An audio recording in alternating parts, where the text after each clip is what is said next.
Hello everybody and welcome to a very special episode. As you can see, there's only one character on the screen right now. Arguably the favorite. Don't tell the others. Because they also aren't allowed to watch this episode. So if any of the others are actually watching this right now, even though I'm pretty sure I would have warned them that they shouldn't watch this, go away! You're not allowed. Shoo. Okay. Mad spoilers. You shall only know what happened in the session from what Fiera tells you. Anything else would be metagaming. Unless a TPK does happen, then you can watch this and then to get filtered what actually happened. But let's hope that that won't take place. Or when the campaign ends in maybe 2 years, then you can also watch this. Then I don't mind. Anyways, yeah, we're doing a solo session because last session shit went a little bit bad, I think is a nice way to put it, and Fiera was kind of the only one conscious, and well, flew away into the night high storm. And to see and decide what actually happens is we're gonna play it out. And since she's alone, it makes the most sense to have this be a solo session. And that is what is happening today. So if this is actually the first episode you're watching, a weird one to start on. So at least check the last episode to know what's happening. And since this is a solo session, we won't go through the efforts of making or going through the intro, but instead we will jump right into the action. So Matt can brace himself, because that is exactly what Fieras is going through, which is you flew away. It was dark. You didn't see anything other than the occasional flashes of lightning that are occurring now with the proximity of the ever-closing high storm. That with the extremely loud thunders, winds, and rainfall, making this all just a very, very bad experience. And to add on top of that, you just escaped, presumably near death, but unfortunately left your allies, if you want to call them friends, behind to perhaps that fate which you have just nearly dodged. You flew for as long as the spell lasted, and once you were feeling that it was starting to waver and you're losing grip on the spell itself, you landed down somewhere, you don't really know where since you can't literally see, and touch ground on what seems to be solid earth, still a bit rocky terrain. Doesn't seem like you have left the hilly parts yet, as evident by the texture of the ground, which you can feel. The footing is a little bit unstable, similar to when you were walking there. But the first thing you notice is that the entire floor is completely flooded, about an inch with water rolling down as you are on an incline, and the surface of the ground seems to be extremely unstable. And as you're kind of getting your bearings, seeing, or all your senses are kind of overloaded by the storm that is surrounding you, what is the first thing that you're going to do? Right. Well, I think Fiera's in purely survival mode, pushing away most other thoughts. I need to figure out how to survive a high storm. I think if you kind of allow it, she kind of goes into this like sped up thinking process. She kind of uses her magic to try to think through everything that's going on, where she might be, the terrain, what spells she has, what she has in her inventory. You know, can I get the tower out and find something? But she's on an incline that tells me there's no shelter here. So I'm sure I cast light when I landed. Can I tell what sort of like elevation I'm at, looking at the terrain around me and just this, 20-foot area? Like, is this the tip of a peak? Does it look like is there dirt, grass? Yeah, make a perception check. Or actually, make a survival or nature check. Nature sounds the way to go.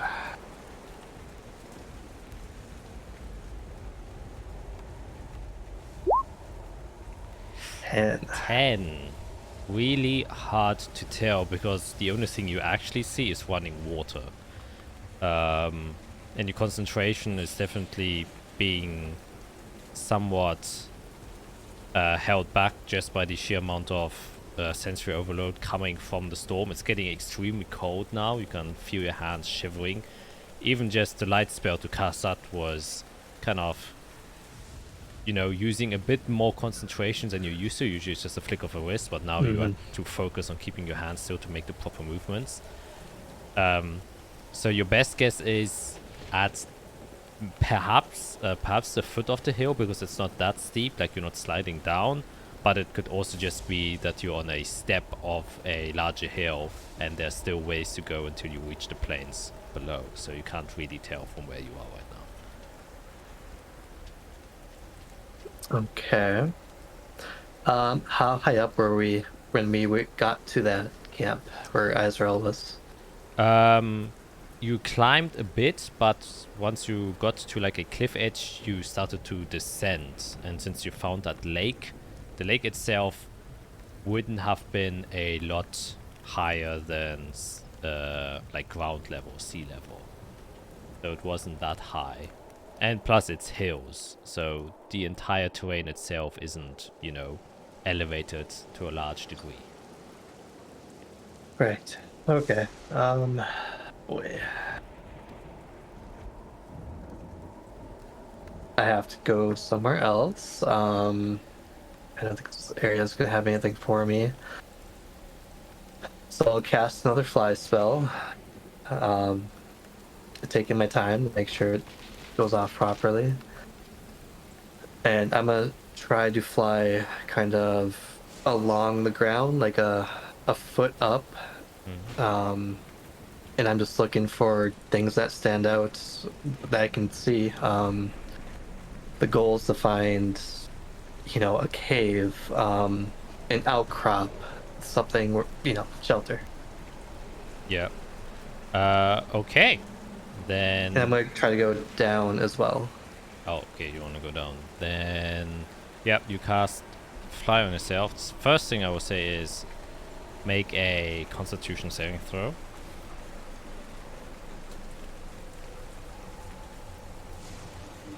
That's 17. almost 5. So the cold is definitely impacting you in more than one way. Keeping up a spell for a prolonged time in this environment is extremely difficult. It's just physically taxing on your body, and thusly also mentally.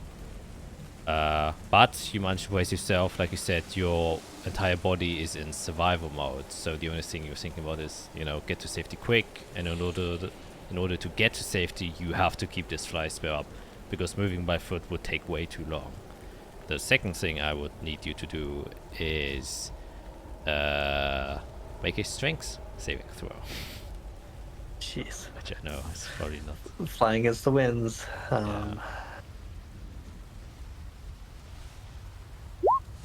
Oh my god. Wow. Not much else needs to be said to that, as indeed your body is using every last bit of energy it has to stay alive, and with that you are physically and magically fighting against the winds.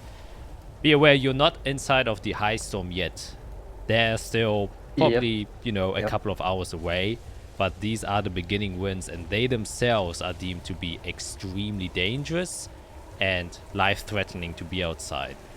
But in order to stay alive, things must be done. And so even though these winds are like, hurricane level winds, you manage to fortify your own body with your fly spell and manage to fight off the winds that seem to be pushing or trying to push you around, but you stay grounded. And because you are not affected by the winds almost at all because of your magical prowess, you can make a perception check with advantage since you're able to fly and are quicker to spot things. Okay.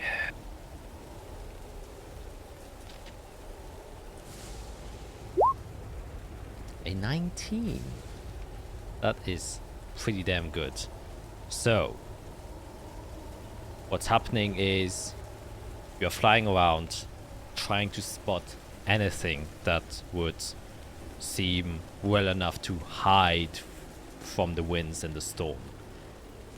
As you're kind of floating around, you notice, yes, you're pretty low on the hillside. At some point, you do actually reach the end of the hill itself, as you start to see like the blades of grass that kind of turn into the Roshar grass fields that you use to get towards the hills that you are right now.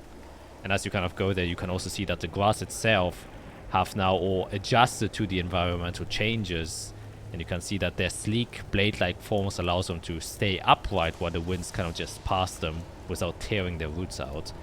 You can also see other plant life that has started to withdraw into the ground itself, and some even have these cocoon-like shelves that close up as the winds get stronger to also brace for the upcoming high storm. The vegetation, of course, has adapted to this kind of weather and is showing their ways of protection. Nonetheless, you follow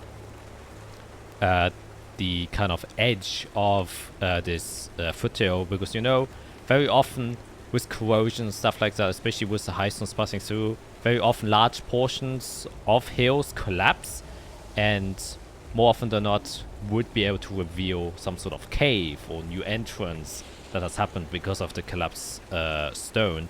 And so your best hope, for now at least, with your limited vision, is to kind of stick close towards the foot of this hill and hope that at some point in the past one of these formations has dropped. And you know from, you know, traversing these hills that the rock itself seems to be pretty solid, so if you find a cave, it would be decent shelter for the high storm. And as you're going around, still, you know, trying to keep your eyes open, which in itself is a difficult task because the rain that is falling down is like small pebbles trying to pierce your skin. It physically hurts. But straining yourself with the strength you have, after, you know, about 9 minutes into the fly spell, and you're starting to lose hope to find anything at all in this darkness, you do manage to glimpse what seems to be a faint light coming a bit further up from the hills themselves. And the only reason why you can see it is because it is actually producing light. Apart from, you know, the own light that you are casting and the occasional lightning, which is so sporadic and with the heavy rainfall doesn't illuminate anything at all. And you see this faint light source. It seems to be orangish in nature, maybe torchlight.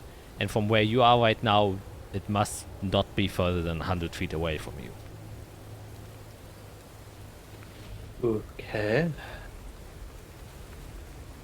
From where I am now in the grass fields, is it still like an inch of water if I were to land in it?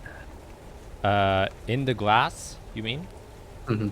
Like if I wanted to walk up to the light instead of fly, like is that difficult? I guess. So the grass fields are kind of here, and then the hill elevates, and then the cave entrance or the illuminated light seems to be coming from a bit above, and there is rushing water coming down all the time. The grass fields themselves are also covered in a lot of water, so it's like a water slide, to be fair. Yeah, okay. I will, I guess, yeah, I'll try to fly up as close as I can toward it before fly fades, and, you know, not stay more than a foot from the ground, so when it does fail, I don't just crash. Okay. It is close enough, and with your fly spell, and especially with a natural 20 strength save, you easily manage to kind of dash towards the entrance and fly inside. And as you do so, and as you approach it, the wall of water kind of seems to fade as you're getting closer and closer to just the stone formation. And Yes, as you approach closer with the illuminated light, you can see the silhouette of what seems to be a cave entrance, a natural cave entrance. You can see that a lot of water is pouring down it, and it's almost obscured by a small waterfall that is, covering the entrance itself.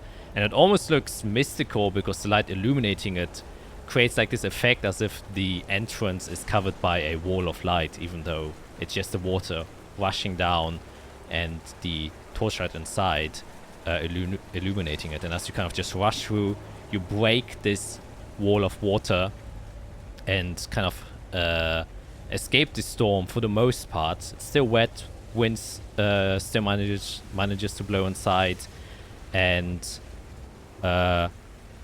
there's also still the kind of cold aspect that is, keeping your body shivering all the time.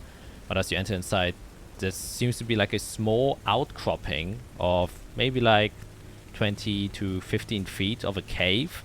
The entrance itself is maybe like about 5 feet tall, so you have to actually kind of duck down to get inside, because I assume you're a little bit taller than 5 feet. And the floor itself is covered a bit in water, as it also seems to have managed to get inside of here as well. But for the time being, it seems like you have weathered the beginnings of this high storm. You aren't quite sure if you'll be completely safe inside of here during the high storm itself, as you still very much feel the strong winds, and the winds of a high storm are like 100 times worse than what you're feeling right now, and could affect the insides of here. But for now, at least, you seem to be quite safe. Okay, where's the light coming from? Yes, as you take the time to kind of look around the room, it seems like a normal empty cavern, and on the end of this cavern, you see a statue. And the statue is holding what seems to be a torch, and the torch is burning your usual warm torchlight, which actually makes you approach it instinctively as you're kind of shivering in the cold, especially now that you're completely soaked and wet. And the statue seems very odd in the beginning. It seems to be like a humanoid figure, but it has like a humanoid head in front, but it has 3 heads, one looking to the right and one looking to the left. The right one has an elephant's head, and the left one seems to have a tiger head. And the figure itself has 10 arms, 4 of which are holding the torch, and 6 of them are kind of just flared behind, having like various different finger position. In the real world equivalent to like a Hindu god. Similar like that. Yeah, that's what I was imagining, yeah. Yeah. Okay, so it feels like I'm alone in here. Just to make sure, I'll kind of try to muster strength to yell out, hello, is anyone else taking shelter in here? Shout out. You hear like a slight echo from the cave, but you get no response. Okay, I think I would realize I'm kind of shivering in the moment. And I'll try to use prestidigitation to first dry myself, and then warm the clothes I have. Yep. Just a basic level. Yep. That's completely doable. You kind of also rock to the very end of the cave, since still a lot of water seems to be going in. Your feet will stay soaked since the ground is still wet, so that's a little bit unfortunate. So your feet will always stay a bit cold. The fear of getting foot mushroom and stuff like that kind of comes to mind. That's fine. Your upper body seems to, with the help of your prestidigitation, especially this torch, gain a moderate amount of warmth. Okay. I guess I remember the last high storm I tried to cast magic in, I think sending, and it didn't go out because of the high storm, is that right? Yes. Like, is it certain magics? Like, how has fly worked? How has like cantrips worked so far? They seem to be operating. Since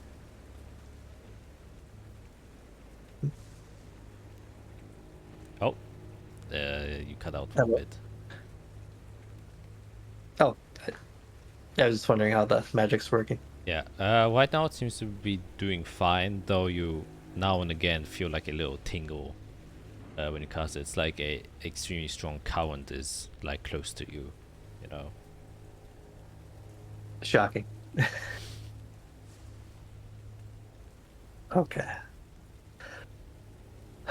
Oh boy. Now what? That is the question, because this might not last the entire storm. And I still have other thoughts going on. So my best guess is that in an hour or two, this thing will be full force, and I'll be in the middle of a high storm. Roughly. Okay. I think I would try to send out a sending. Don't think anybody can come help me. So I'd probably send it to my mom. Keep it simple, as I prepare the spell.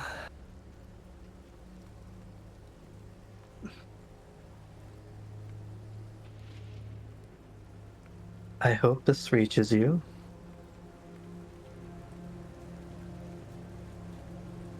I've learned a lot. There's more than one creator.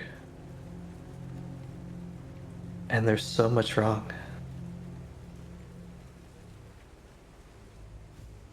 Wish me luck.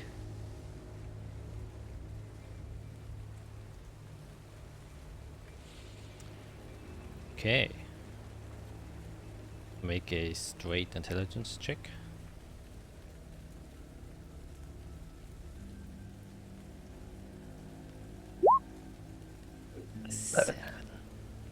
As you focus on the spell and you notice that your hands is like kind of shivering again, but now less because of the physical weight of being cold, it's the emotional weight that you're carrying of the words that you're saying, which perhaps could even be the last words that you tell your mother. And as you let go of the spell, you can kind of feel already that this tingling sensation that you were feeling of this powerful electrical current that is near you kind of zaps you for a quick moment. You can just feel the spell fade away or erupt almost with too much magical potency that hasn't been focused properly and fades into the ether.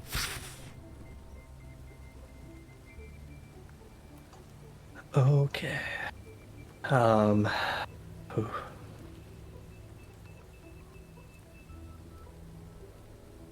Well, I guess this is time for a good opportunity to test some other things out. If magic is amplified, that's my best option out of this. So I think first I would take a moment to take that short rest, try to build up as much of my own arcane potency as I can. I got beamed like 2 or 3 times, so I probably have some burns I need to take care of.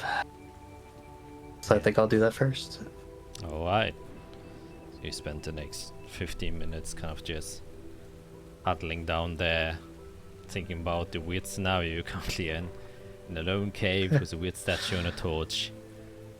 But focusing on yourself for now, since you're the only one here.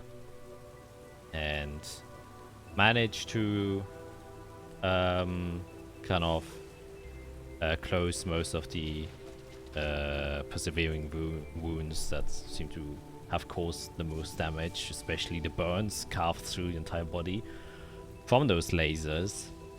I'll actually also make a perception check. Yeah. 13. Okay. Yeah, you can hear that the high storm is getting closer and closer by the frequency of lightnings that is drastically increasing. There's like a lightning every minute at first, and then there's like one every 40 seconds. And then you can already hear, like in the distance, that the frequency is like almost every 30 seconds you can hear several lightning strikes at once. Just showing you that the high storm is approaching now quicker and quicker and quicker. And as you have estimated quite correctly, probably an hour or so from now, it will have covered the entire sky above you. And you will have to hunker down for a couple of hours. And as this is happening, you also hear a weird, almost like scratching noise or carving noise, like a. But you can't really locate from where the sound is coming, whether it's like immediately outside of the cave or if it was in the cave from where you are. You aren't quite sure.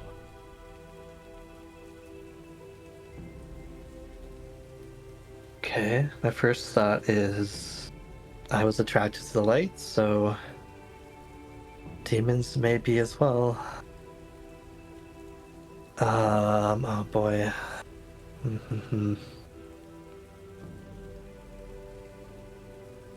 If I have anything to block light, can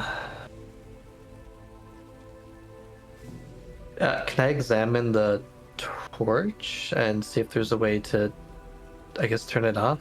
Yeah, sure. You can make an investigation check. 17. Yeah, you go towards it and see it's like burning like a normal torch. You could technically put it out as you're looking at it.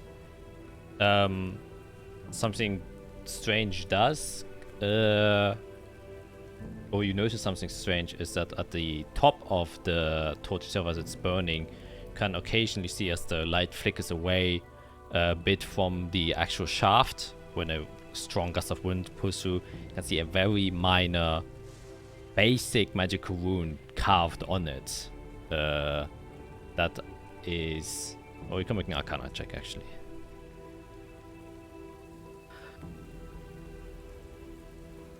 Ooh. 11. It's a basic rune, so you still understand. It's like a illusory spell, or that you very well know. It's one where in prestidigitation or minor illusion where you like shift colors, that allows you to shift colors. And you kind of pick up the torch, and as you pick the torch up, the kind of orangish normal hued flame turns into a white flame all of a sudden.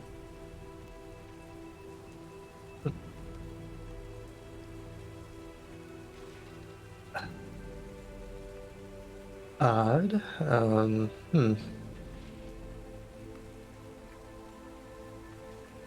Okay. I guess as if I was manipulating my own spell, can I kind of just will it to dim? You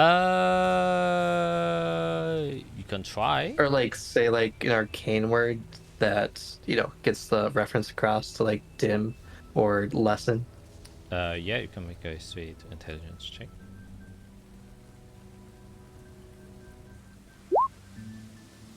13. Yeah, 13. Easy enough. Like controlling fire isn't your forte, but it's one of the magics that you're very familiar with. And it also seems like that the light itself that's illuminating white is also amplified by this basic rune that is placed on top of it. And so you kind of just interweave with your own magics to kind of dim it down. It's difficult just because of the high storm, and there's like the strands of weave is just like going bonkers. Like a crazy jazz guy, and trying to figure out which scale he's actually playing in. As you're trying to, trying to find the right school of magic to use here, and as it does so, it kind of dims the light a bit. Okay, interesting. I guess was I able to take that short rest? Just so I know if I can heal or not. Okay. Yes, you can. It's like happened at the end of your short rest. Okay, just in case. I'm just gonna use everything. Roll the hit dice. I meant to roll them all. Is there a way to roll more than one dice at once? Yeah, it should be like if you click the desired boxes and then you have to pick something very specific, which is, I think if you just click on the 4d6 plus 16, it should roll all of them, right? Or if you click the take short rest button, one of the two. Wait, let me try. Oh yeah. So if you click more than one, it shows like 4d6, 3d6 or 5d6. Oh, that's strange. Yeah, it's not changing for me for whatever reason. That's weird. Might be a setting thing. Oh. Well, I'll just roll a bunch of d6 at once. Roll 2, and then I'll roll 9. Plus 4. I'm sure it will get me up there.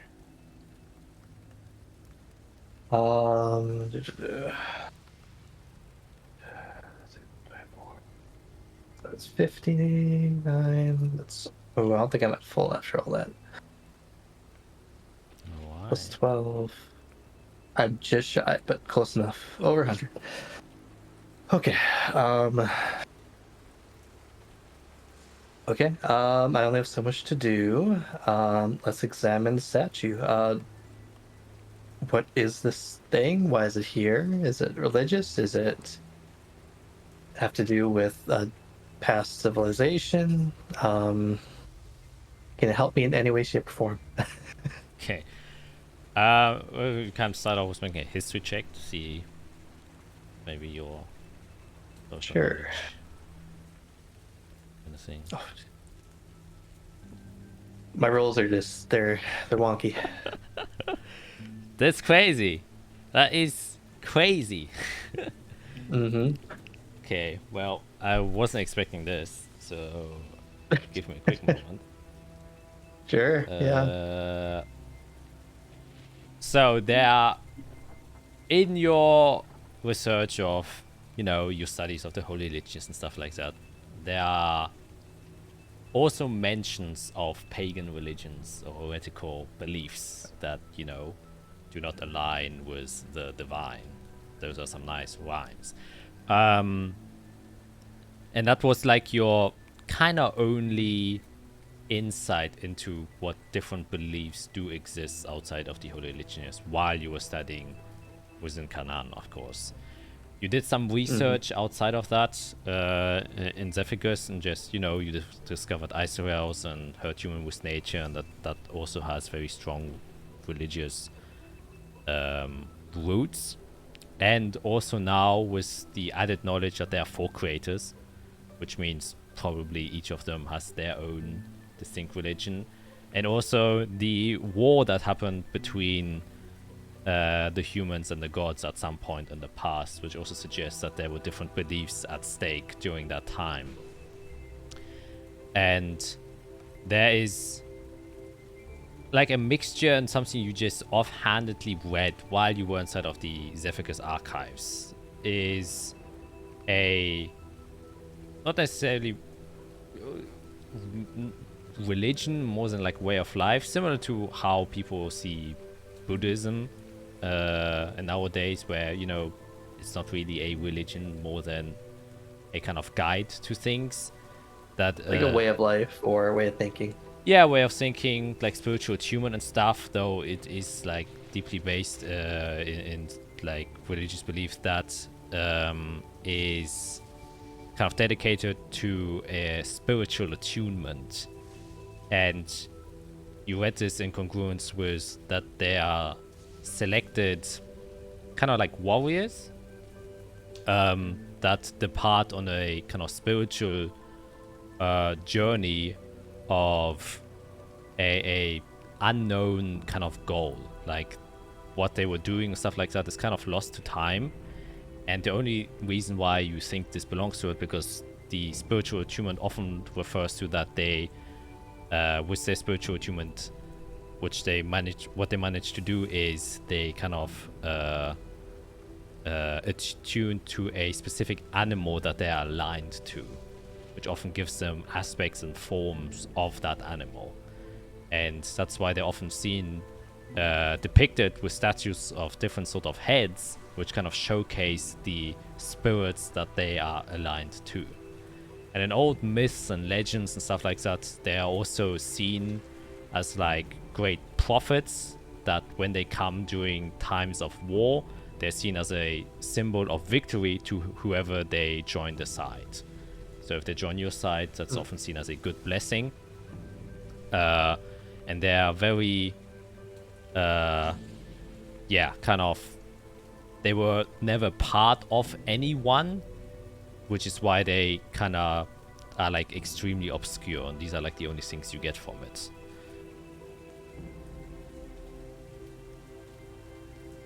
Interesting. And it just happens to be here, holding a torch.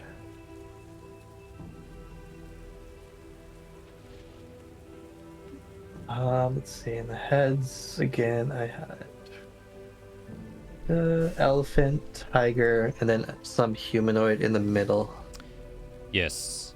And as you're looking at it closer, the features seem like very distinct, but distinctively of no race that you recognize. It is like humanoid, it has nose, has two eyes, has a mouth, but it kind of has this somewhat longer face, which you would first categorize maybe elven, but it's not quite right. The nose seems to be a little bit flatter, not as pointy and sharp. The eyes seem to also be a lot smaller. The kind of and they're much more sunken into the skull itself, kind of having a very protrude. Yeah. Does it remind me of the humans during the war, when we got that flashback from the divine, who's it called? The divine being that gave us that flashback to the war and the creation of the nations and stuff, and humans used to look differently. Is that kind of what it looks like? No. It doesn't. That natural 20 history check, as you kind of remember back, definitely doesn't look like them. Yeah. Odd. If this was left here, was it left here as a guidepost or a place of safety? Or was this buried and then hollowed out? And is there more here? Oh boy, I don't have time to excavate. Oddly enough. Okay, I'll kind of give it its torch back. I guess see what happens first. So you do that, the light returns back from its white to its orangish form. Oh, jeez. And re-illuminates back to its full glow. Okay. Can I search around the cave to see if there's any like small holes or anything that skittering or noise could have come from? Yeah, can definitely make an investigation check. I know this cave better than my. Oh, I'm not gonna know it at all. Never mind. Oh my god, that's a natural one. Yep. Yeah, you try to like look around, but it's like, you really don't want to move much. Now that the winds have gotten stronger, you like to stick more to the end of the cave. Okay. And the floor is so wet, like moving around, you are afraid of making unnecessary noise. Even though the high storm is so loud, you're just like, you don't want to risk it.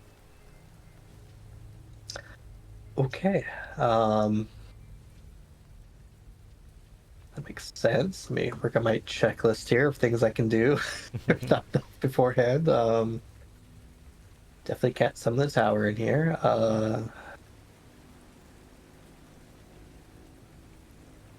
Well, I have time. I'm not gonna leave the cave. It's hard to send a message. I don't want to bring glamour here. He doesn't need that. Okay. So there's only a chance I could survive the storm in here. It's not guaranteed. I don't think I would have the courage to go back out there.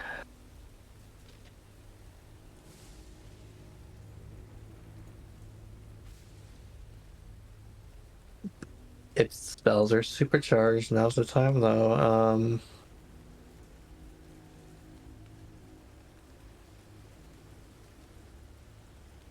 Yeah, I need some sort of guidance or help or something. And I think the best thing to reach out for is probably Tempestus. I don't have the perfect spell for this. So I think I would kind of just bring out my spellbook and first go to the page where I have sending, where I can reach out to a specific creature, and then kind of flip toward contact other plane. And I'm going to try to find a spell that's kind of in between, because I know contact other plane sends me elsewhere. But Tempestus is such a big like lightning rod. I kind of want to reach out to him and kind of focus it with like what I know about sending and go to a specific creature, and I kind of want to forge almost like a new spell just in the moment of trying to connect to him through like arcane means rather than, sit and pray. Yeah. Make an intelligence check. Oh jeez, okay. Just added one, so can't be that bad. Oh my god, why does this make so much sense? Holy shit. Two nat ones back to back. Yeah, it's a pretty big spell you're trying to combine with sending with the amplified magic that is going on here. Which is like sticking your finger in a high voltage outlet. That's basically what's happening. Yep.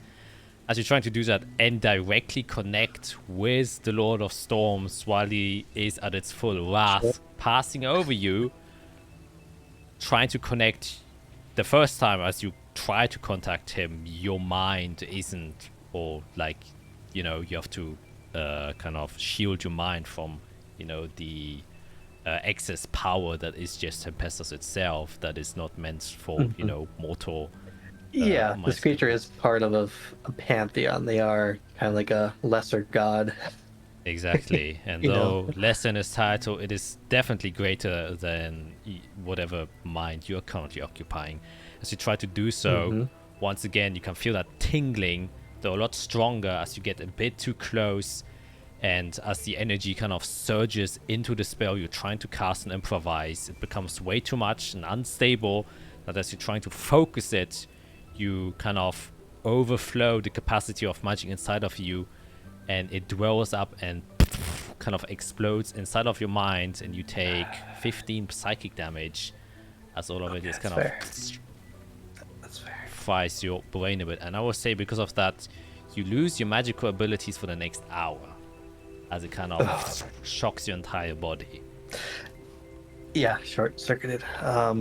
Literally. Yeah, literally. Yeah. Okay, well, I had to try. Okay. Yeah, it's probably odd to feel nothing now. Interesting. Oh boy. Okay, what do I do? Think, Vera, think. I've gotten out of odd situations before. My magic's gone for now. I will go take out my satchel and start fiddling through that. See if there's anything that can help me. I guess I will take out the token. Is that kind of acting the same as it always has? Of just like a passive calming effect and just, it glows a little bit. Yeah, seems to be glowing, seems to be the same even during the high storm. It seems relatively unaffected by the current change Right. in Weave. So it's also in your current state difficult to tell if it has changed. Yeah, it's hard to connect to it. Okay, I'll put that down. I'm gonna look at my amulet of health because I know there's a life chrysalis in there. Is it still safe to wear during a high storm when I'm literally out in elements?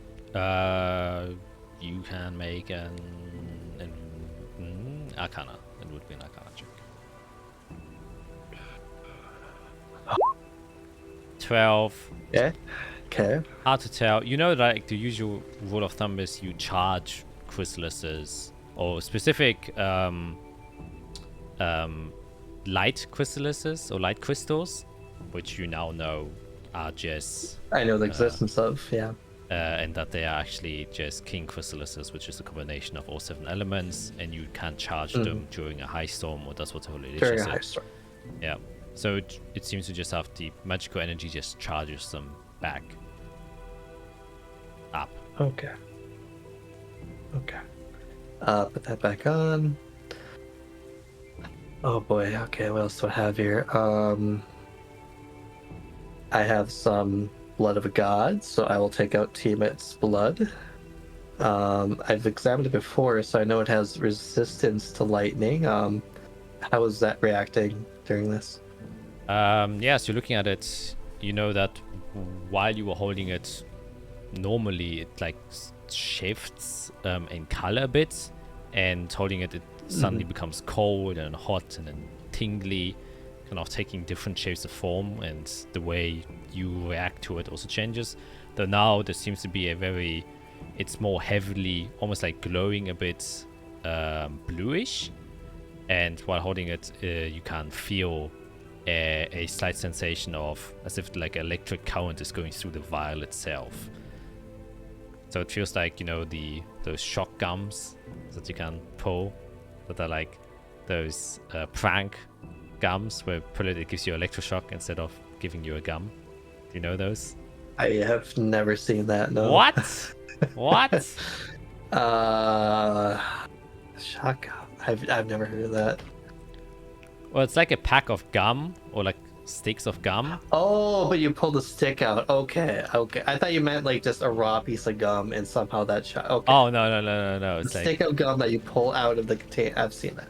yeah, and then it shocks A you long time instead. ago, like 20 years ago, but Yeah. But the effect is like similar of like pulling one of those. It's like discomforting, but if you wanted to, you can hold on to it. And so as you touch it, at first you kind of just jolt back because the electricity just kind of is a bit too much, but you kind of hold it a bit longer, and then it's still like you numb. Your hand becomes numb after like a few seconds of holding it. yeah, I'll put it down. Just, I guess, mark that up. Interesting. Let's hope I don't have to resort to that. I put my scroll cases down and don't really know how they can help me. I feel like if I try to burrow this out more, I'd probably just cause cave in. That'd be bad. 2 sending stones probably won't work. I will hold the one that sends to Herald though, just because if this is it, I do want to get a message out. Can I just like thumb over it for a sec?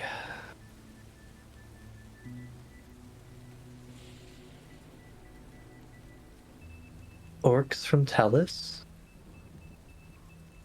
are in Azathia.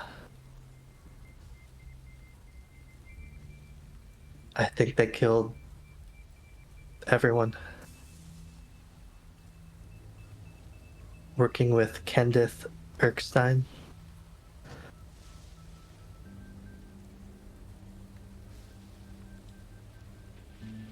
Sorry, I couldn't do more.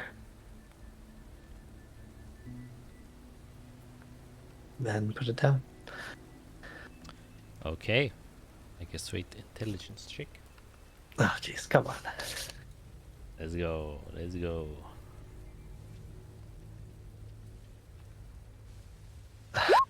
God. Something is locating you.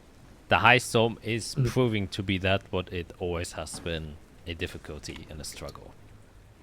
So even as you're using this magical item, your lost attunement to magic also just makes it difficult to kind of focus Use in general, yeah. and use it. And once again, it just kind of flickers out, and the stone just loses its ability to send any sorts of magic.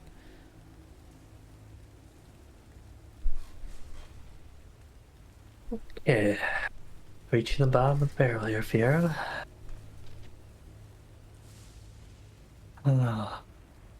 Take out my flask of holy water. I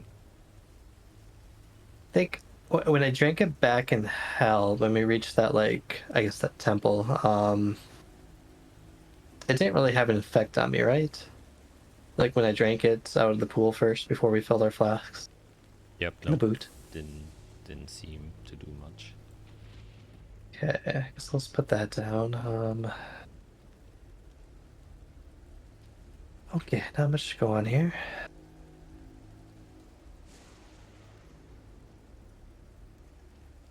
Spirit, though. I think I just look at that humanoid face, just thinking.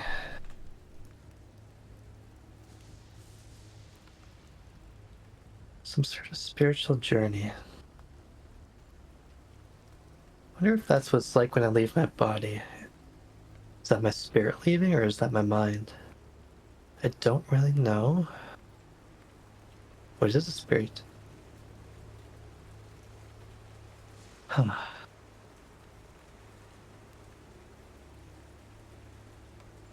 What a mess.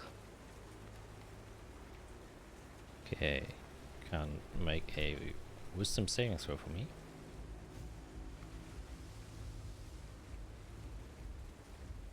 I don't think I have advantage for any reason I'm trying to learn. I don't think so. Dang. I don't get these rolls. They make no sense to me. That's crazy. All right. Yep.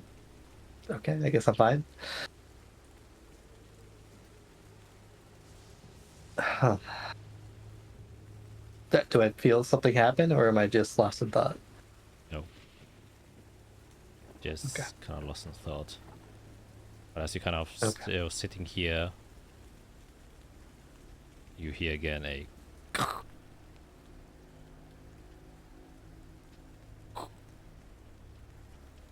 though now a lot more fainter since the storm is a lot louder as it's approaching. Do I take a look outside?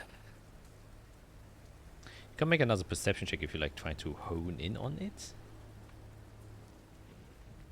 I only have so much to do. Let's take a look. See if my ears are better than my eyes. Perception. Oh my god, this is crazy! Jesus Christ! It's a roller coaster tonight. 3 natural ones within Jesus. 6 rolls and 2 natural 20s. Oh my god. Yeah, you try to listen in, you kind of get a bit closer to the edge of the cave, and then just a lightning hits like 50 feet away, and your eardrums just kind of get smashed. Yep. And you're like partially deaf for a few seconds before you kind of regain your hearing back, and you're like, oh shit. Yeah, it's just gonna get worse. God, I think it was. I was gonna get the blood back to Hyrig. Ooh, okay, that's last measure here.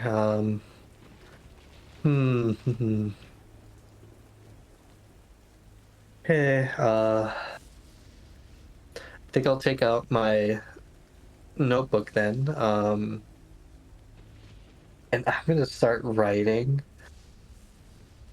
essentially everything I know, which isn't much, but I write down like the connection I think is there for Kronberg, for Kendith, for Tellus, for Kolith, working against, the Nicene Accord, was it?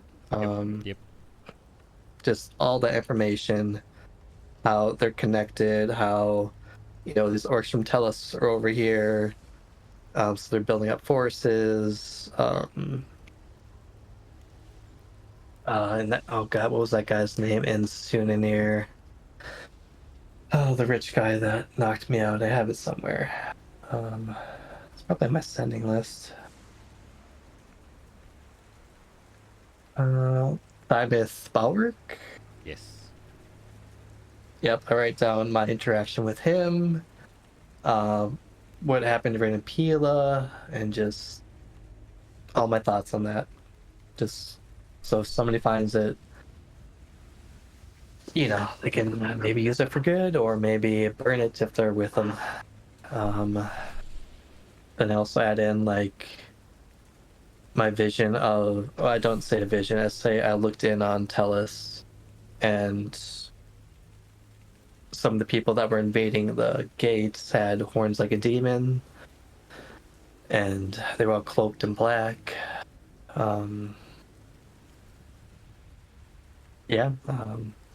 That probably takes a little bit of time, so I'm just gonna write for a bit.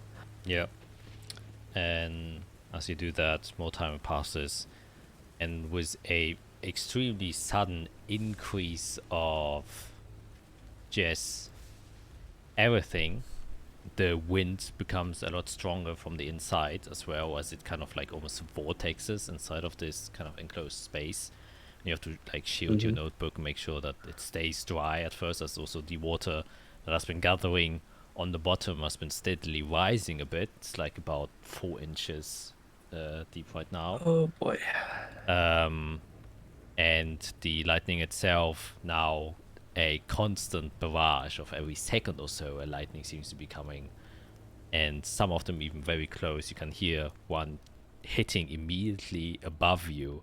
You can also hear a few cracks of probably some rocky terrain that was hit by the lightning itself just kind of collapse and fall off. The rain shattering even stronger, as you can also see now pebbles of ice falling inside of your little safe space as it hails now as well, including with the winds. You would now know if you step outside for 1 second, you would fly away and die instantly, as the high storm now has arrived with its full force.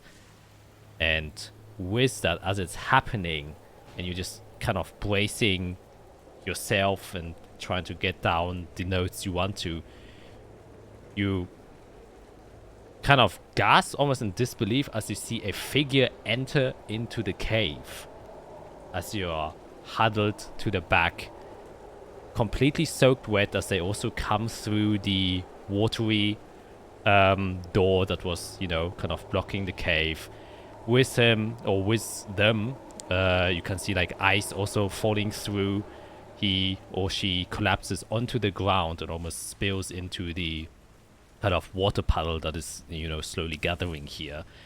Their clothes seem to be completely torn and ripped. Has a dark robe over them. It's a half coat, but it only goes up to the elbows, but the lower part is completely shredded. You can see their hair is a mess and a toss, extremely long hair going all the way probably to their butt. And it's actually the first thing that would take your attention, because it has a very similar color to your hair. It seems to be very bright red, or flashy red. And you can see that they also have a lot of belts attached to them. Their left hand has a kind of fingerless glove with an amulet attached to it, while their right one is kind of left open, and a satchel that is kind of strapped to the side as they kind of fall down into the cave itself.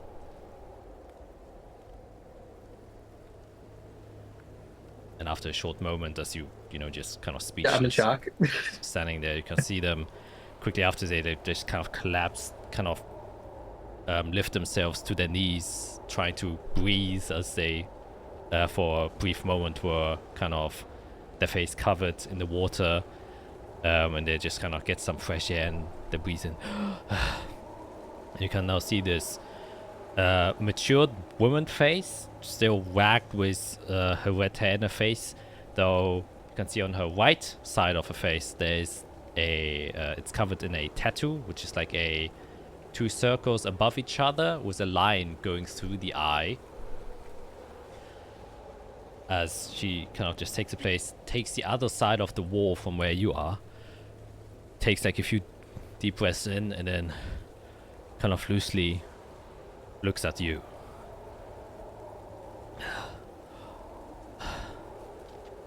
Am I seeing things?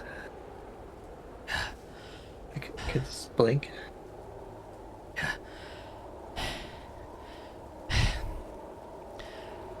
How much real as it gets.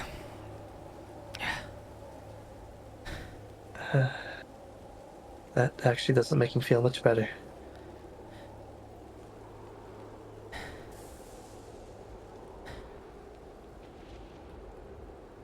And she just kind of puts her head back. It takes just a few moments to breathe in. Right, I guess I'll take my locket and just try to get a basic cantrip going. I guess that's a good question. It's a basic cantrip. Something non-aggressive, but I need to know that I can do something. Prestidigitation's always good to go. Let's kind of make a illusory spark. You're doing it, if I can. And as you strong, you can see your hand shiver a bit and quiver. So you're still not able to access the magic inside of your body. As your body is almost afraid to cast a spell again in fear of what happened the last time. Yeah. I'll be honest, I don't know if it's gonna be safe in here much longer. Doesn't matter. I came here for you.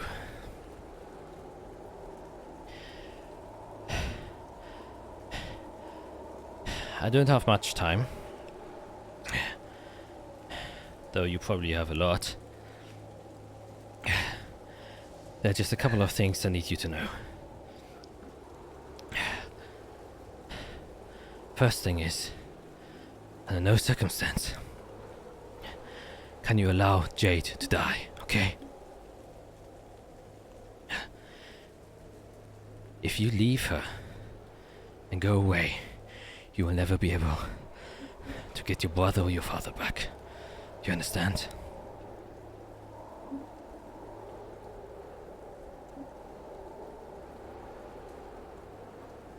I'm working on understanding.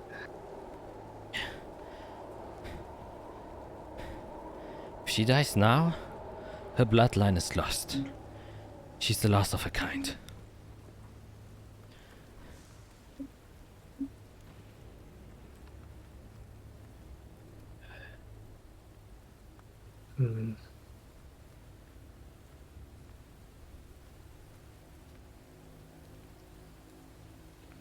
I'm starting to go back to... This doesn't seem real. She kind of stands up. Traveling through a high storm is a lot more difficult than I remembered. Kind of walks here, amplified magic. I never get used to it. And then kneels down next to you and puts her shoulder, not her shoulder, her hand onto your shoulder and kind of just nudges you towards her. This is the next to last high storm. The next one will be the last. The people that are responsible for the death of your father and your brother. The people who are of Jade right now. They're up to some bad stuff. And you need Jade to stop them. Or more to say, her ancestors. Where she comes from, she doesn't know, but you will know.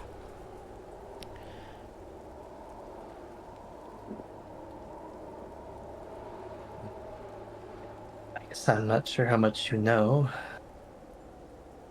I just left them. I know. I couldn't help them. I couldn't save her. I couldn't even fight back. You still can. Don't make the same mistake I did. I left them. I didn't went back. I thought going for my own goals would save anything. But I realized that was the biggest mistake I made. Leaving behind the only people I trusted in these hard times. Leaving behind the allies that understood what I was trying to achieve. Believe me when I say definitely won't find others like them. And I tell you, to get what you really want, you might save the world, but your brother will still be gone if you not are able to manage to work with Jade. If she's not alive, everything you're working for will be for naught. Trust me.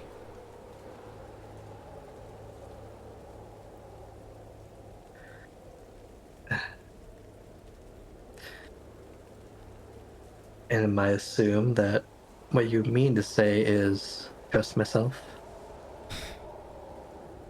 Well, I trust myself, and look where I am now. Trust in who you wanted to be. Aren't you the person that you want other people to look up to? Do you want people to look to a coward that fled just because they couldn't save their own friends in a big enough pickle? I don't think that's who you are.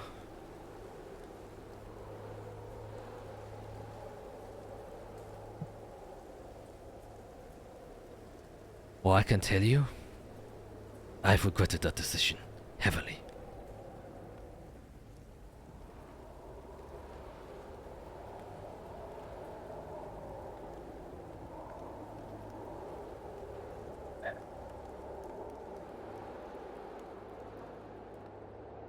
Well, since you've had so much more time than me, how do I help them? She kind of unstraps her left glove, on which you can see this very peculiar pendant, and she just kind of places or gives it to you. This is the best thing I can give you for now. Nothing else I would give you would stay, and I probably will return to whichever place I am destined to go to, which is probably not a pretty place. A few things I will tell you. You need to get Lazula's tome. If the Dark Resistance gets their hands on Lazula's tome, things will start to get real bad real quick. Yeah, that's right, the key. The orcs have the key. Like I said, I never got it because I escaped. I went away. I went my own route. All I know is that they somehow got Lazula's stone. I presume it's in that weird cave on the map. Right. But within it, the location of Adam's soul dagger is written inside of.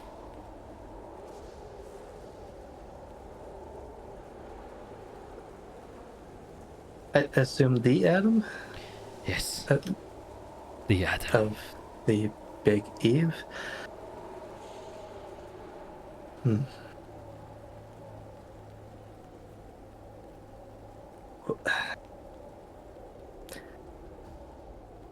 They don't deserve it.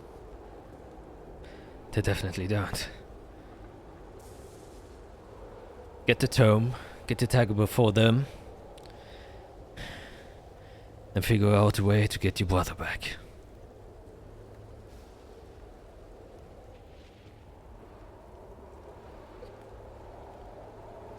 Where? Well, I wish I could tell you more, but Jade is the only one who could have told us that. She doesn't know yet, but her ancestors have some deep connections with the Time Lord, and she kind of taps to the pendant she just gave you. Follow that lead and you will discover soon enough.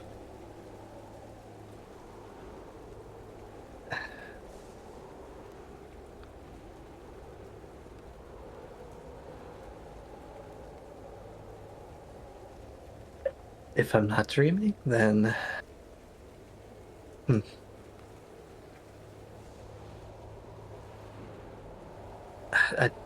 I'll be honest, I'm lost.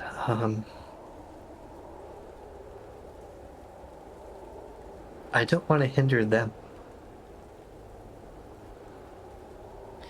She kind of takes your head and puts her forehead next to yours, and she says,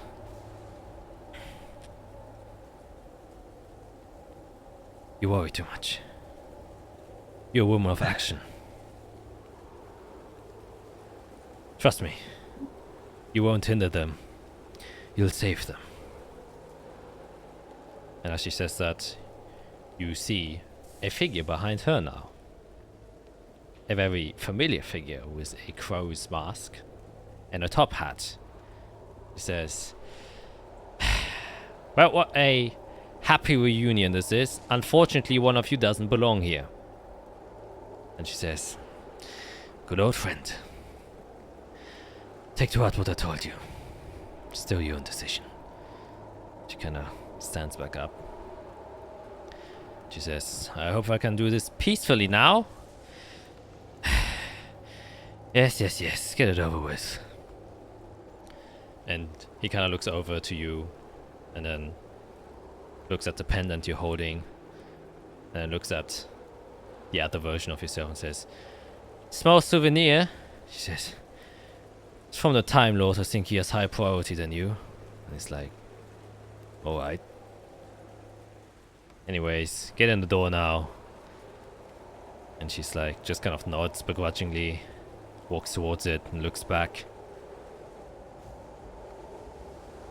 It gives you like a smirk, gives you a nod, and then a door apparates and she just kind of gets sucked into it. You can see top hat guy just look at you and be like, "Good luck." Sorry for, Are there more of me running around that I should know about?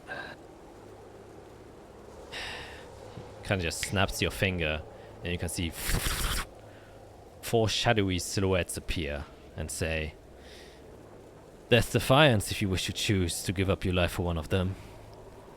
And he then also walks through the door and disappears while the silhouettes remain.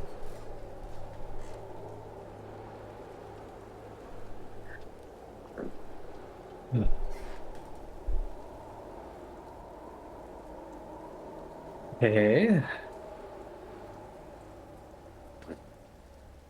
Don't want to sit down in the water.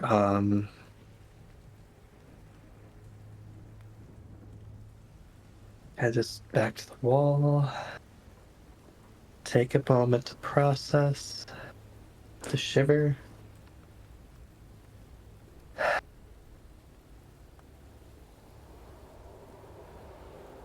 Guess it's probably better if I talk out loud for the audience. It's kind of hard to be alone when there's more of me out there. I guess I would help them if I could. Someone helping me makes sense. And if I ruined my world, I would try to warn the others. Ruin my future. Interesting. Fortunately, I need time and a safer space than this to think about it.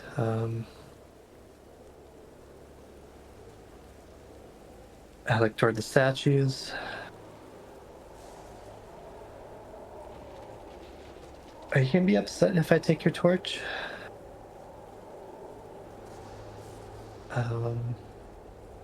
It's not like an offering bowl or anything, is there?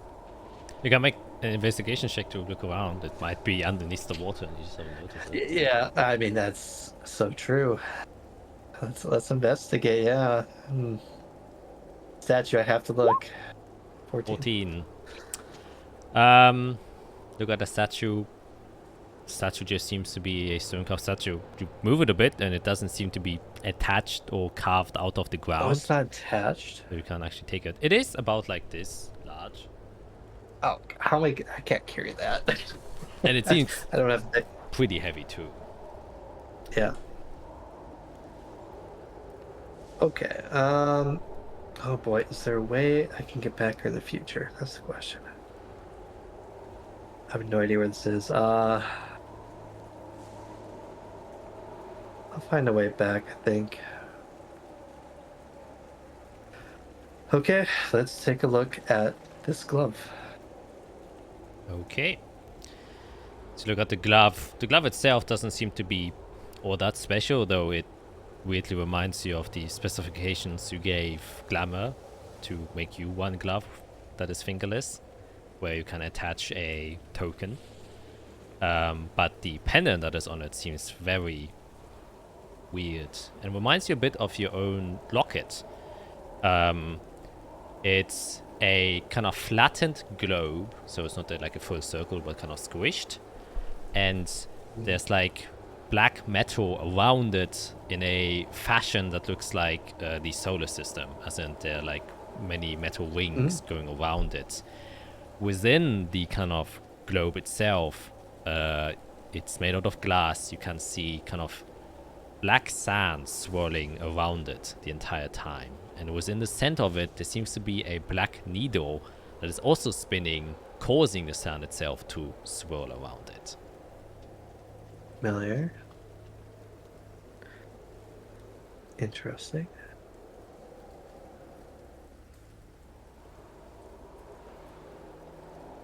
Hey, that makes me think compass. That makes me think time. That makes me think...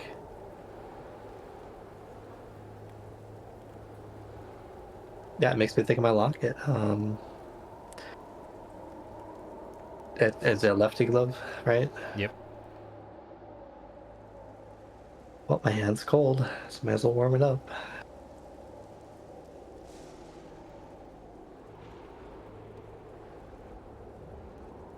Yeah, I'll put it on my hand. Okay, put it on. Fits perfect.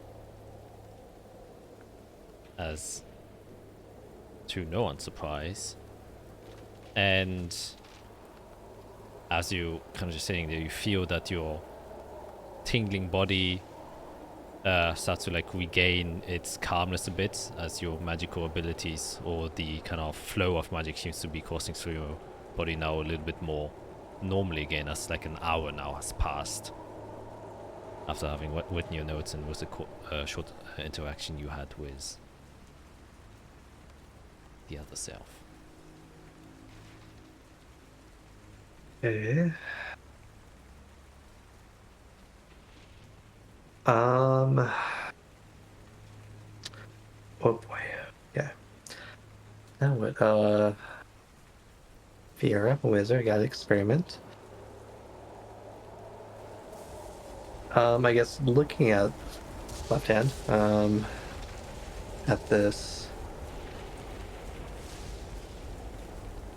I know my locket, those needles, they can help me find, like, you know, time, reality, kind of that kind of thing. Can I try to, like, course my magic through this and try to figure out where it's trying to point me?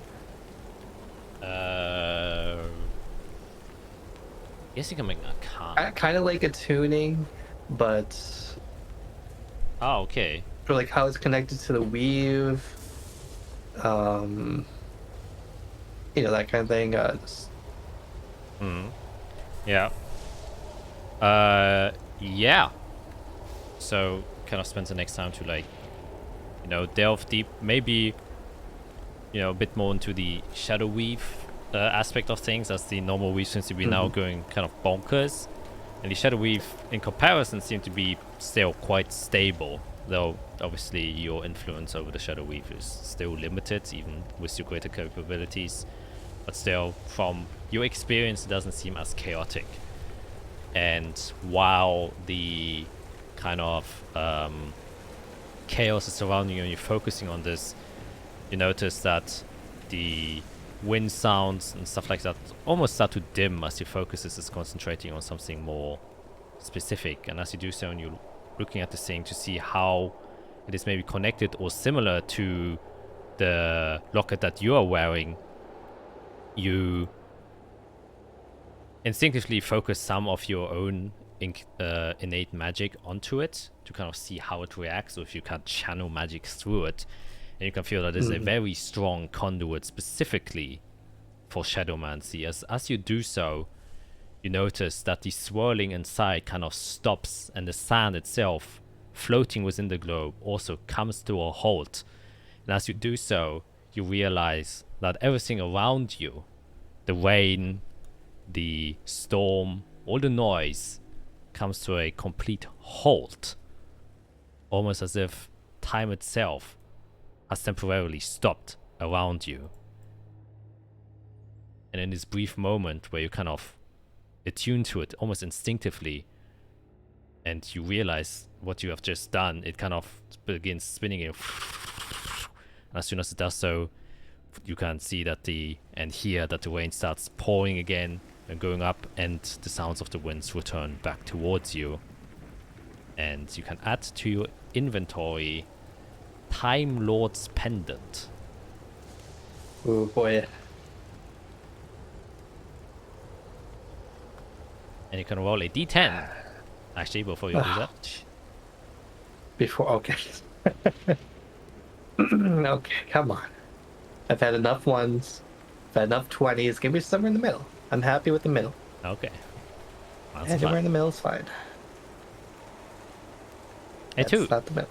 Okay. So, when you add it, you can see it has 10 charges. You have 8 remaining charges. Oh.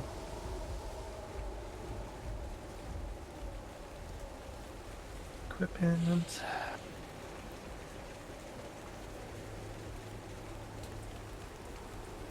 Oh boy, let's take a look here. That looks like a solar system. Very cool. Actually, swirly, very cool. Deal. Okay. Arcane focus. That's cool. Invoke the will of the Time Lord. To use 1 charge. Okay. To freeze, to reverse, and to jump. Oh boy. I think I did so much trouble if I survive this. Huh. Okay, so there's 8 charges, so I used 2. Boop boop. Okay. Until next. Okay, so it's a round. That's a reaction, and that's an action.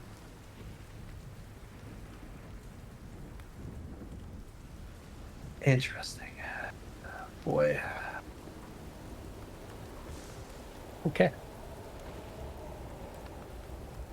Yeah, I think Fira's kind of in awe as she starts uncovering the ridiculously strong things this can do. And it was from a Time Lord, which is interesting. 'Cause I don't think I've heard that yet. Okay.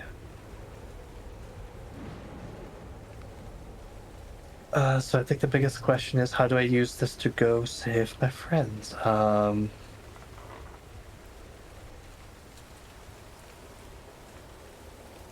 reverse this around this. I mean, I could freeze time like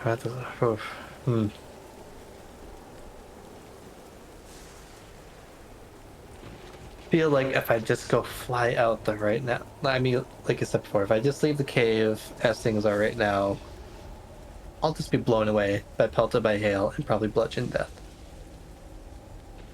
That seems likely.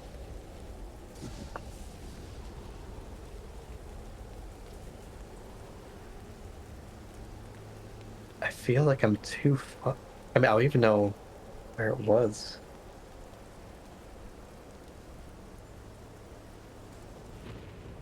Um,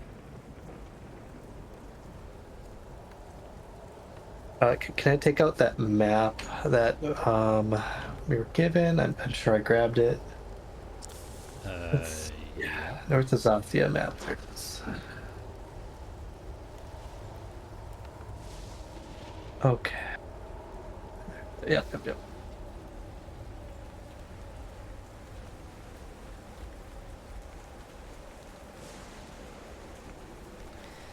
Oh, okay, was okay.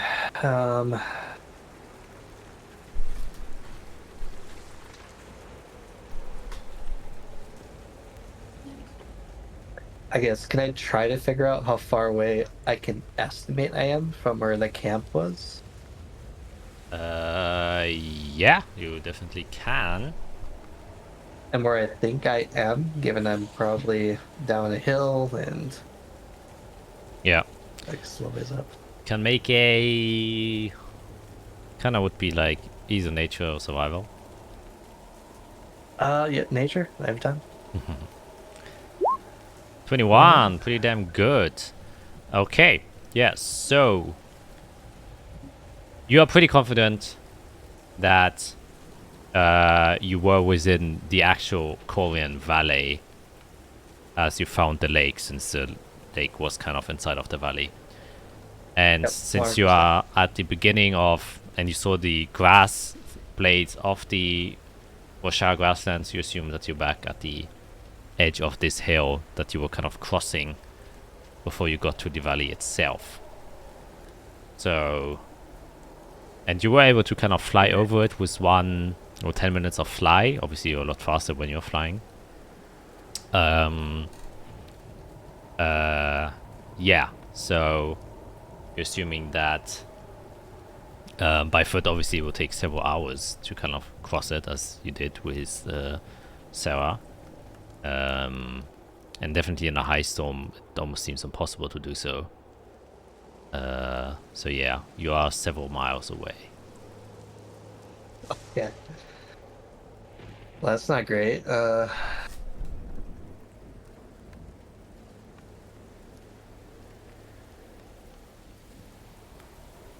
Mm-hmm.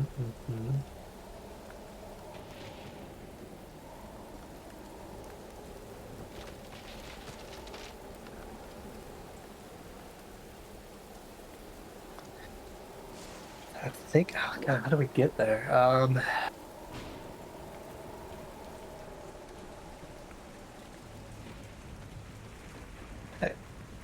She made it like, I mean, was there? She made it seem like, yeah, she left them and didn't look back. I'm sure someone died. Sounds like Jade died for sure. Um, and that tells me I need to go help them. Probably sooner than later. Right? You can make an insight check, I guess. Yeah, can I insight that person, that version of me? Yeah. 16. Say it. Yeah, so it's yourself, and she obviously, you wouldn't give yourself advice that would just let yourself get killed, which is go now out in the high storm and try and save them. Yeah, that's what I'm thinking. Like, even with this glove, I can't survive a high storm for more than a certain amount of time. Exactly. So you get more the feeling that, like, she gave you, you know, the bare bones of what she had to say, to try and get you to understand, and then hope that, you know, you would understand what she meant. So you're presuming and or hoping that what she meant is survive the high storm, and after that you probably have some amount of time where probably Jade and Isra are still alive. After that, and that she didn't return to check whether or not they were alive, and when she did try, it was already too late, which was long past. Right. Yeah, she did leave it up in the air. She didn't tell me when.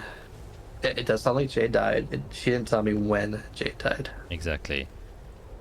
And And she didn't give me the means to fly through a high storm. She gave me the means to help in the future, most likely. Yeah. And from your experience, what the Dark Resistance has done for now is they like kidnap one of your people to lure in the rest. So either they expect you to just die and they just killed both of them immediately and left them out in the high storm, or they will try and find other use for them as they are an organization. Right. I mean, yeah, I have been captured by them once before. Exactly. Know how it goes. You use them until you don't have a use for them. So do they have a use for my friends? Azrael is a noble family's daughter, and yeah, she told us that her parents visited and were in hiding, right? Yes. I'm pretty sure she did. Yeah. So I know they'd probably want her alive to get them out if they had assassins go after them. Eirik has connections with Arena Pila, but I don't know if they would actually have a use for him.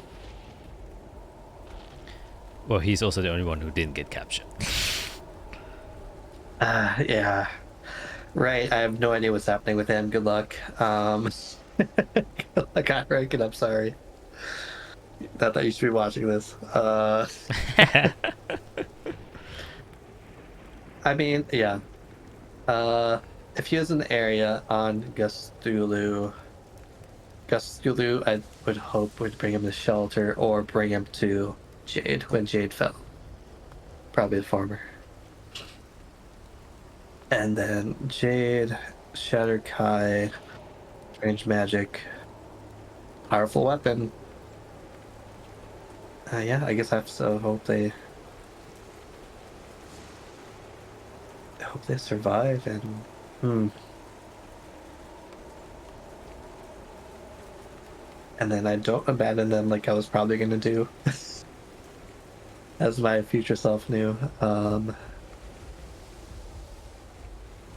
Okay. Main priority, I have to survive this ice storm. How's the cave looking? You know? Pretty rough. From 4 inches, it is now 8 inches. Pretty and high. It's 5 feet tall. And it's 5 feet tall. So it could just keep going up. You think this is probably like the upper limit because at some point, like the cave entrance, the whole water will spill out. It's like impossible for it to well, flood. then it's air. Am I gonna have enough air? Oh my boy. Okay. And the cold, the biting cold, is actually your biggest worry. The problem. That you would just die from hypothermia. Actually, you can now that the water is filled that much, you can make another investigation check. Yeah, I mean, I don't have. Oh no, perception. Perception. Perception. Okay. Yeah, you Okay. passively looking around. Should I get borrowed knowledge for today? How would I know? I'd be in the cave in the middle of nowhere. Yep. So No, you are freezing your ass off. Okay. And the only thing you can focus on is one thing that is kind of was like the torch. It's like almost like covered in water, but it still seems to be flickering strong. And at this point, you assume it's probably a magical torch since there is a rune on it. Yeah, but this cave definitely seems to be difficult and dangerous.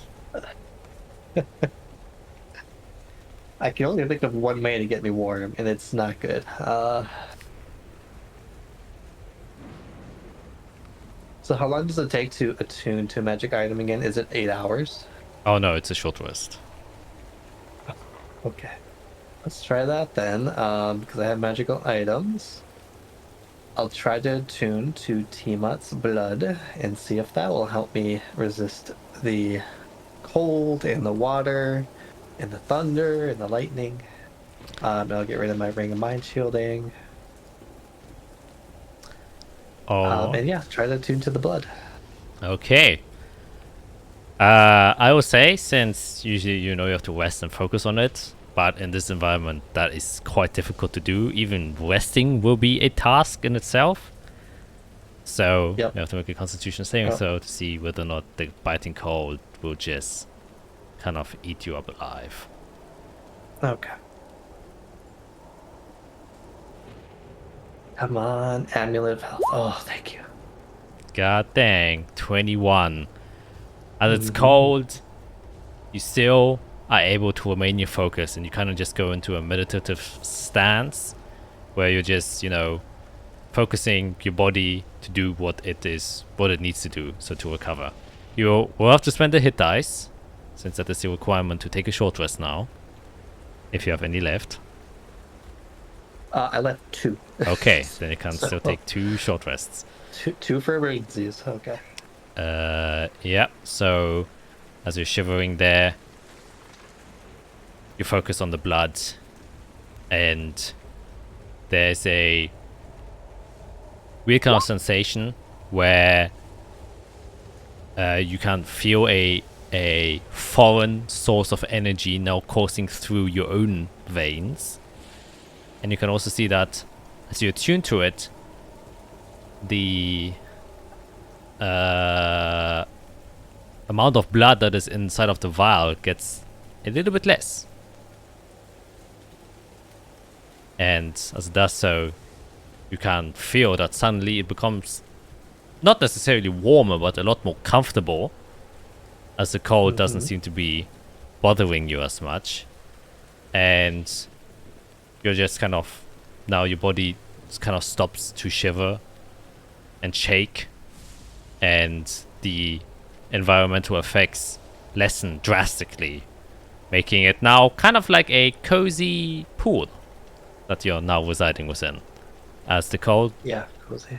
this cold definitely no longer affects you, since it's nothing egregiously cold. Oh, wonderful. Oh boy, I gotta find time to look at this file. Not now. Definitely not now. Oh, and the pendant, that looks like that is attunement as well. Yes. Attunement. Okay. Can I do that at the same time as I get the blood too? Can I Yeah, attune two when things at you were once? like focusing on it, it had like a special attunement Okay. effect. Yeah.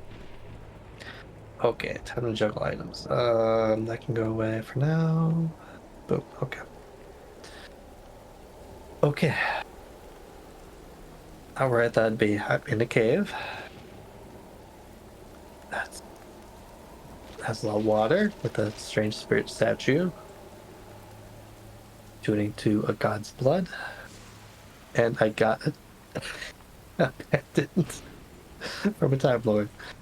My gosh, okay. I mean, it's good news.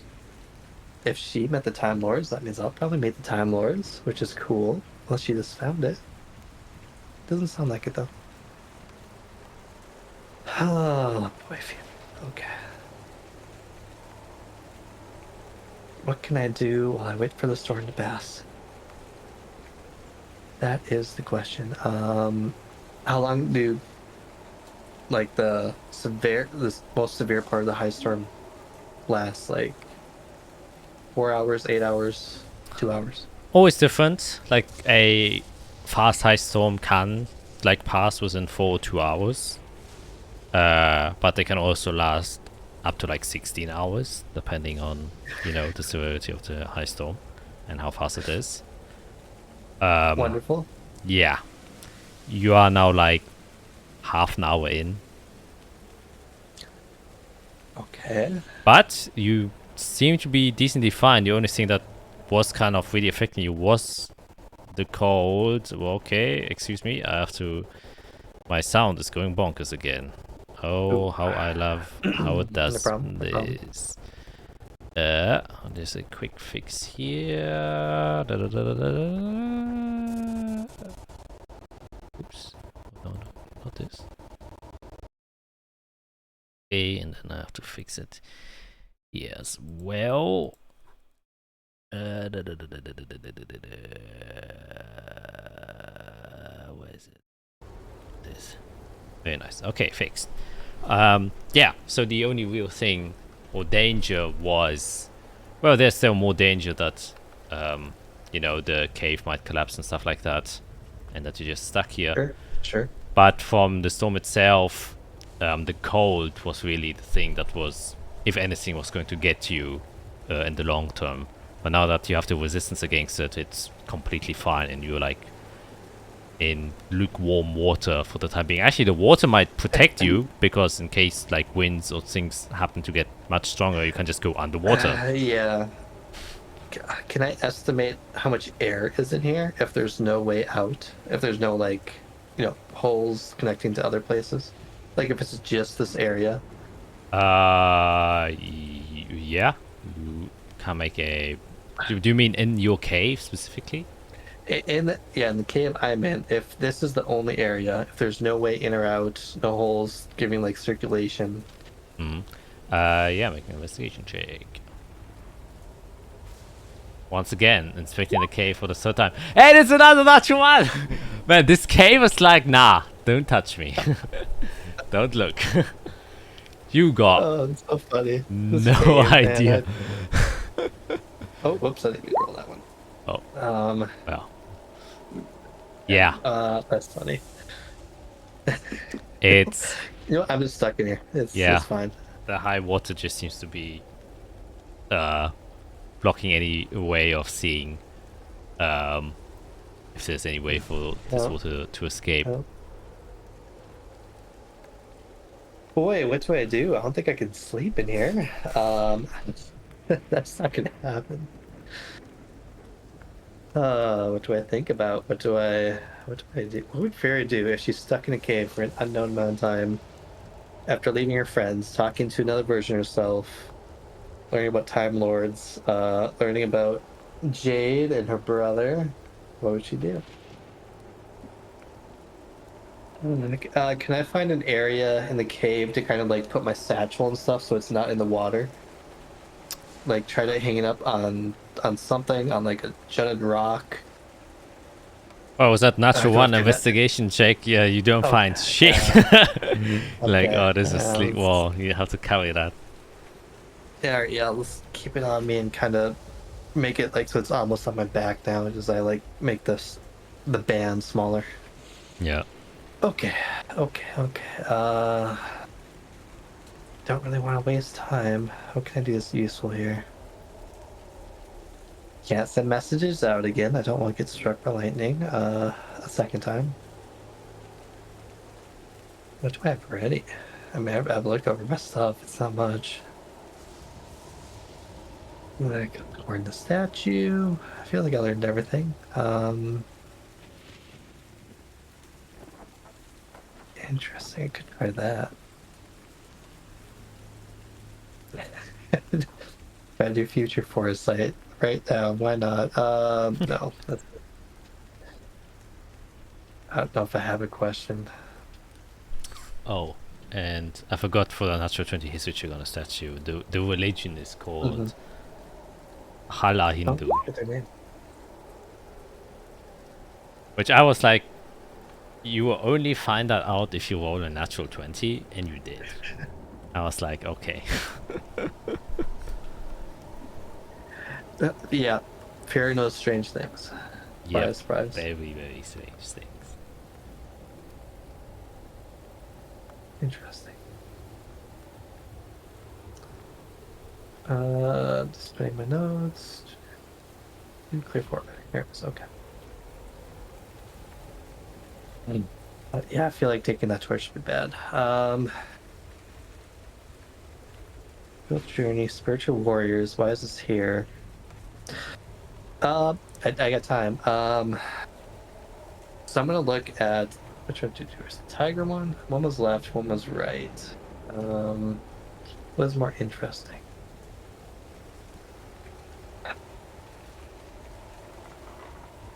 Yeah, I want to try to figure out its purpose.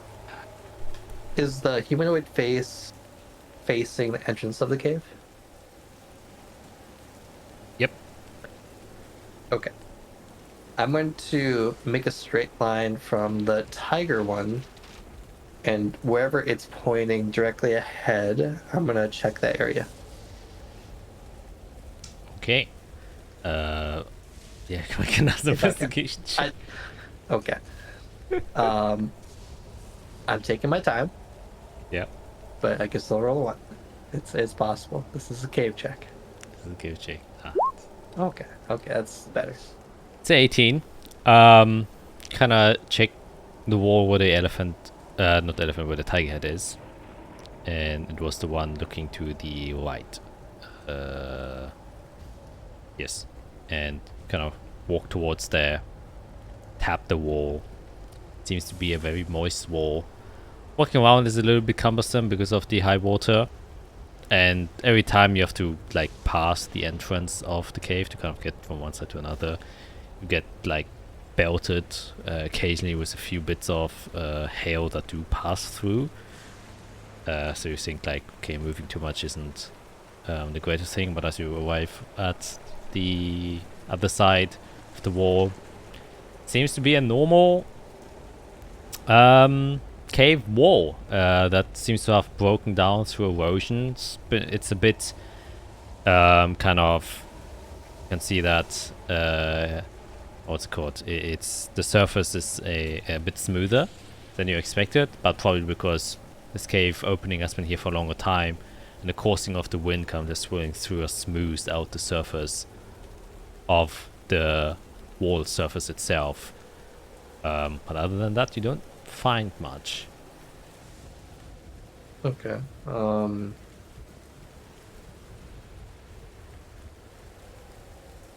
do I try to cast a spell?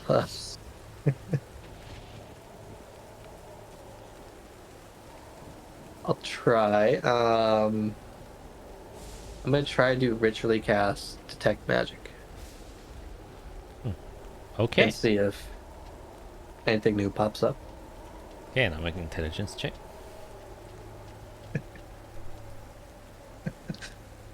I'm guessing I have to. Okay, that's better. Oh, pretty good. Okay. This time, maybe even reinforced through the new resistances you have gained that allows you to kind of hold in more potent magics at the time, especially elemental magics. And as once again you feel this kind of strong electrical current, your body isn't as phased anymore, as it seems to be more comfortable in the proximity of these elements. As you do so, you can channel the right amount of energy to cast the spell effectively and safely with your own 2 hands. As you do so, your eyes light up. And as you do so, one thing that lights more up than it already is the torch, obviously. There seems to be a faint glow of magic coming from there. It also seems to be from the school of illusion, as it's also responsible for changing colors. But a other very visible thing that you now notice is the entire left side of the wall is glowing as well. As it seems like that portion of the wall seems to be magical. Oh. And seems to be a combination of conjuration and illusion.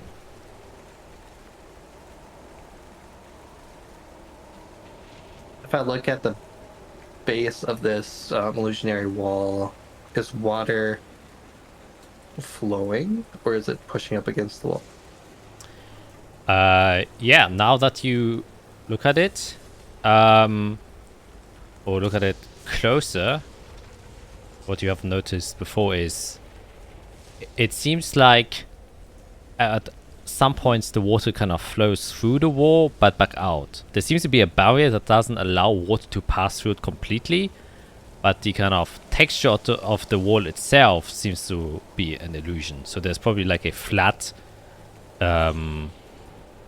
force field not allowing things to go through, but the texture of the wall is basically like a texture map placed onto it to look like a normal wall. Okay. So what happens when I push against it?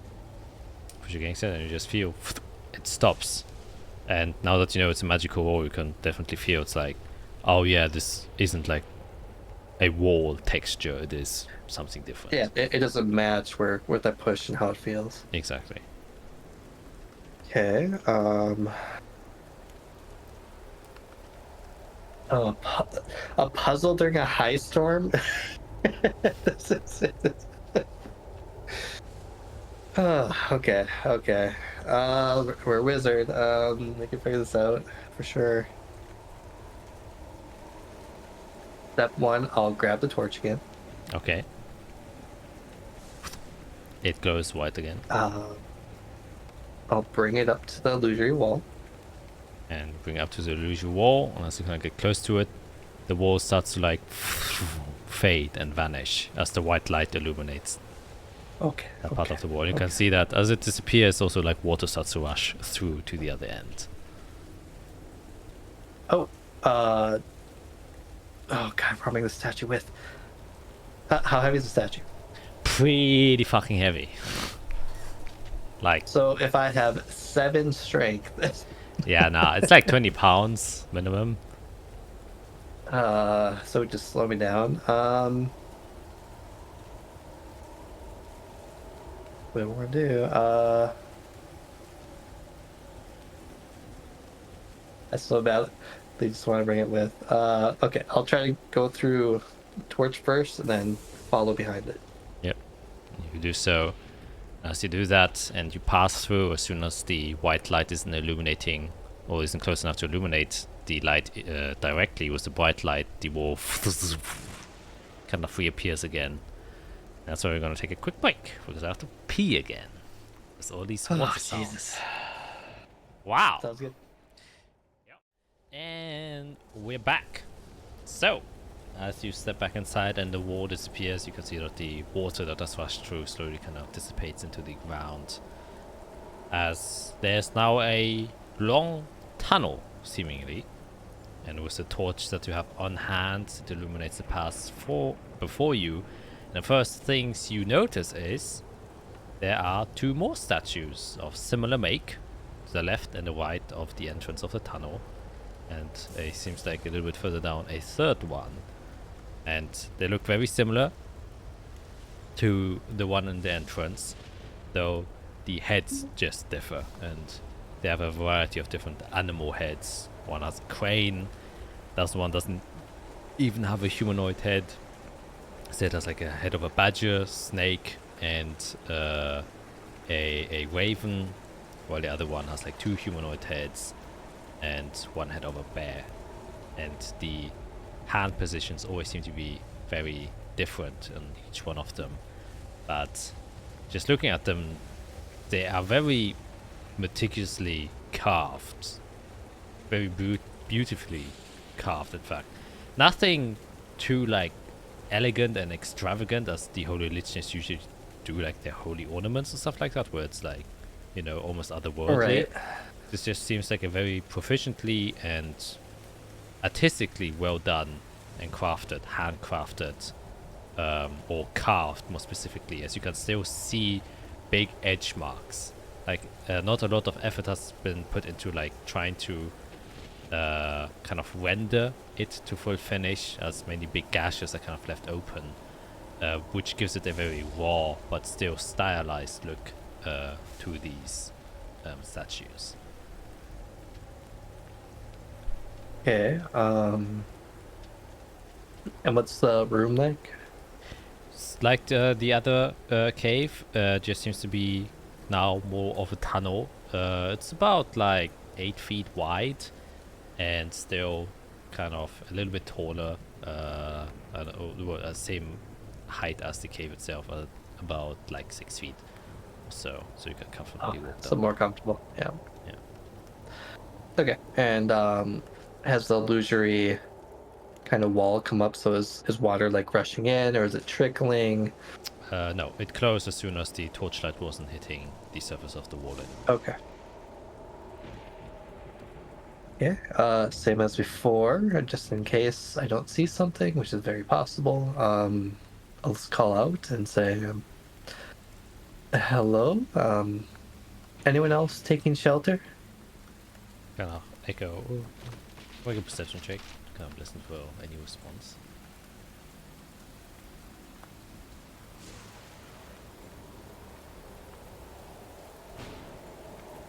20.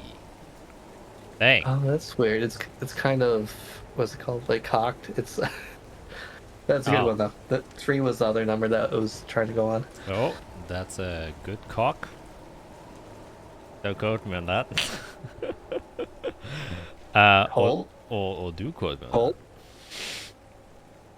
that. Oh I no! gotta make sure I spell this.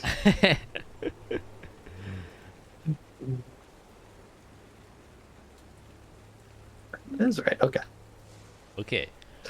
Jack 8, 21, 24. Okay. No, my resume. Um, but as you know now, inside of here, one thing you notice is as soon as the wall closes back again, it also seems to be decently soundproof. As the storm has dimmed a Oh, bit, good. and Yeah. as you kind of listening out, you now more clearly and distinctively hear this sound again that you were while you were inside of the cave, and you now notice, oh, it came from this tunnel the entire time. It seemed to have vibrated somehow out, and because of the illusionary wall, it was like heavily dampened from its sound, and now in the tunnel it echoes. But as soon as you say hello, you can hear that there's a short pause where you don't hear the sound anymore. Then you hear like a noise that is like metal scraping against other metal, but gently, like not very harsh, almost like a and then like a ding, and then the carving continues. Oh.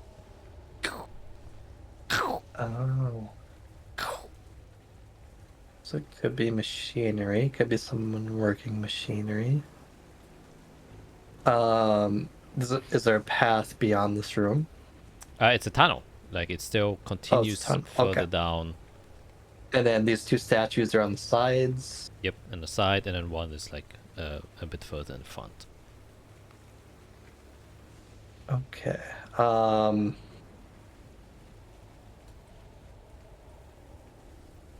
And then the statues, one is mainly animals. Another's 2 humanoids and a bear.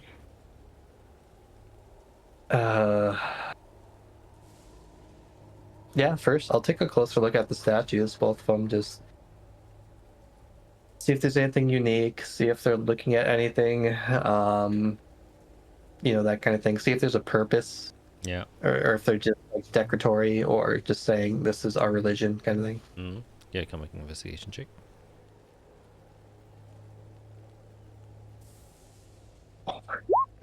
Dang, that's for 20. I want to know everything about this religion. Just send me the documents and just Crazy. Well, the first thing you notice is, they seem to be carved, sort of like a wooden statue. We all seen like a carved wooden statue. Only difference is these are made out of solid granite or granite, which is like whatever carved this either must be incredibly strong to be able to cleanly carve granite, or as you are guessing, it might be a literal machine that is doing this.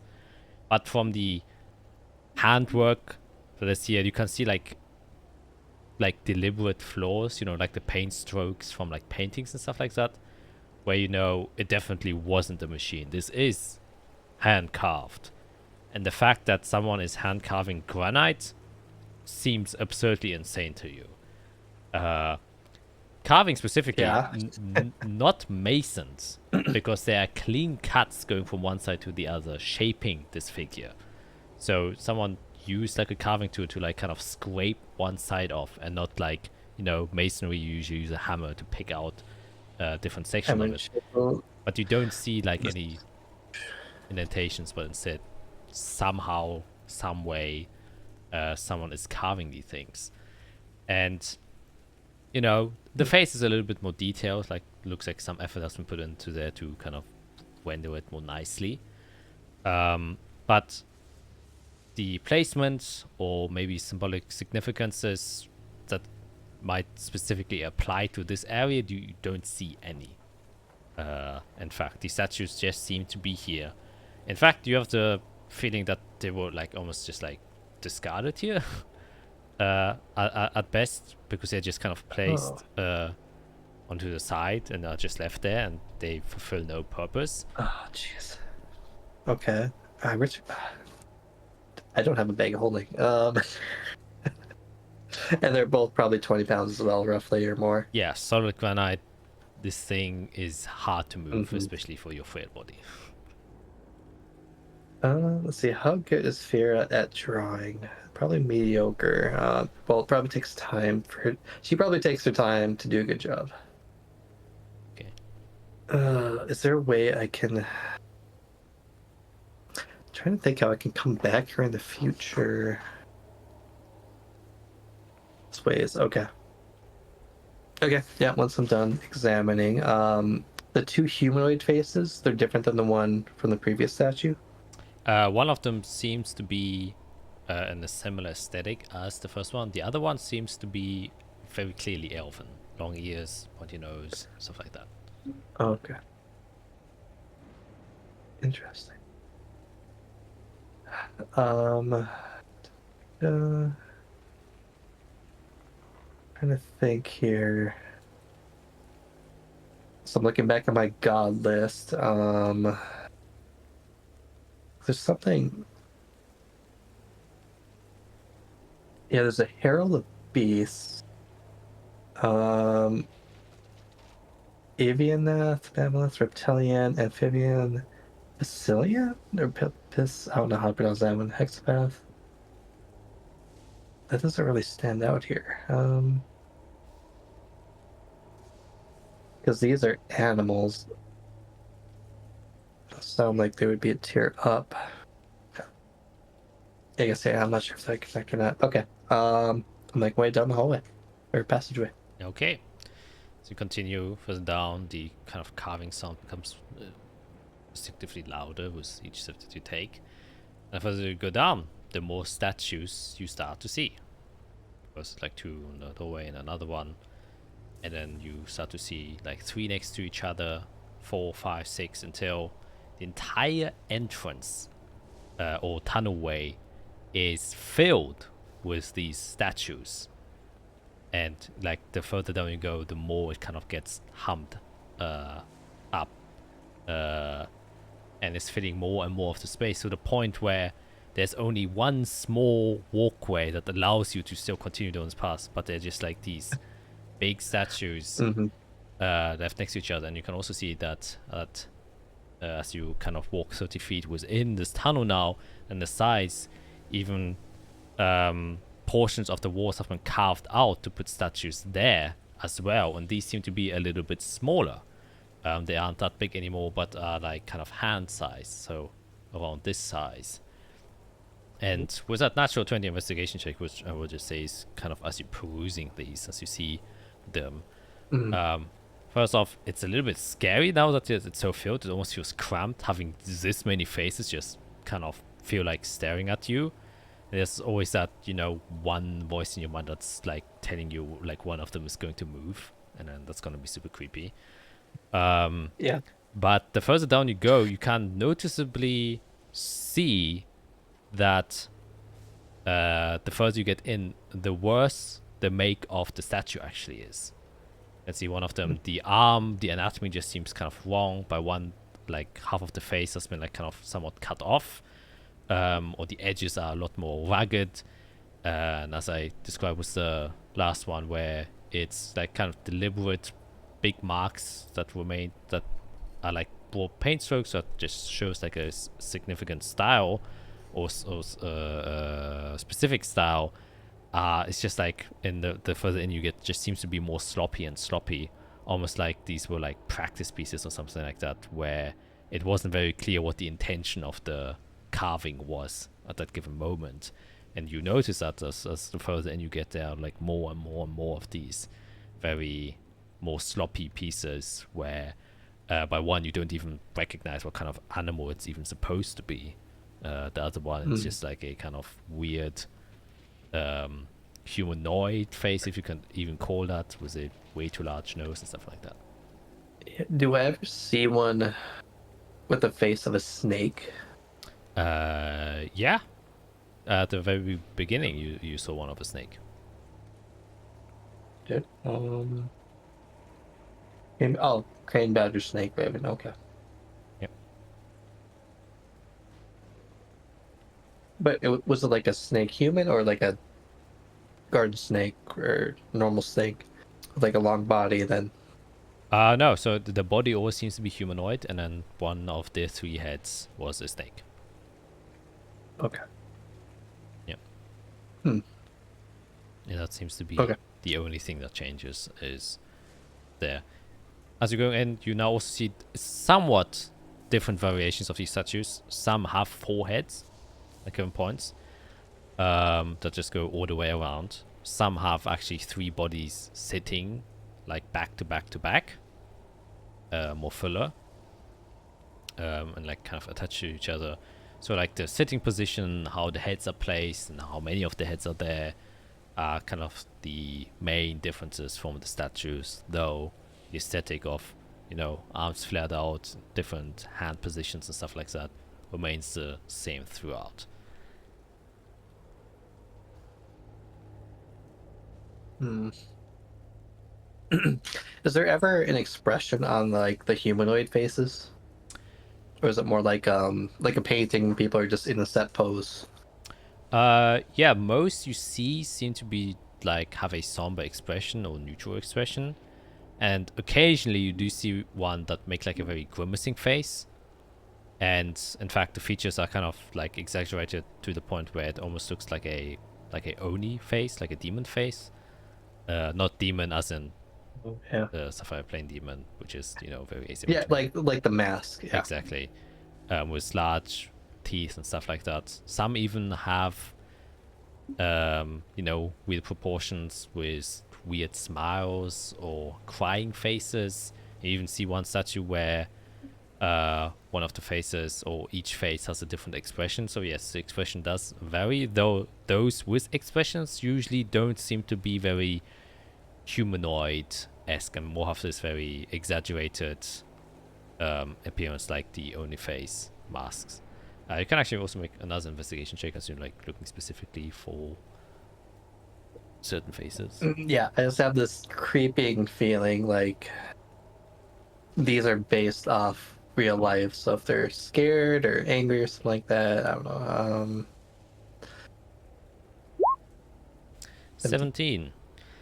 As you're looking through, you do see one head that kind of piques your attention. It has 2 horns. Seems to be a fabled tiefling, from what you can tell. That's just 2 horns coming out from the top, which, you know, you've never really seen a depiction of tieflings other than maybe in text from the Holy Legends where they are, you know, bastardized and stuff like that. Another thing you find as well is you see a humanoid face that looks very distinctively similar to the humans you saw in the vision from the divine emissary. Emissary? Yes.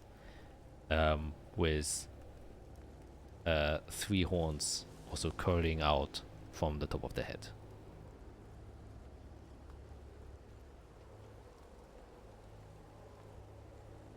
Odd. Really, is that noise getting louder? Do I feel like I mean, I have to be if there's more and more statues. Yeah, it's definitely getting loud. Man, I don't know if I have stuff like mage armor or alacrity up. When did I cast those? Well, you would So have, they only last 8 hours. and you would have lost them after your magical mishap that happened. Right. Yes. Is that worth it? I don't have any first levels. I was third. Okay, I'll spend a third to get alacrity, but not mage armor. Just in case I gotta move quick. Okay. Alright, let's keep going. Alright. As you go further and further, and this is now like rows and rows, you're like about, and the cave does curve and stuff like that, so it's not just one straight one. The walls seem to get higher in the ceiling too, as you go deeper and deeper. And these seem to have been carved out, almost like to place more statues there. And you walk like a good 300 feet of just filled rows of statues and statues and statues and statues. These are in the thousands, definitely. Must have taken like literal ages to carve all of these by hand, if they have been carved by hand. And as you get closer, you can hear the distinct carving sound, which you can now make up is definitely like some metal grinding against stone every time it hits it and it carves through. And now that, you know, the space has been constantly illuminated by the torchlight that you have with this white light, and at around the 300 feet mark, you do see another entrance that seems to lead into a room far away. And from where you are right now, which is like about 60 feet from the entrance itself, you can't see it because a similar white light seems to be illuminating from there, and kind of blocking it is a large silhouette, but you can't really recognize the shape of what that silhouette is from where you are right now. Okay, so if it's a person, what if they don't know common? What if they're an enemy? I'm reasonably ready for a fight.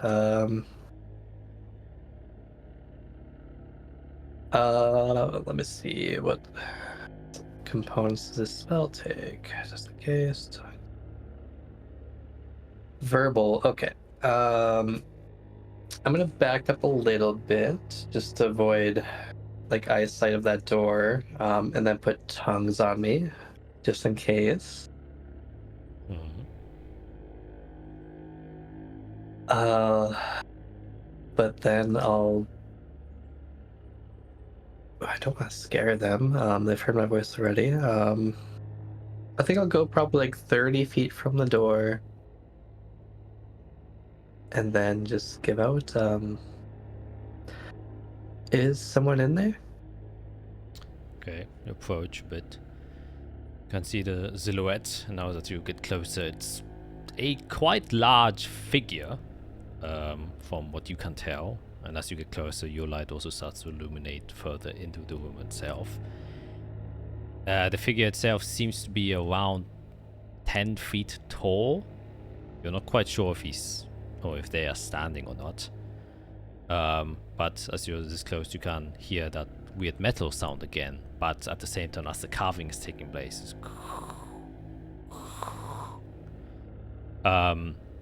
as you kind of call out, the carving kind of stops once again. You can see kind of one large arm kind of operate out, and you can only see like the silhouette of it, of the dim light that is kind of illuminating from behind. Kind of, you can see in its hand it has a statue that it kind of places to the side, and then the arm slowly moves. And while that's doing so, you still see that the carving sound continues, as you now see that behind him there are still two arms, one holding a statue and another holding some sort of carving tool, while the third arm in front seems to be taking a block of presumably stone or some sort and places it in front of it. And you can see it grabs it with its feet, and now you recognize, oh, there's a 10 feet tall person that is sitting, and then starts to carve it again with its third arm. And as you kind of just take this in for a moment, you hear a voice coming from there say, "Oh, we have visitors?" And then suddenly you see weird noises that are happening, like almost as if dishes are being spilled over. And then appearing in front of you, as kind of walking out of the doorway, the large silhouette looming figure is still sitting there. But a second individual that kind of shows up seems to be young man that is like around 5'8" tall, nothing special, wearing kind of hide leather clothings, taken from presumably hunted animals and stuff like that. But one thing that is very peculiar about him is his skin tone, which is a mixture of pure white and pure black. You can see that the sides of his face are white, and he has like these almost like black markings that go in the center of his face down. It doesn't really have a skin tone other than it literally looks like paint, but from where you are, you can still see like somewhat like his pores and stuff, so it doesn't look like paint, which usually gives a different sort of reflection of when light is hitting. It just seems like skin tone, just that it's pure white and pure black. And he has like short white hair on his head, and says, "Oh, I guess you were the one calling the entire time? I thought I was going crazy." I kind of think I have been as well. You're real, right? I haven't been killed. I would say the same thing. You're coming to my home. Are you real? Quick existential crisis. There's a high storm coming through. I thought it had me for a bit, but then I found the passageway. Can just hold up the torch. And this. Ah. Oh yes. Oh yeah. High storm. Luckily barely noticeable down here, so you should hunker up. Don't go out very often. Please come inside. Come be my guest. I guess our guest. I'm currently brewing up some stew if you want to. Can't wait out the worst of it. Happy you found our place. You seem to be a bit drenched. Hard to keep dry. Can you first tell me who you are? Yeah, I guess. I'm Linsa Weisenauger.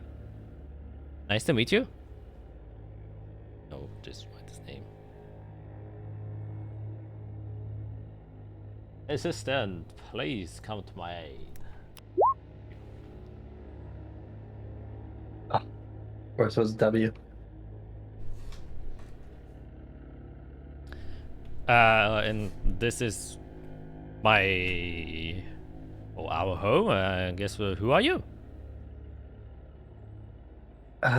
Fiera. Nice to meet your acquaintance, I think. So I've met a lot of people lately. Some aren't so nice.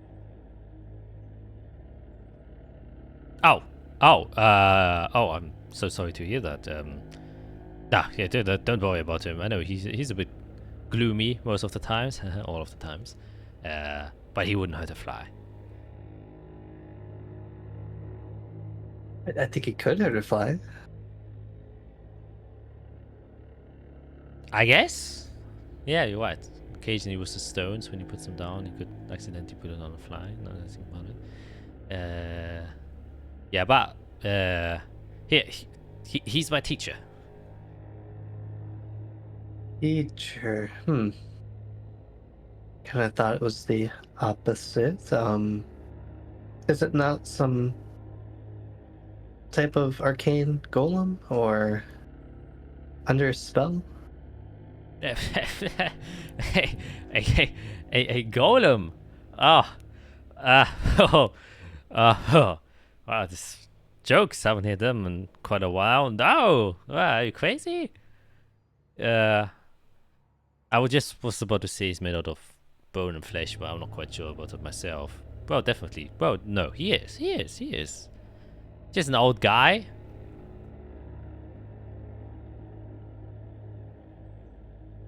I mean, just come in and meet him. He won't bite. As long as you keep your distance, I think that's doable. Oh, please, nothing to worry about. Like I said, we got some stew. We're gonna be eating in a while, or at least I will. He usually doesn't eat that much. I've been trying to feed him. Yeah, no, nothing to worry about.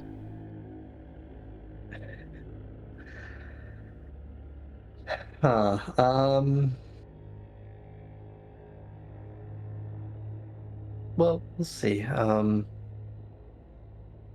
guess I don't have anywhere else to go. Very well. Lead the way. I'll just stay back a little bit. Sure, suit yourself. Don't have to be strange. He just kind of turns around and then walks back into the room he just came from. You can see. And he was speaking common the entire time? Yeah, he was speaking common. Okay, I'll follow. Yeah. And, you get to the doorway where you now see this extremely large figure. The room itself that he's sitting in seems to be a lot taller than the rest. About maybe like 80 feet or so. And it is stacked and stacked and stacked and stacked and stacked and stacked with a bunch of statues. Going all the way to the ceiling, different sizes. And most of them look the most crude from the statues you have seen. With the sloppiest work yet, where some of them you can't even recognize if it's supposed to be a figure or not. Though the one he has just placed to the side seems with the same quality you've seen that was placed at the entrance. Very well crafted. Oh. And you can now see this large humanoid figure. Actually, you can make a perception check. So you're getting closer. Come on, glasses.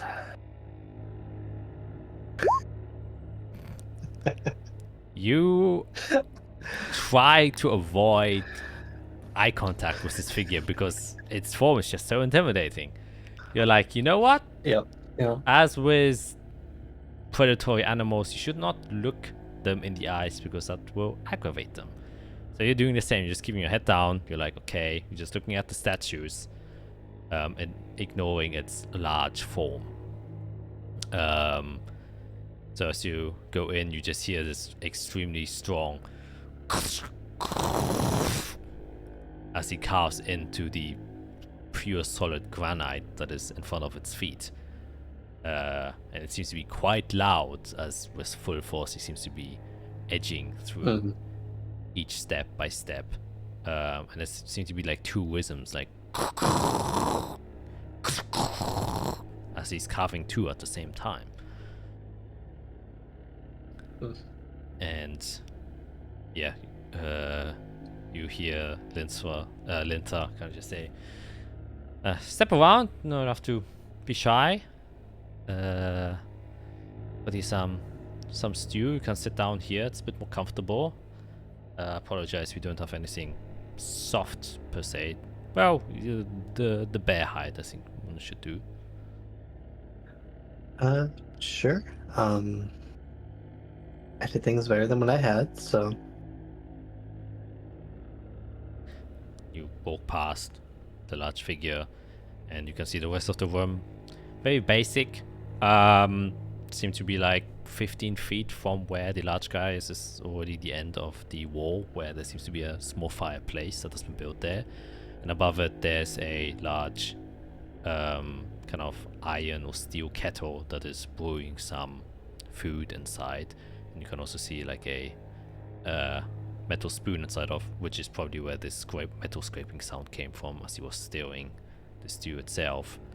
And there's like a small table there with a wooden log as a chair, and then you can see several pelts of different animals that are laid on the floor as a sort of carpet or makeshift bed.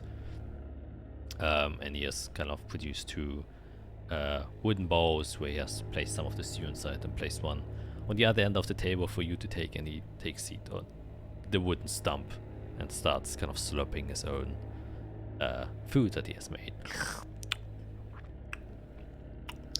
I just look at it for a while, stirring. Can I look over to like the kitchen area and see if there's any obvious, I don't want to say poison, like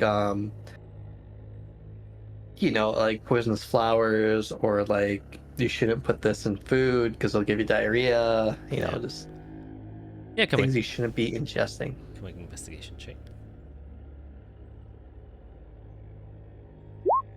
17. 17. Yeah, next to the kind of fireplace, like behind him, and he was obscuring it a bit with his body, not deliberately, he was just sitting by sitting. You can see like a small bench where there are like different root vegetables kind of cut up, and then like the leftovers of them, like the peels and stuff, and seeds. And as far as you can recognize, there's like a handmade knife that has been used to chop most of them up. You can also see a few bones there from probably meat that he has carved and filleted. But as far as you can tell, with herbs and stuff like that, and kind of dried vegetation that has been placed on the side, there doesn't seem to be anything noticeably hostile or dangerous about them that you would recognize from your botanical experience. The soup also smells extremely good. You don't smell any poisonous or things like that. I'm sure. Guess I'll just ask because I'm still stirring. Do you get along with the goblin tribe to the south? I think they hunt in this area as well. Yeah, we don't meet that often. They're a bit further south. I usually stay or go to the woods in the west and hunt there occasionally, or to the east at the Boreas thicket. Usually there's a large density of wild animals like boars, bears, squirrels, badgers, and deers and stuff like that can be found there. Yeah. Oh, well, quite handy then. Yeah. I occasionally have conversation with the Goblin Triad leader and just, see how their spiritual alignments are and stuff like that, but we don't talk often. Yeah, it seems like their beliefs are a little different. Yeah, tends to happen.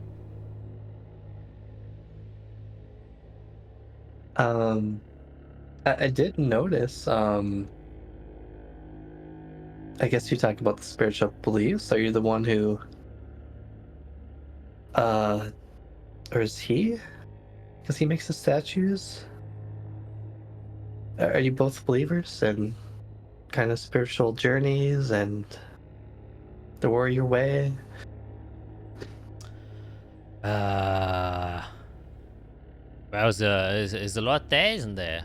Well, I had a knack for spiritual attunements, especially with the spirits that reside within me, and I had a lack of control, unfortunately, most of the times with them. And in my effort to try and find a way to kind of attune to them better, to understand the spirits residing within me, I was, on my search to find someone who could guide me. That is where I found my master, who was happy enough to take me under his wing and to show me the ways on how to properly control the spirits within me. Oh,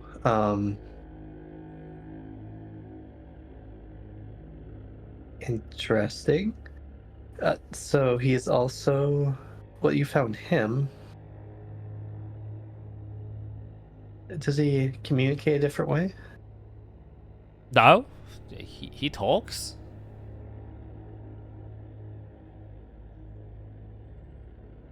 Oh, okay. At this point, you can see that the carving kind of stops, and just hear a as he places the granite onto the floor, and you just hear this heavy thud on how heavy that stone must have been in its full form. And then another as he places the other one there, and he kind of turns around and shifts, doesn't really stand up, and then just kind of nudges a bit closer to the fireplace.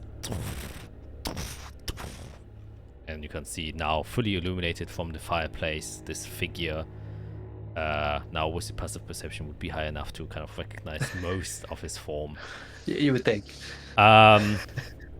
Most of his body is kind of obscured by his extremely long hair that is coming from his head. It's like so long that it also kind of bunches up onto the floor. It's like as if he never cut his hair in like several centuries or something like that. But it's like extremely dirty, but it seems to be somewhat of a black color, very dark, and it also has like a scruffed beard that also has been growing for some time. Extremely deeply sunken in eyes, very reminiscent to the ones in the statue you saw, and his facial features seem to resemble the facial features of the statue itself, but he has his eyes closed, always keeping them shut, so you don't really see his eyes themselves. He has long pointed ears, similar to an elf, but his large frame is really what kind of takes your attention, and the 3 arms that seem to be kind of coming out of it. You can see he has 1 left one and 2 right arms. And he's wearing these very shabby kind of cloth that is just barely obscuring most of his body. You can see just a bunch of scars all over the surface of his skin, just covering it. It's almost more scar tissues than normal skin from what you can tell. The other thing you notice is that his upper torso is extremely elongated compared to his waist, which is how he kind of gets his height, even though he's sitting the entire time, and he's very much so slouched forward. So sitting fully upright, he might get to like 15 feet, and if he stands, he might be 20 feet or even taller. So this is a ginormous figure. And the other thing you notice is as he kind of lifts one arm, and Linta kind of gets a bowl, and he just kind of takes the whole pot of stew that he was cooking and just places it in front of him and gives him the big spoon. And he lifts his arm. You can see that he has like 3 stumps under his 2 right arms, suggesting that he might have had 3 additional arms down there. The left side you don't even see, suggesting that he might have more arms there as well. So he just kind of takes the cradle, the spoon, and just kind of starts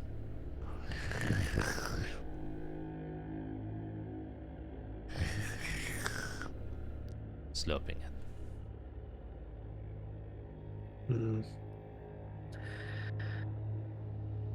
Well, he seems quite focused. I just have to get to know him a bit. Isn't that right? That's sure. Just completely ignores what he's saying, just slurps.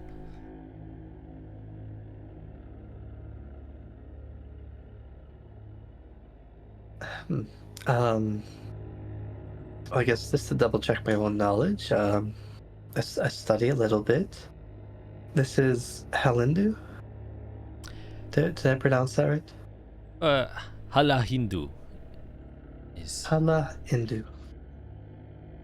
the pronunciation. Yes, though it takes many different forms and has changed over the years. We usually focus more on the spiritual attunement side, though there are very many different aspects of Hala Hindu, but my master tries to keep more for himself and says it's not so important for having a prosperous life, at least. Interesting. Sounds like he knows quite a bit then. Definitely does, for the time he has been here.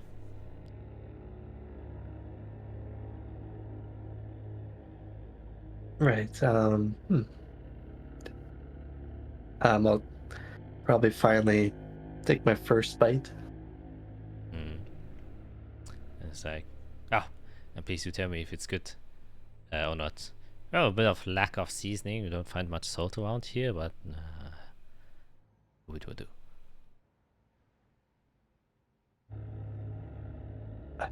Yeah. Does it taste okay? I assume it just tastes like a beef stew, basic beef stew. Yeah, well, just a lot more gamey since it's like wild hunted animals, and a lack of salt is definitely tasteable. Oh, So yeah, it is kind of like,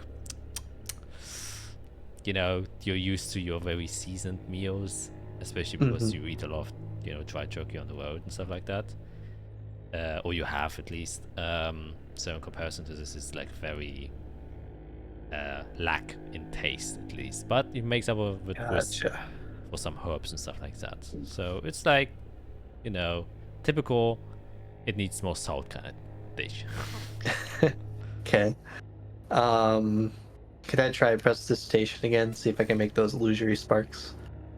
Yeah, as you gonna do, and they work perfectly fine now. And I'm under control of it.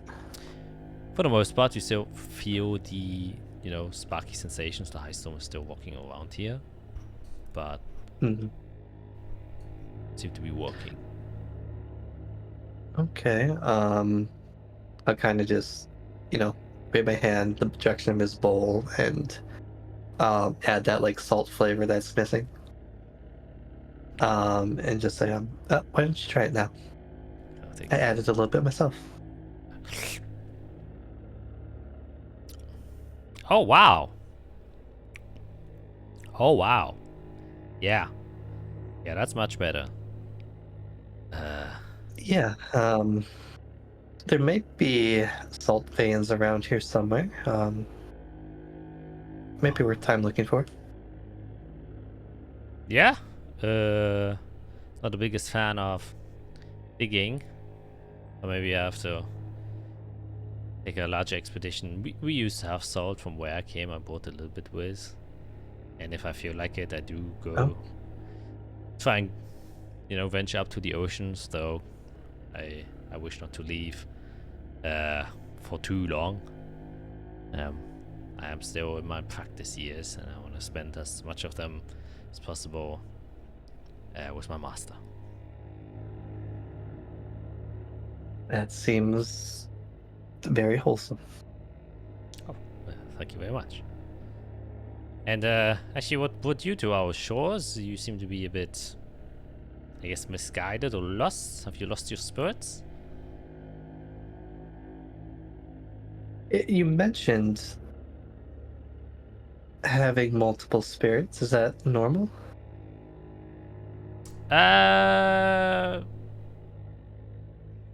Yeah, I think I have more than most people. It's kind of, I think, imbued in my nature and of who I am. But I think many people have a variety of spirits, though usually most people have one strong attunement with one spirit.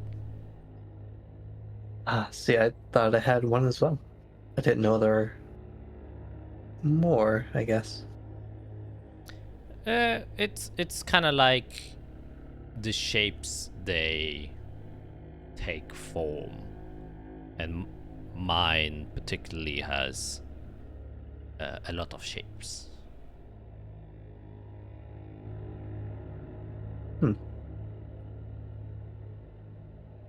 Interesting. Yeah, I guess I traveled at a bad time, it seems. Yeah, that's happened quite often, especially with these storms ravaging around. Gotta pick your time right. Right. As I kind of look at him as he's like eating, because I can probably see his arms now. Is he like built? I guess. Does he have like the arms of a warrior, or does like are they skinny? Look at them; they definitely seem like the skinny type. He does not look like he can lift much. He seems to be a bit more toned than you, so like that he is like doing some physical activities on a regular basis. But it doesn't look like someone who's gonna be, you know, lifting any swords and fighting like that. In fact, it gives you more the impression of like ISOL, if anything. Gotcha. Okay.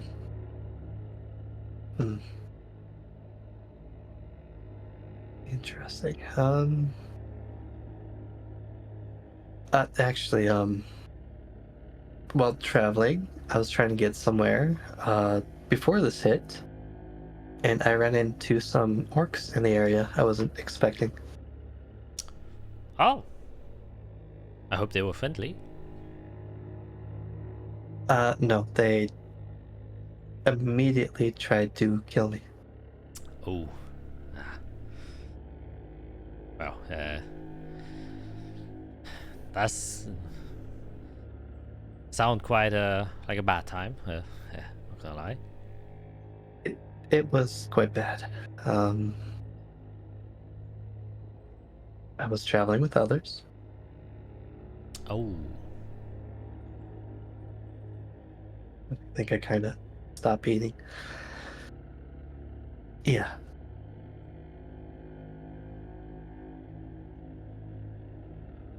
Are they okay?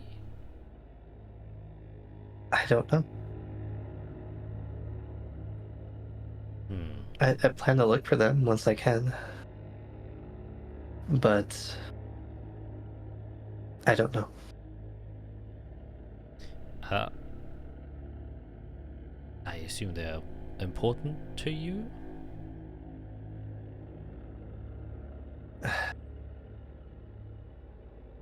It's hard to explain. I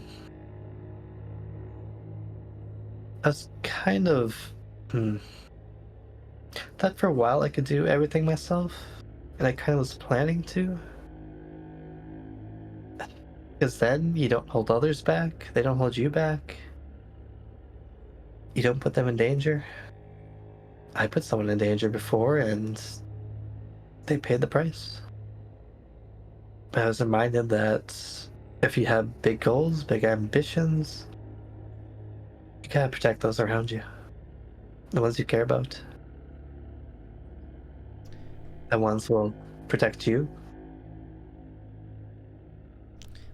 You hear a loud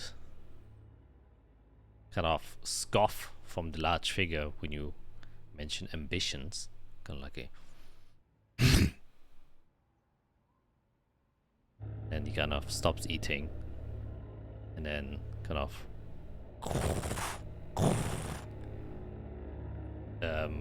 shoves himself back a bit and then grabs the stone again, starts carving again. Like Linta's like, oh yeah,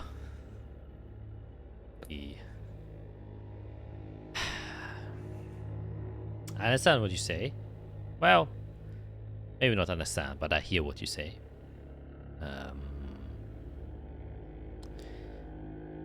Well, as a way of, or one of our ways for spiritual attunement is trying to know, I guess, what we care for, because what we care for ultimately shapes the form of our spirit. Think of it like this is one of our master's teachings, which he emphasizes on, is that there are many people who have big goals, right? But they misalign with what they truly care for. And so on their way to try and achieve their goal, they lose the things they care for, and with that, who they truly are. And so their spirits misshape, and they become different. Almost in a sense, corrupted. Impure, because in their pursuit for their goal, they have become a different person. And with that, in a very, let's say, basic term, become unhappy. Because when you are only trying to achieve a goal, but it's in itself is not something you care for, or it doesn't help the things that you care for, it's a meaningless and useless pursuit.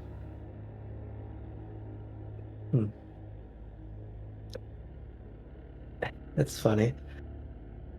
You actually described someone, I've met someone recently, means well, but is obviously working against his own beliefs, and he is very corrupted because of it, and is hurting a lot of people that I think he'd rather protect. So I understand that. Yes. How about yourself? You think you know what you care for? Ooh.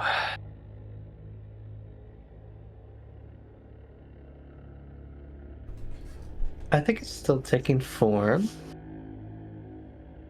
Through my recent travels, the easiest way to describe it is I care about this world and the people that live in it.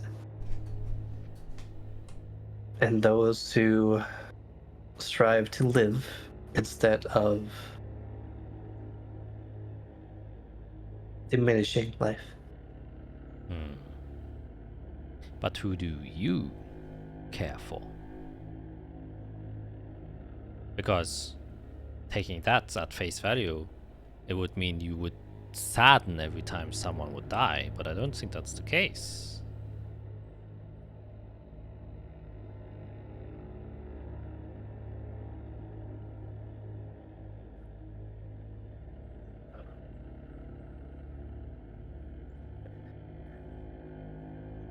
Tricky.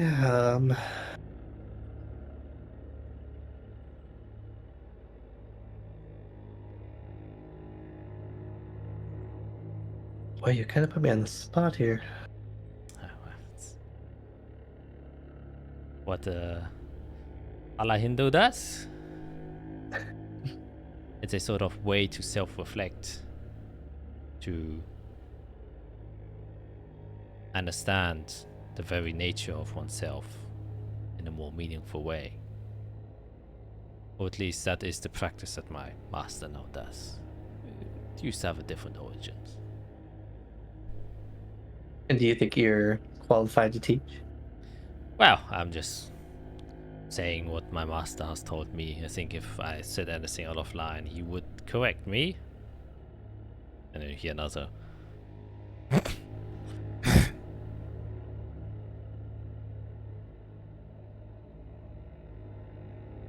What was that, a good sign or a bad sign?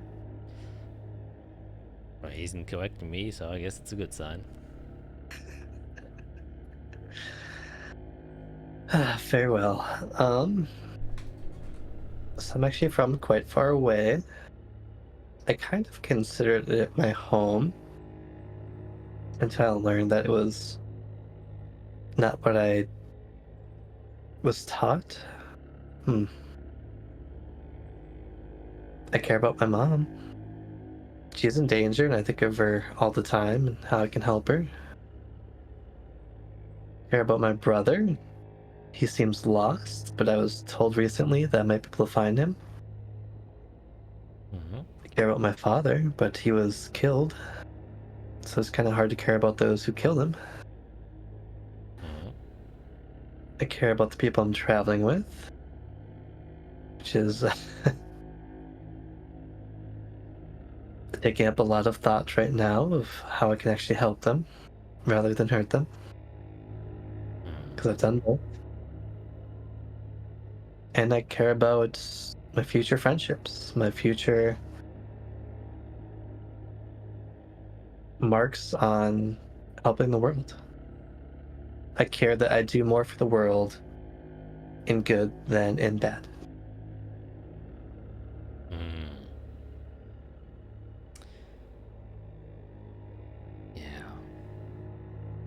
Yeah, this... Wow, it sounds like you're going through a lot. Definitely more than I have. Yes. It's been a wild month. If I told you everything start to finish, I don't think you'd actually believe me. Kind of looks up. At this point, you can once again hear the carving stop. And the large figure now turns back towards you. And he kind of hunkers down. And he starts speaking. Do you actually know the language if he starts speaking? Oh boy. Let me look at tongues.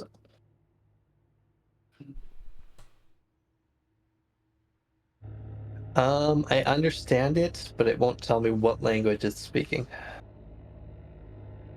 I think that's beyond tongues. Okay. Then you do not. It's like going through a translator. Okay. I know a lot of languages though. Yeah, you definitely don't. Well, actually, there's no way to figure it out because you just understand it. Or do you actually hear the pronunciation of saying? Or do you just understand it? Mm. Well, actually, yeah. I would say you hear the... I think you understand it as if you knew the language. Yeah, so he's just talking his language. So you hear him say...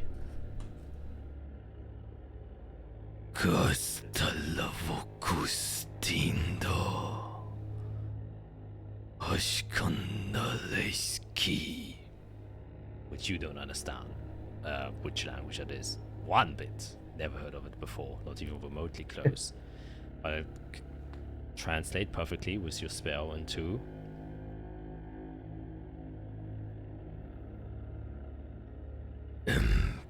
Ambitions cloud your eyes.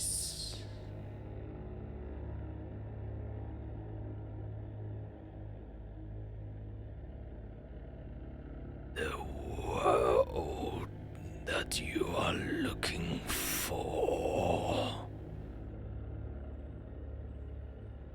exists within the people you care for.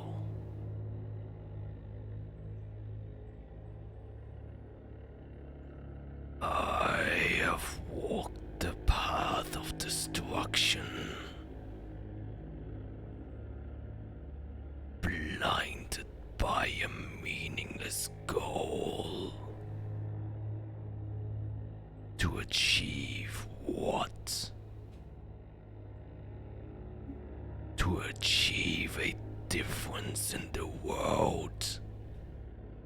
But in its stead, you will sacrifice the things you care for.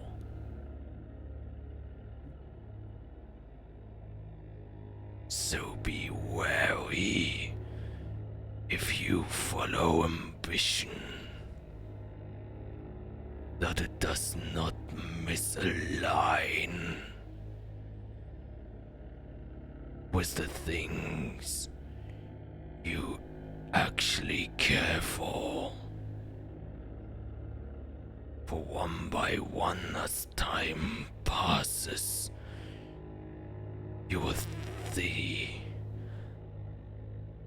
that all in the end will be lost if you do not hold tight to it. You can see him kind of with one arm touch one of his stumps on his right side.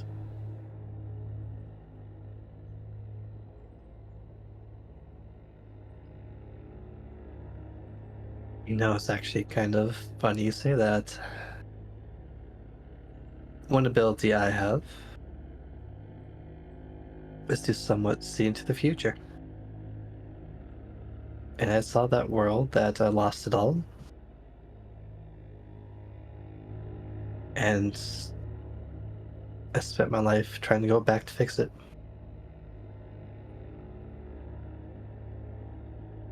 Because it wasn't worth whatever goal I was going for.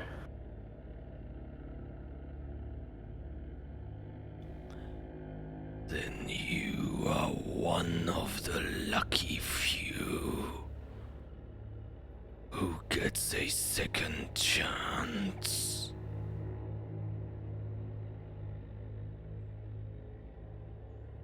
I used to follow one way.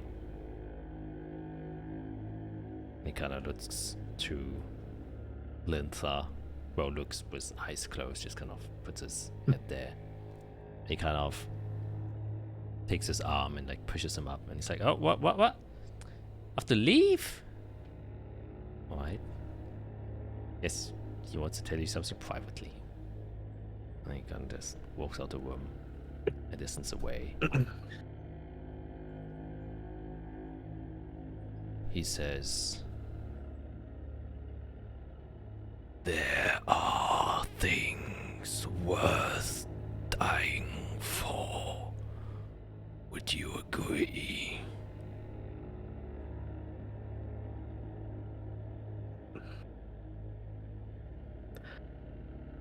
There are. And people we're dying for.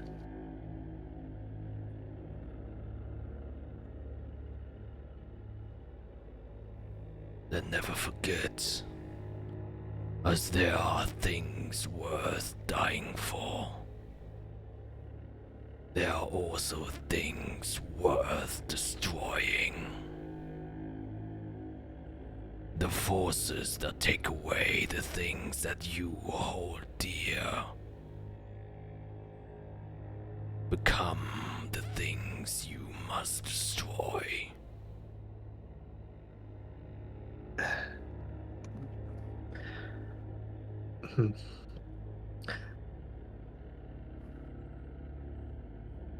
A force of nature once told me, blood only fuels the terrors. So I'm wary to destroy because there would be blood. No. Killing leads to bloodshed, not destruction. Not pure destruction. Though you must be careful if you wish to tread the way of the destroyer, because you will be easily misguided.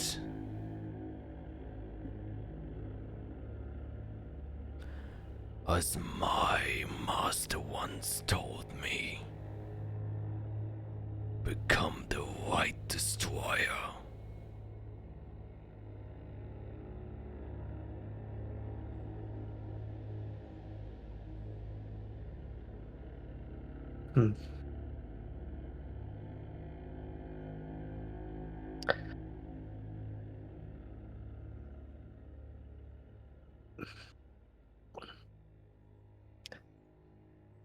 I think it's fair to destroy at times. However, I will always leave something behind so that people know that history can't repeat, that evil can't repeat, and what evil I destroy, I want to put as almost a warning to the world that it can't stand. So whatever destruction I may bring, I'll make sure to do it carefully, and that it has purpose, and that it was aimed at the good that I try to protect.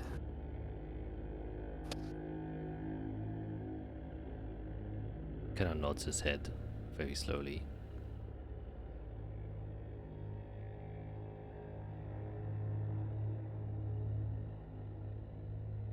I see that your spirit is well attuned.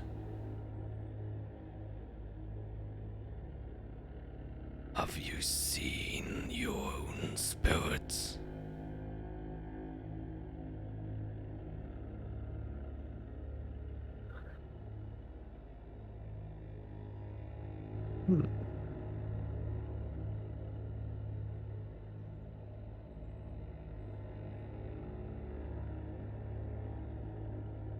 I can't say I have.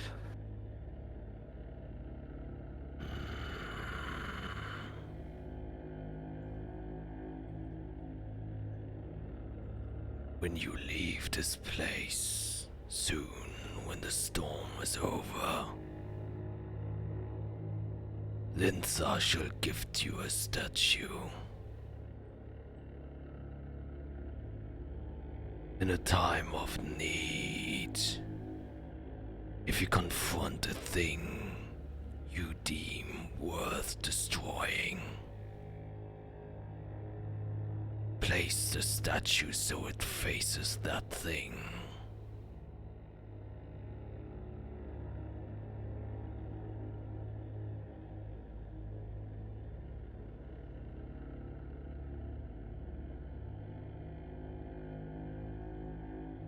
I will take this gift.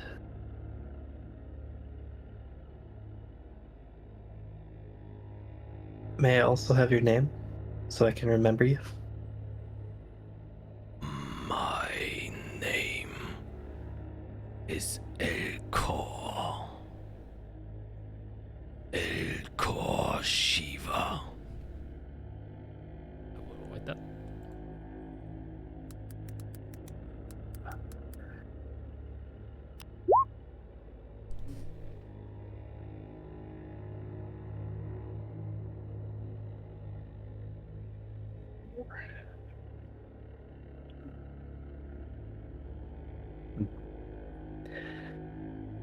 Well, then remember me as Chronomancer Fier Kron of Chaldeus.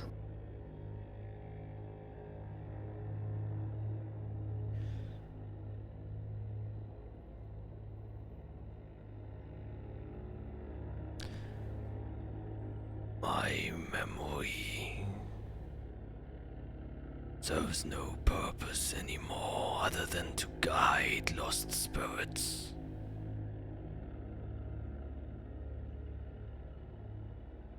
You have already found your way. Just make sure you stay on your own path.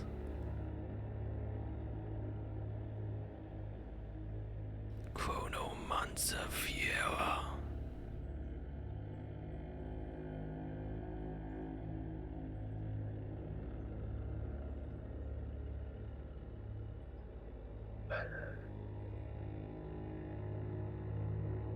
You know, Did you want me to call him in, or? sits back and then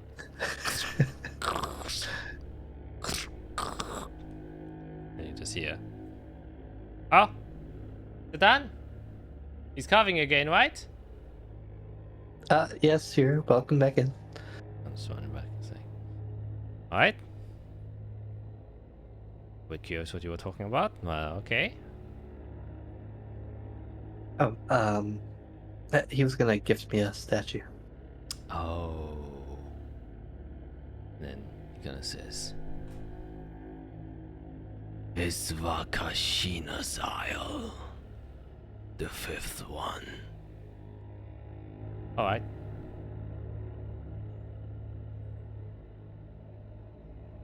Nice. Don't get visitors often.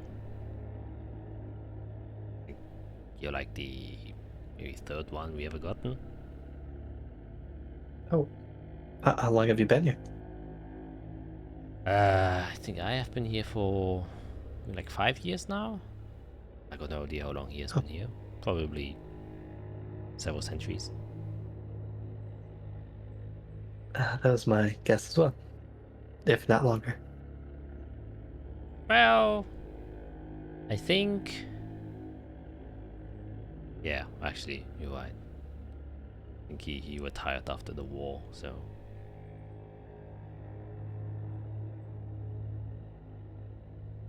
Interesting.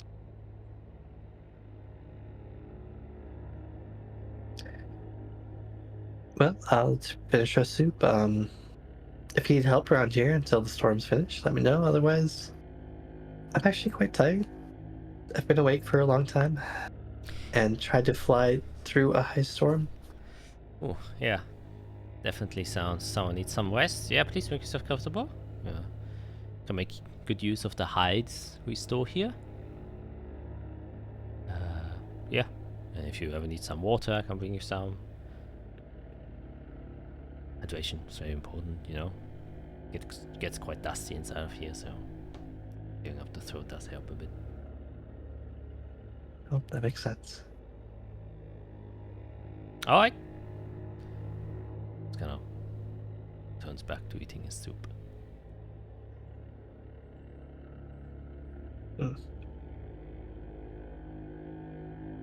Okay. Wild. Oh boy. Anything I should do before trying to sleep?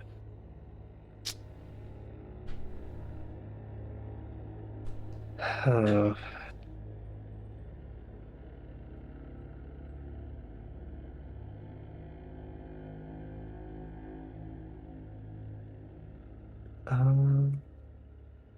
Kind of curious what language that is. So you understand him, right? You can speak the same language? Yes. What language is it? Because I had to translate it. Oh. Yeah, I was surprised that you could actually understand him. I was like, oh. Halvazaki.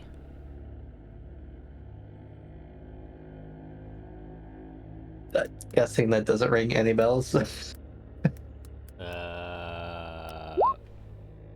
You can make a history check. On archaeology, help me out here. 13. Nope, never in your life have you had that. That makes sense.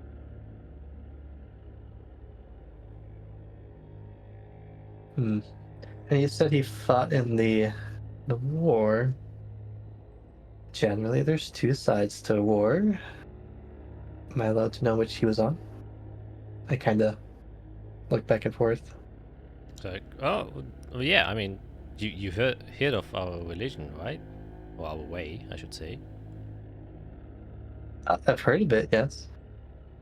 Yeah, so he's the one. Well, he's the reason why they won.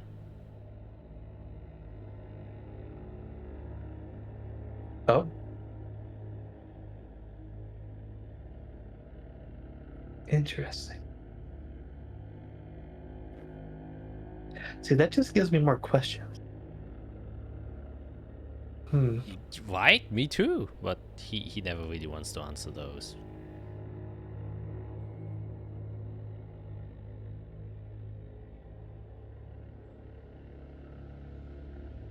Did I see a multiple armed individual in that vision? Which vision of the divine emissary? Yeah. Oh.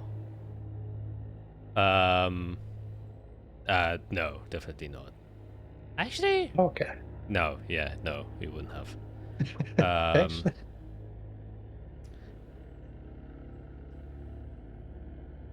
Okay, because okay. Well, what you piece that together?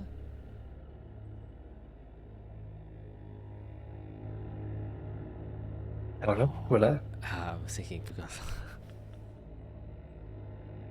I guess make an inside check. Insight, fear, knowledge. 4. Oh no. Okay, I won't say anything. Okay. It's like, yeah, never really talks about his past life very much. Only what he has learned. Oh. Do you know if he has any friends? He had many, but now? well, kind of the new spiritual teachings that he is imparting me with is kind of from the mistakes that he has made, that he used to as a great warrior, you know, first and foremost was, you know, responsible for winning wars. It's kind of what he was known for, or what his purpose was, to be more exact.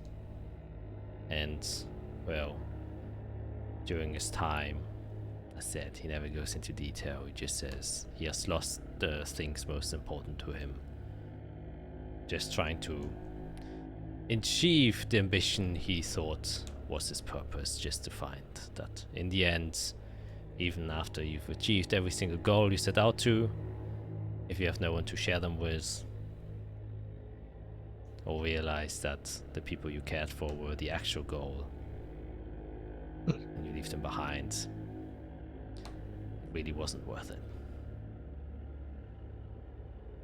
Interesting. That does seem to fit into my current scenario.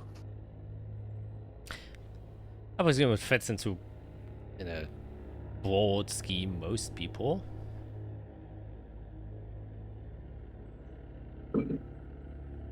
Yeah. Honestly, I may have to pass this along to a couple people. Definitely worth thinking about.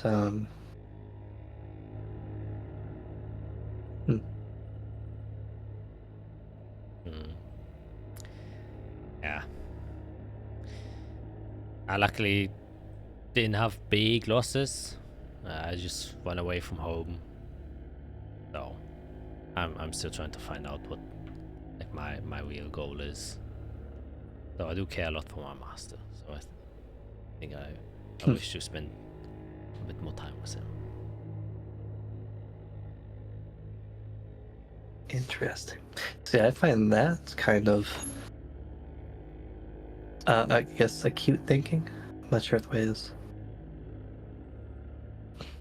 Like, what would you want to do if you weren't here?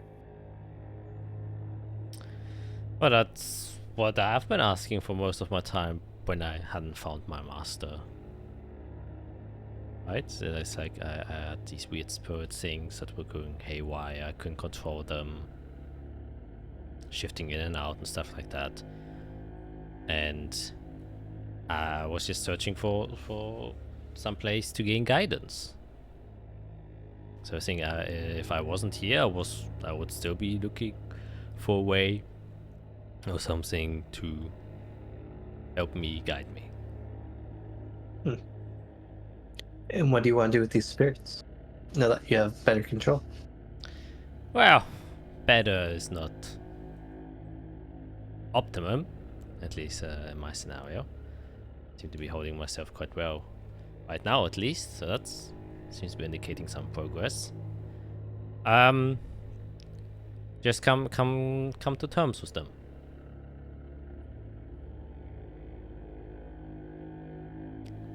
Understand them. Well, understanding gets you pretty far. Yep. I guess information just gets you far.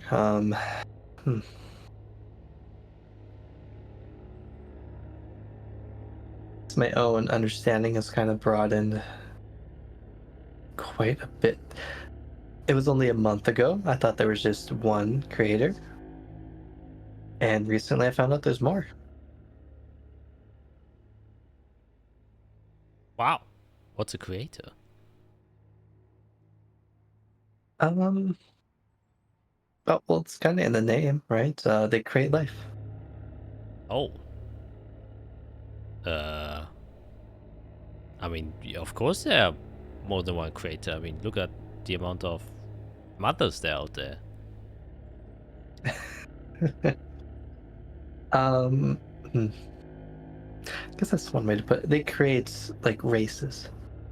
They created many of the races. Oh. Again, you can hear Echo kind of scoff.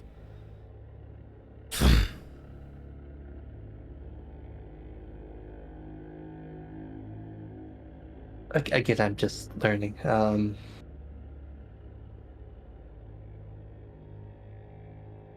it's not all good.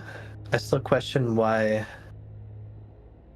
if they were the ones that created us, why they created us here when there's demons. Did they create us just to fight them? Did they want us to prosper? Did they know the demons were here in the first place?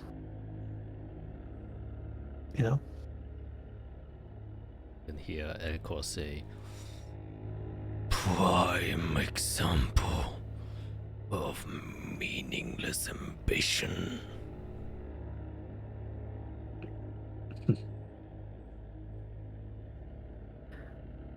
That's true.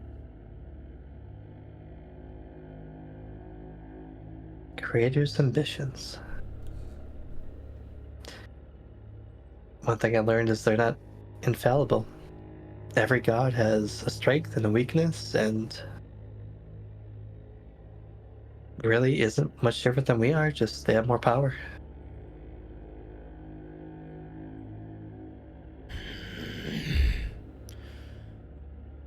The more power, the blinder you get. And in that sense, the gods were the most blind of us all.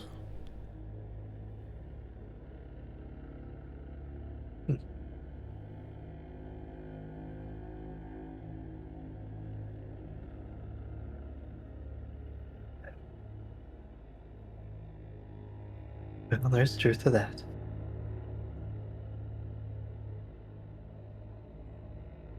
But I also would say that ignorance can create its own problems. And the weak are quite ignorant in many matters.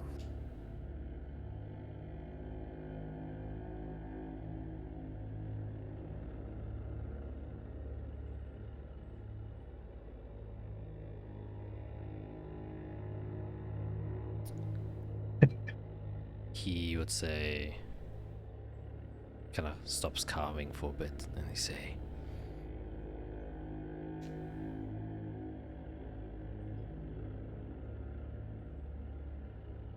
weakness is a blessing. The blessing only gets corrupted by those ignorant enough to think they have a higher purpose because they hold power. Those who are weak know what they cherish. Those who are strong easily forget.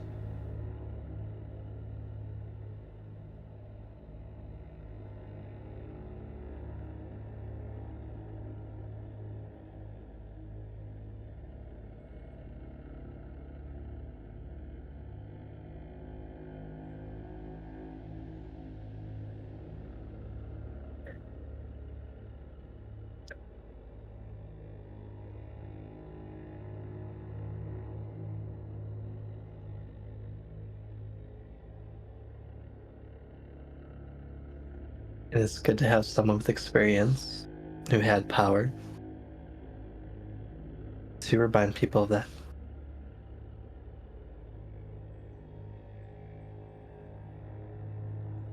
You have power too.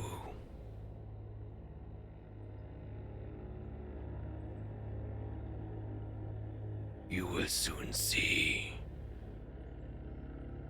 how much better life could be if you didn't have any.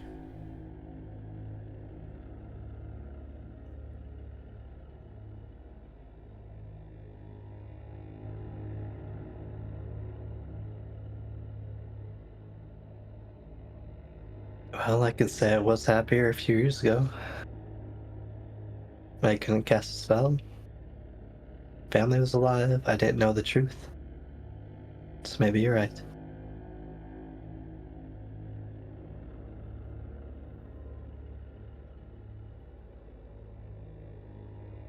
Choosing what you care for is not ignorance.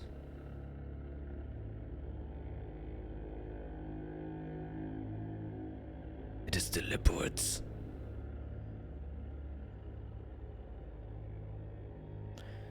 Throwing that away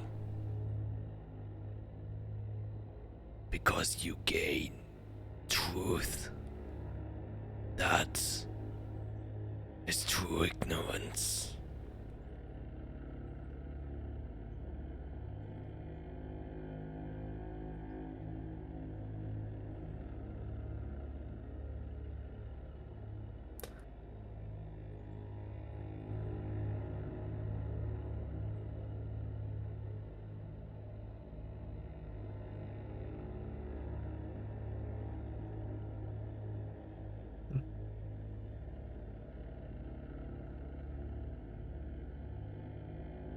Have you seen Eve? as she is now.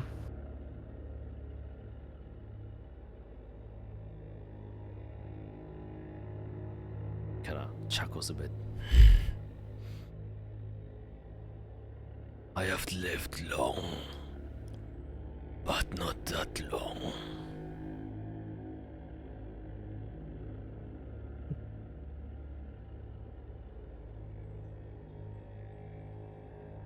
I'm curious what she would do if she could go back. Currently, she's being punished each second of every day.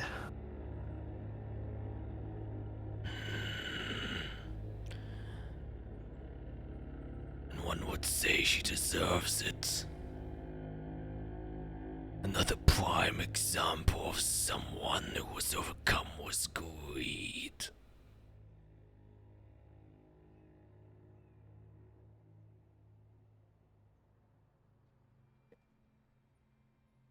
Hmm.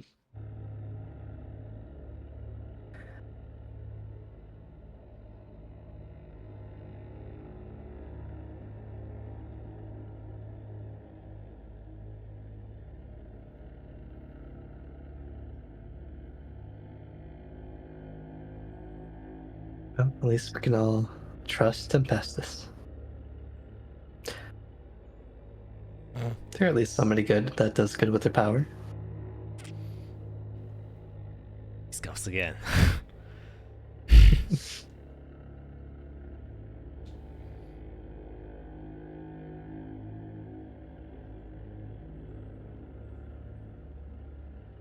One of the better ones. I agree. But not entirely selfless.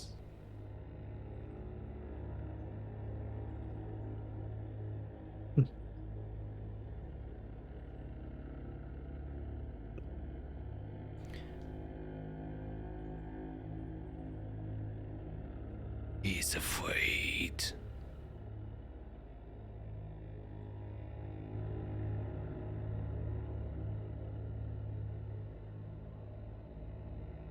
Of dying, I assume?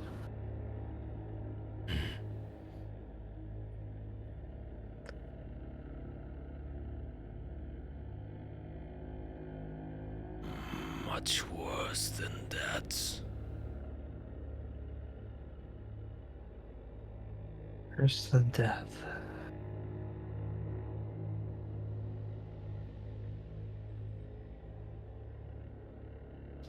Watching those you care about die.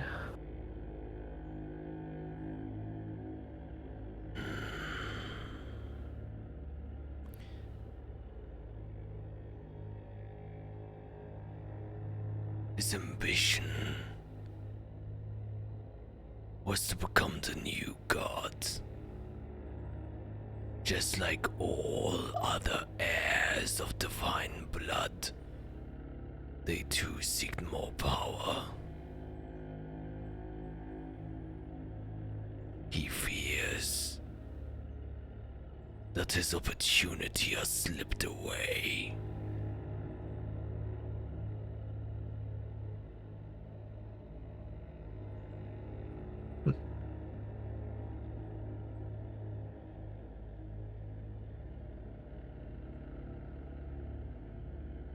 Interesting.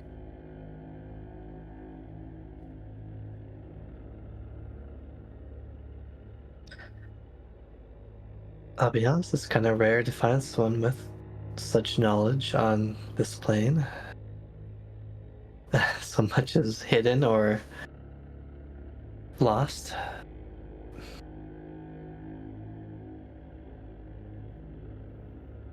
My latest talk with Tempestus, he thought that one of the seals was probably in danger and that the Everdome was going to fall.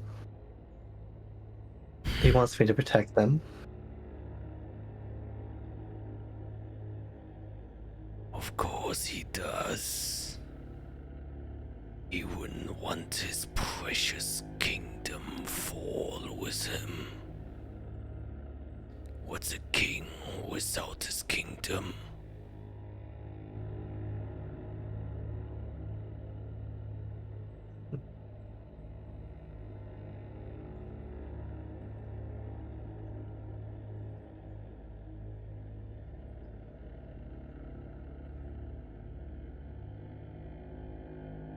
Well, since we're the last kingdom that I know of, it feels right to go along with it and protect it. So I don't know what I would do if I had to fight what's outside of it. I got a glimpse. It's not good.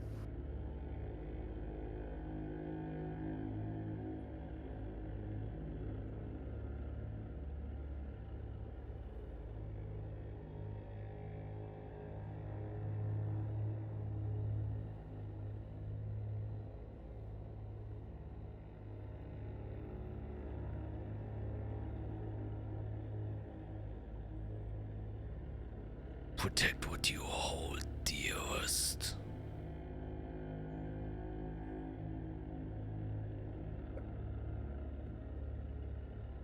Do not be swayed by the ambition of something that doesn't care for you.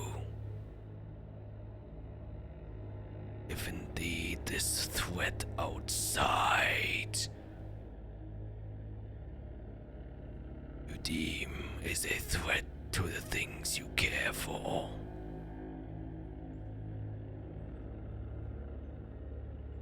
then as I have said before, you won't repeat again.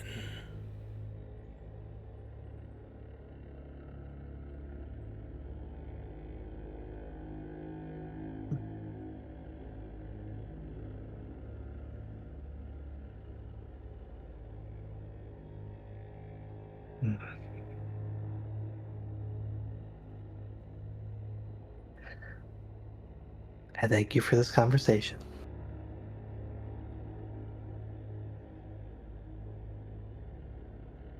Then he continues coughing.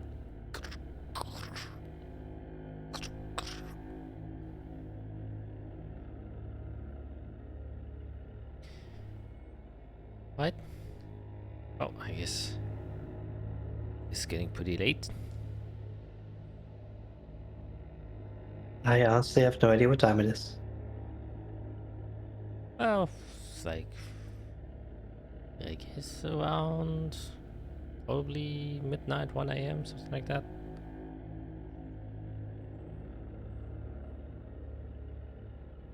Right. Do you have family? I used to. Like I said, I went away from them. But they're not dead then. They're just elsewhere. Yes. Yes. Far away.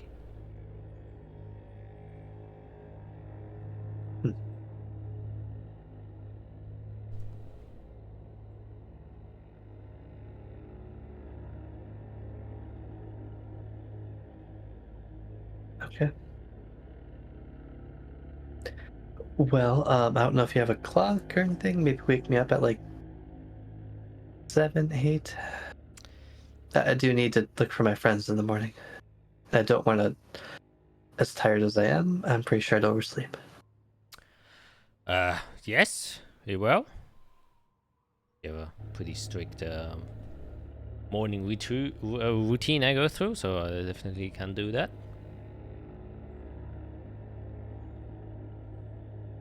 Good.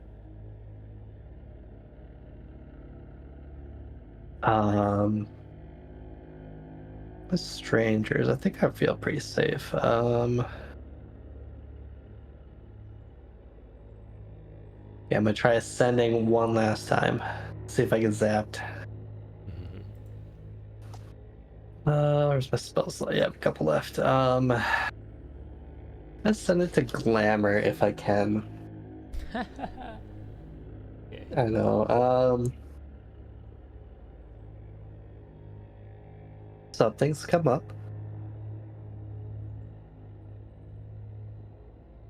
Are you ready for transport with my clothes?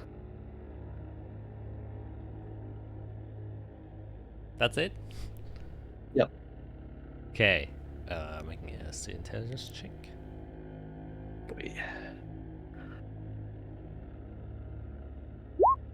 19. Message. You seem to be able to control most of it. and before it like escapes you, grasps again, you kind of hold it in for a brief moment to have it crystallize into a stronger, solid form of magic before releasing it to safely travel through the weave. And you get a response. It's like, yes, I've made great progress. I'm wondering where you were. I thought you were just gonna be gone for a couple of days.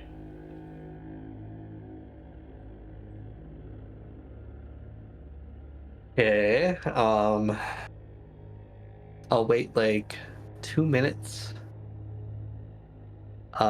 Poof away, and then try to poof in front of me.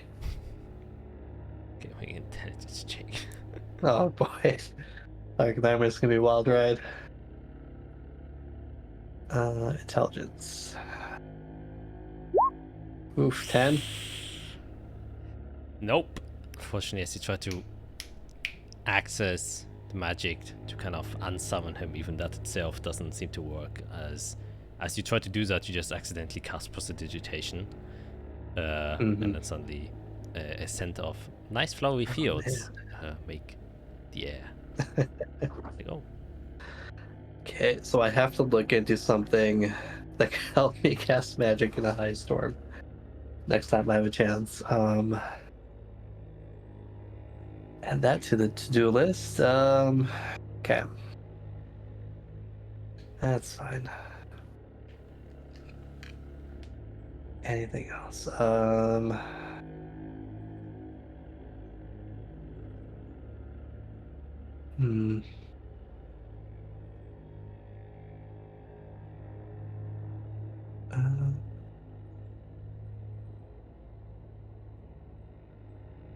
I think what the worst can happen if I like roll a 1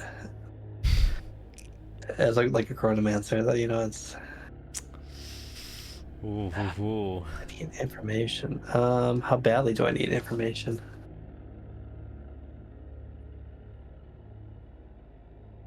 I think a lot of it can wait.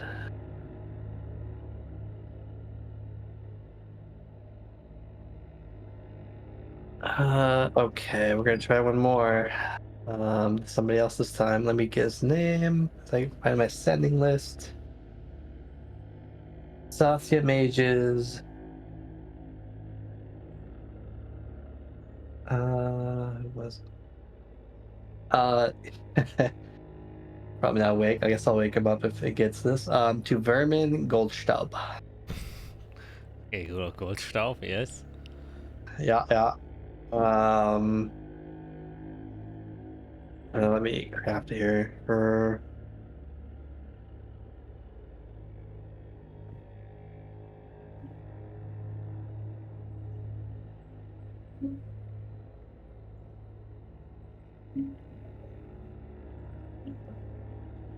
Yeah, it's plenty.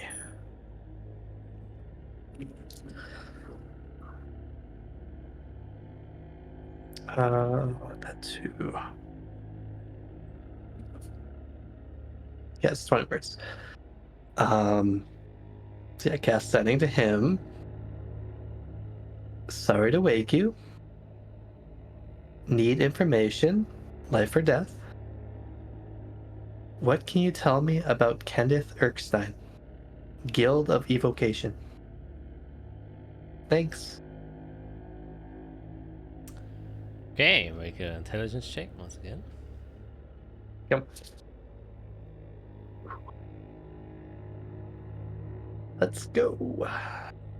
Oh, 21. Nice. So you seem to be getting the hang of it now, trying to do sendings during a high storm. But this one released successfully as well. And with that, also make a persuasion check. Hey, I cured this guy of a blood curse. He better help me out here. Well. Holy shit, man. Coming at the right times. Get an immediate response. It's like...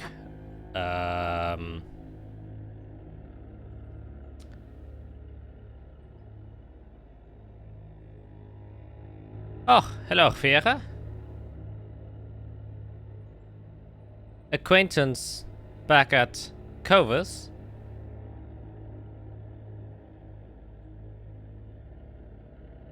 But kind of split ways after school. Used to be very intrigued in all sorts of magics.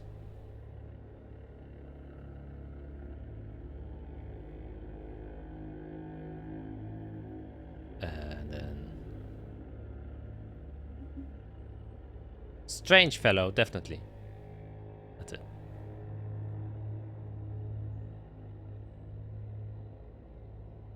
All sorts of magics. Actually, since you rolled a natural 20. He rolled a 23 for his high storm check. So you get to send it back, and he says,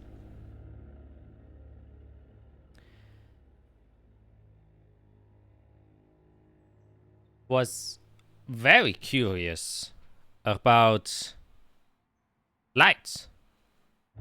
Asked permission of the headmasters quite often to further investigate the nature of demonic blight, but was unfortunately always denied.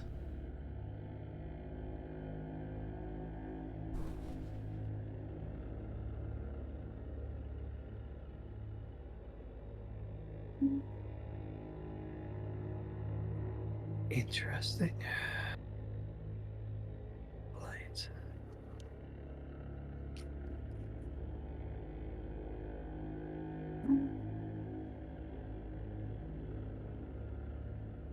Oh, okay.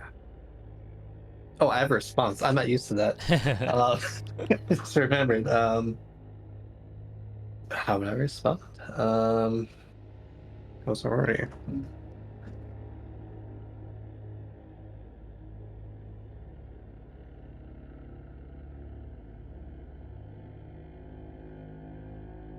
Very interesting.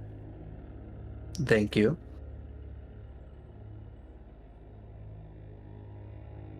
I believe he has connections in Tellus. He's working with dangerous people.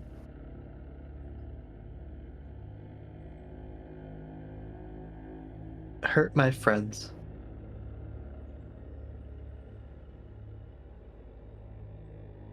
What? Okay, he's working with blight. I don't think we've seen that yet.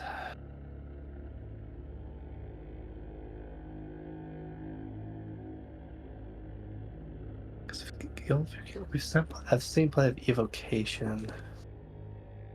Invocation. Pink flourish. Invocation.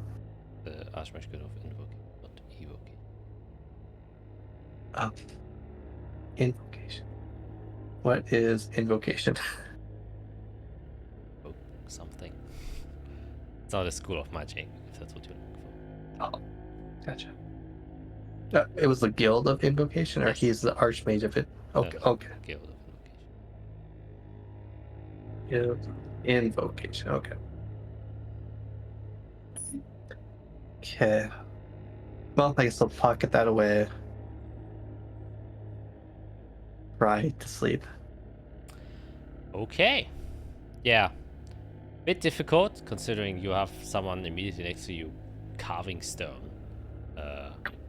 Or maybe the rhythm somewhat lulls you to sleep. Yeah, if it's somewhat mechanical or regular, I think I could. Yeah, it's regular. Definitely not mechanical. He is still a living being after all. But somehow, sometimes sleep does find you. So you probably stir a lot and have a lot going on in your brain. Definitely a lot has happened these last few hours, that's for sure. Yeah.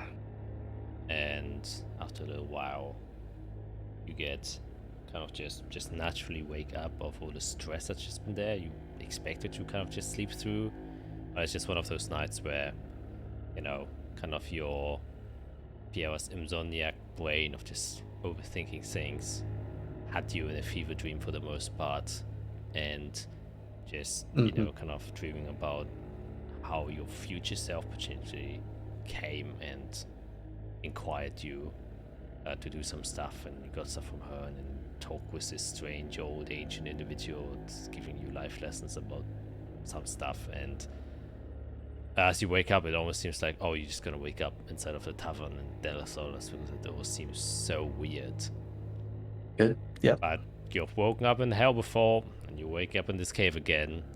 Definitely not the strangest thing that has happened up until now. And definitely with magic, more stranger things are to be expected as you kind of just prep yourself to continue the day. And you can see that Lintha kind of looks over and says, oh, well, woken up all yourself. Well, the high storm has passed a few hours ago, actually. It didn't last that long.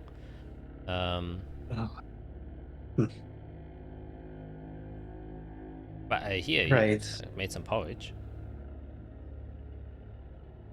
Sure, thank you.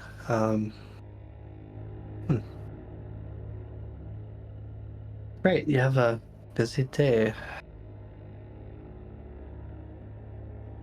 Yeah. I assume you're going to leave? Once I go over my spells and make sure my equipment's ready, yeah. I have to go find them. Alright. Definitely. Just tell me when you leave, and then I'll accompany you outside, since I still have to give you a part away gift, so never forget us. Haha. Joking, it's obviously to help you. Oh, did you want this torch back? Oh, yeah, if you could leave it out. I'll put again. it, yeah, okay. Yeah. Good. What spells prepare for today? I have no idea. The question, huh? Yeah, I'll figure that out. Okay, is he still chopping? He's still chopping. Yeah, I'm not gonna have tongues today. So I'll say in comment, thank you again for the conversation. And starting to leave. Alright. Yep. And as you start to approach outside again, start to once again walk past all these weird statues, you start to hear the outside very faintly again. There still seems to be somewhat rain left over, and the storm is still audible but very distant. It's just kind of the aftermath of the storm itself. And Slintha is kind of also leading the way. He stops at some point. You can see one of the shelves that have been carved inside of the wall. He kind of peruses through, watches some of the statues, looks through them, and then takes one and kind of looks it over, kind of nods to himself, and then hands it towards you. It's about this big. It's one of the smaller ones. Still very heavy though. It's made out of pure granite. And oh shoot, actually, yeah, I'm still memorizing. I'm gonna take out the statue of Saint Maria, the bloodied one, and first show Lenthar this. What do you make of this, by the way? The statue? I know we have a lot of statue here, but I'm no expert. Right. Is it of... Do you think he'll mind if I ask him? Well, it depends what you ask him. I'm just wondering,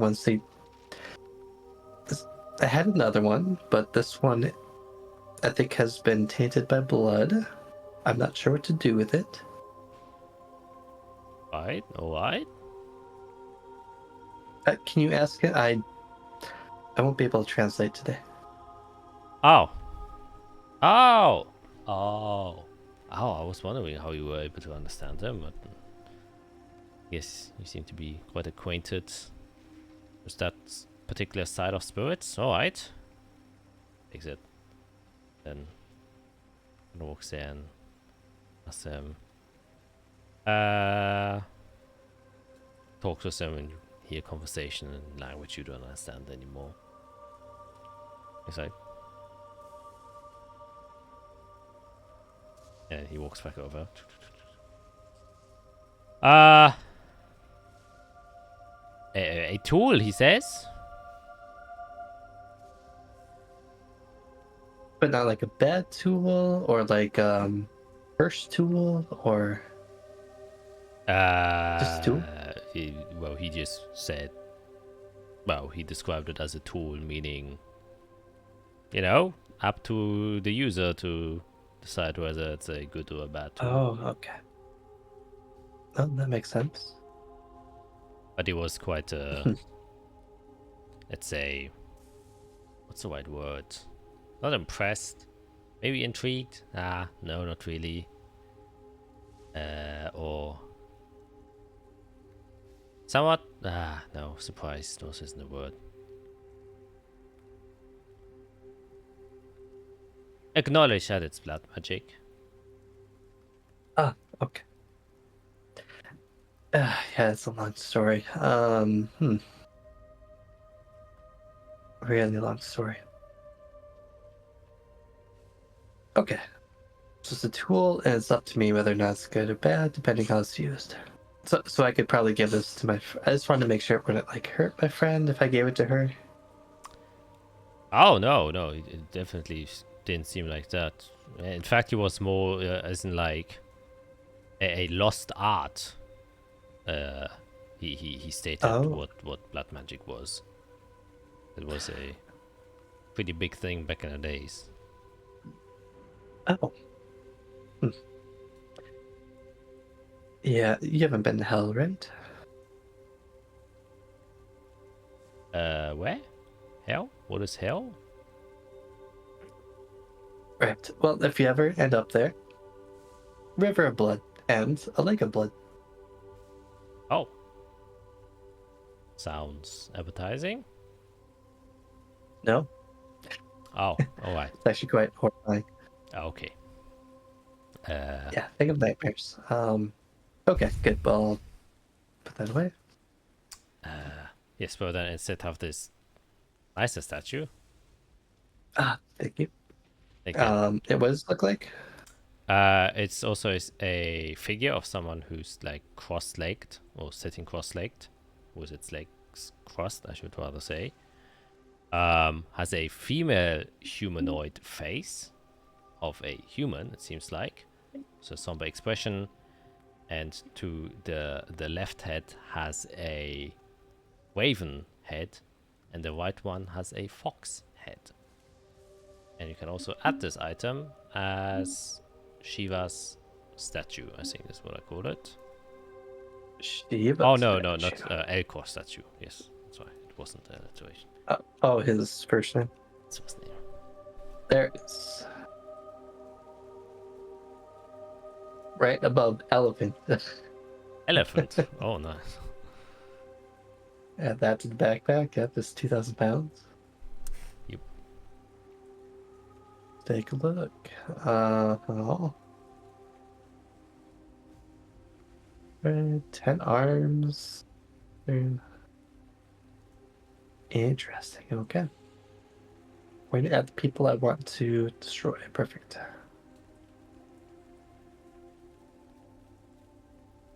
Unknown rarity. Okay. Wonderful. Yep. And as you. Okay. Yep. Yeah. That way. Right. Oh, that's my task done. And to you, I wish a successful endeavor on getting your friends back. Ooh. Well, wishes will help. Yep. And he just kind of turns around and then walks back down the tunnel from whence he came.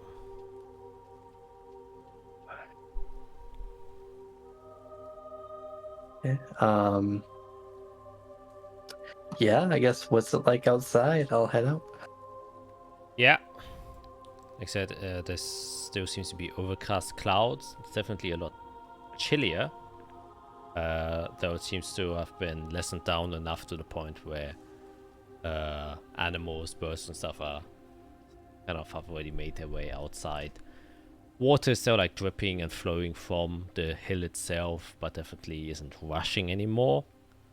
And you can also see that most of the vegetation has already started to kind of poke out of their hiding holes for the most part too.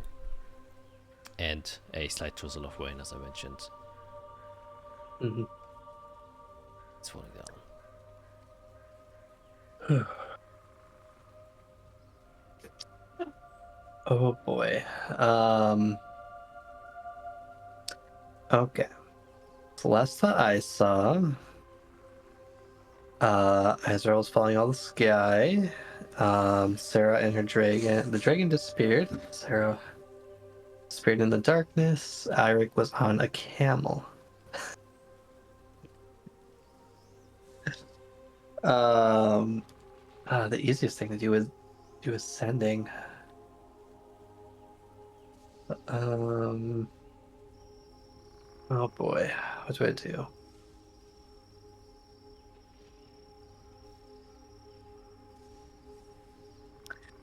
I have a lot of ways to escape.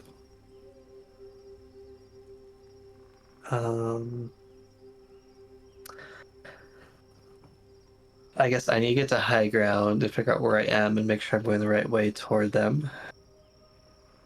So I'll mage armor, alacrity, and start climbing to a peak and just make sure I get a good sense of where I am. Okay. Yep. Can then make a perception check as you kind of just climb up towards.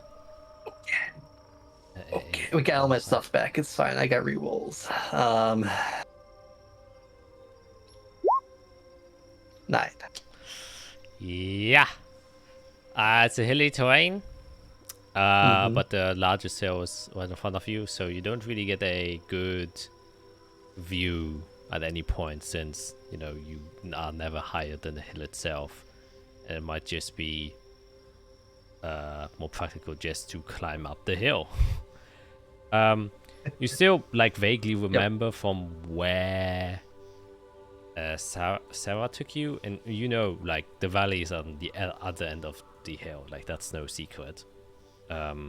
Just you don't know, or you don't know the exact path that Sarah took you to, so if you get to the same spot it'll be a bit difficult. Yeah, I mean, it's the easiest thing to do, just fly and head that direction. Get advantage, then I don't have to worry about hiking in muddy hillsides. Yeah, that definitely kind of makes sense. Seems like the best option. I think after probably 20 feet of trying to hike up this, I just realized, no, let's just do this the right way. Boy. Yeah, I'll keep those. Just looking at have Pearl Power, this thing. What items do I tune to? I don't know anymore.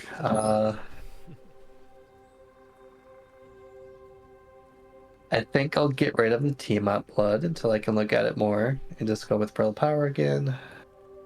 And then, yeah, I'll cast Fly and head north over the valley. Alright. Start flying. Can make perception check with advantage this time. Okay, come on.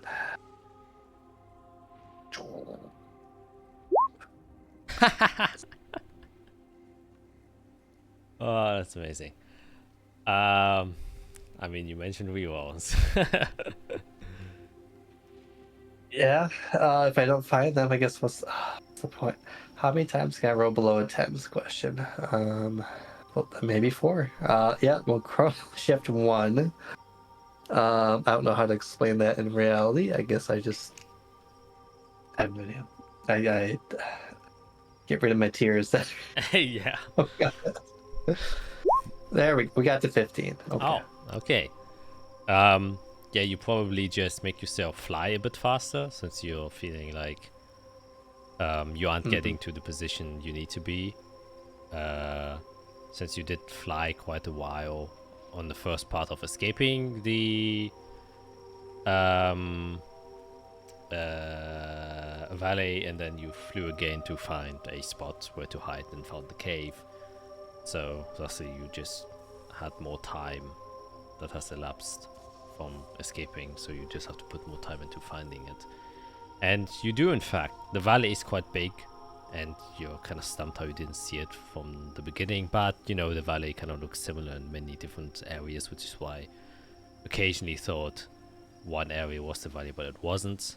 And very distinctively you can see the lake again, which is now filled up a bit, but not too much from last time. It seems like most of the overflowing water flows out one of the crevices, where now a small river has instead formed, where the overflowing water is flowing down now.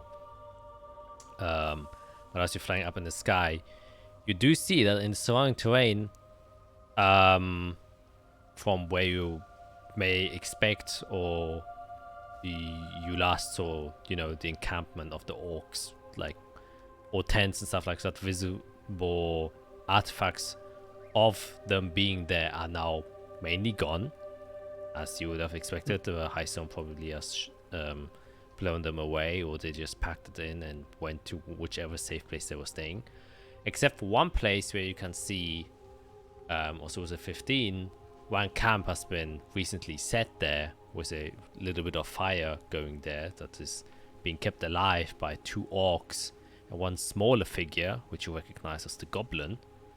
And they're kind of huddled there, though they are seemingly the only creatures in the current vicinity of this area at the moment. Interesting. So 3 total.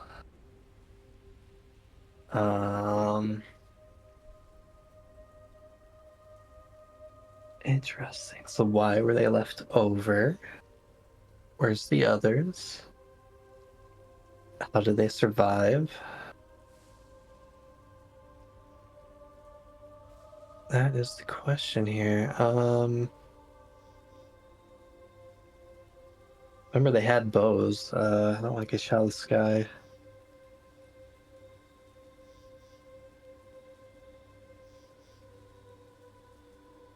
Okay, I'll fly 120 feet over the goblin and just cast a message down and just say, well, looks like we get to do business again, little guy. Okay. Well, first make a stealth check if you want to approach them without being seen. It doesn't matter. Sure, I'll try. Stealthy fly. Oh. Oh. I go in silent mode. Yep. You just like hover over it. Yep. And then you cast a spell. You can first see sheer panic in a goblin as he kind of looks around, and you immediately hear, what the hell? Boys, I think I'm being haunted. And like, what are you talking about? What, are you a bit scared of you again? Is it a little bit storm past just to win? No, I'm being serious. It's that woman I told you about. The one with the weird hair. Oh, I think he had a bit of bad dreams, didn't he? Yeah, I think so. Maybe we should sleep some more. Say, no, I'm being serious. She's inside of my head. He kind of just looks frantically around and then answers, What do you want? Well, I was looking for your friends, because, well, I assume they took mine. Are you here to get them back? From the afterlife? Let's put it this way. If they're actually dead, then you can join the ones that are doing the haunting, because I'll send you there as well. make an intimidation check with advantage.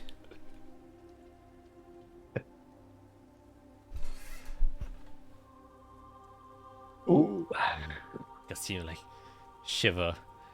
See the two orcs kind of look at him, like, Oh, he's really getting shivers now. Little one. Maybe one day he will grow up nice and strong like us too. he's like, Shut up! and he just and then he slowly pulls out his blow dart that he had around his kind of looking away. He says, I don't know what you want. Well, as far as I know, your friends aren't dead. Yet, at least. I think the shaman wants to use them to build his chimera.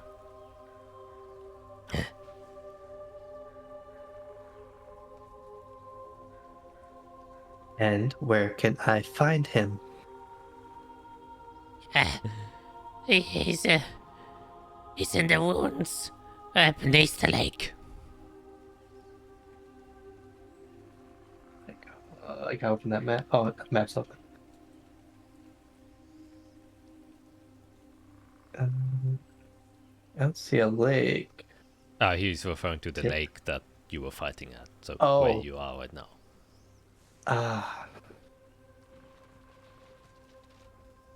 So below your feet then? Somewhat, but I promise I don't know how to get inside. Only the shaman knows how to do that.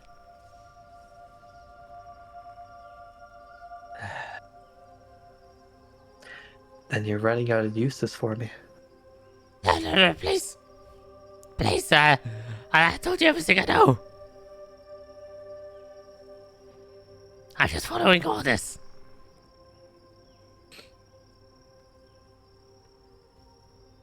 Okay. Do I just kill them? What do I do here? Okay, so I see two orcs and this goblin, a very basic campsite, right? Do I see like the stone parts of the ruins? Yeah, they seem to be like next to a wall. Have a small campfire and then one meager tent that has been built. What about the human and the camel? I got no idea.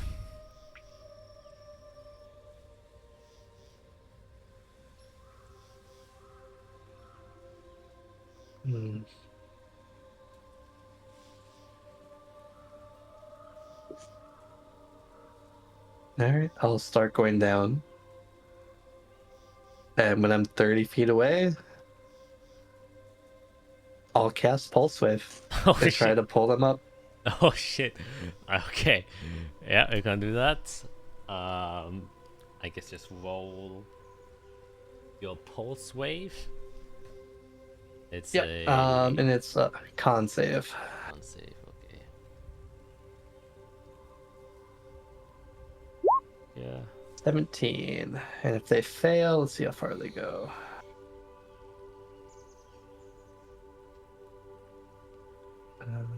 Yeah, they go 15 feet up into the air if they fail.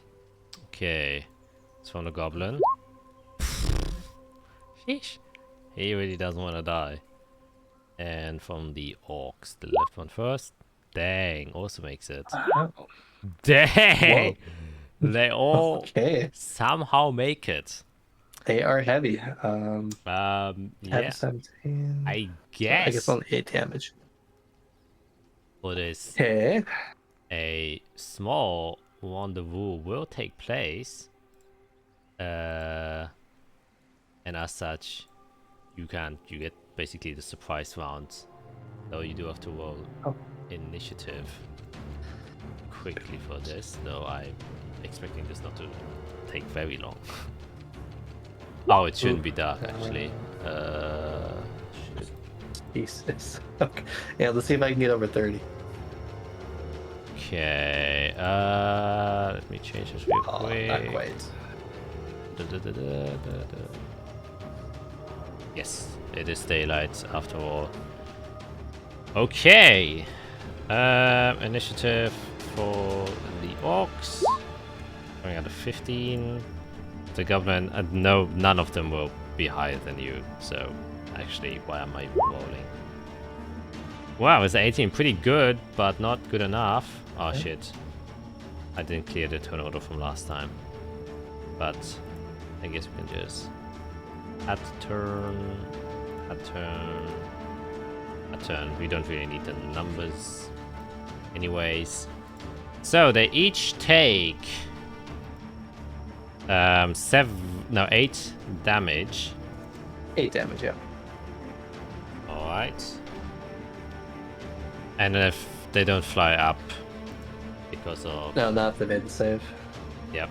You can see that the goblin, as you pull him out with his force, though he somehow makes a save, he still, his entire body just kind of gets whipped apart as he just instantly dies from the immediate shock that pulls him literally from his feet, as his feet are the only things that stay on the ground, and falls down dead again as the orcs kind of just panic, not realizing what's going on, and it's like, oh, what is going on? Is it the ghost that I was talking about? And they're kind of ready their great axes as they seem to look around, and then after a short while, the one just kind of spots you and says, "Oh, it's so far up in the sky! It's a fucking witch!" And then it takes out a heavy crossbow to try and aim to you, though that's the end of their turn because, as a surprise, it comes back to the top of the turn, which is you. Okay. Yeah, I guess flying up over him, I'll just yell out, well, you two have 2 choices. He took the wrong choice. Show me the entrance, or you can join him. And then I'll just prepare a spell. Oh, if that's my reaction, that'll be bad. I could probably find out without him, right? Yeah, I'm just gonna try to get rid of these as fast as I can. So I'll use... Actually, I think I'll... Is there cover anywhere? Let's see. I can fly 60, that's too far. This way. Is there any cover on like that eastern rocky ridge if I were to fly over there? Yeah, if you get behind it, you definitely could. So if you would get like here.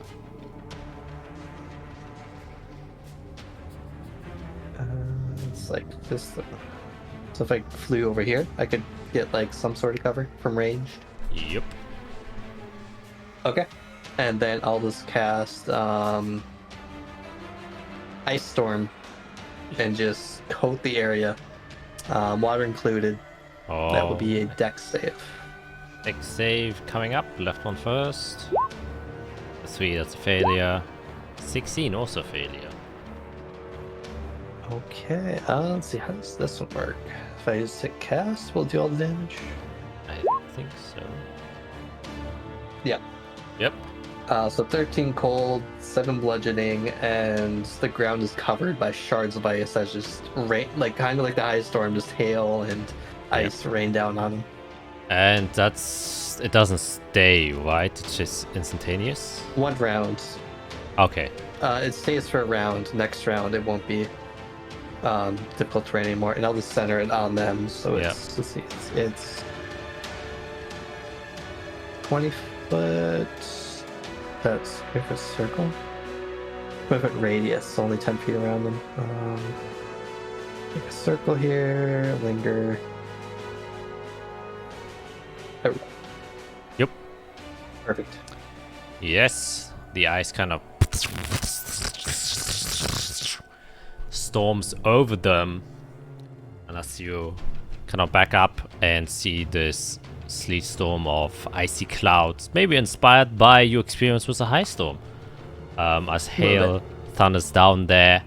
You wait for a moment, brace for the crossbow bolts coming back, though as soon as the clouds kind of dissipate and the ice storm turns into this slight mist, you just see 2 iced corpses kind of standing there frozen in place, as that damage is more than enough to kill them.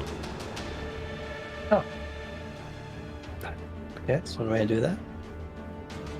And seemingly getting rid of the dangers that were here for a brief moment. Okay. Soon flies gonna end soon-ish.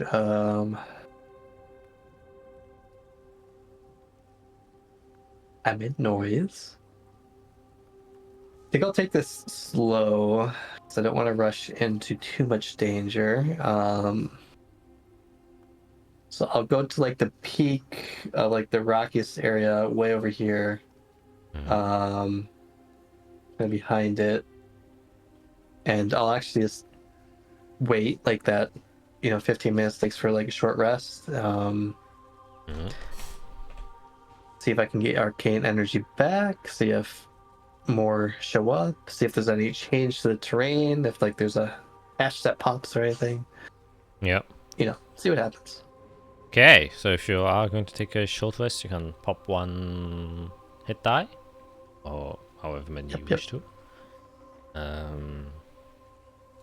I guess you're also hiding. You presume you don't want to be immediately visible. I'm gonna try to hide. Yeah.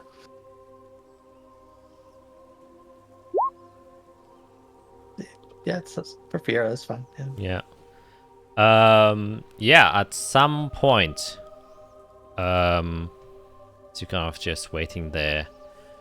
Probably like 45 minutes pass, and you can see the water of the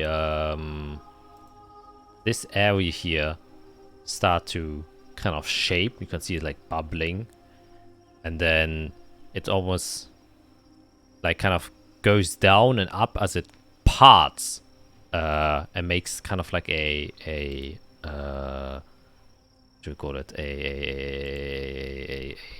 a small path of like a watered wall where you can see very clearly the shaman and a other orc individuals that you've seen.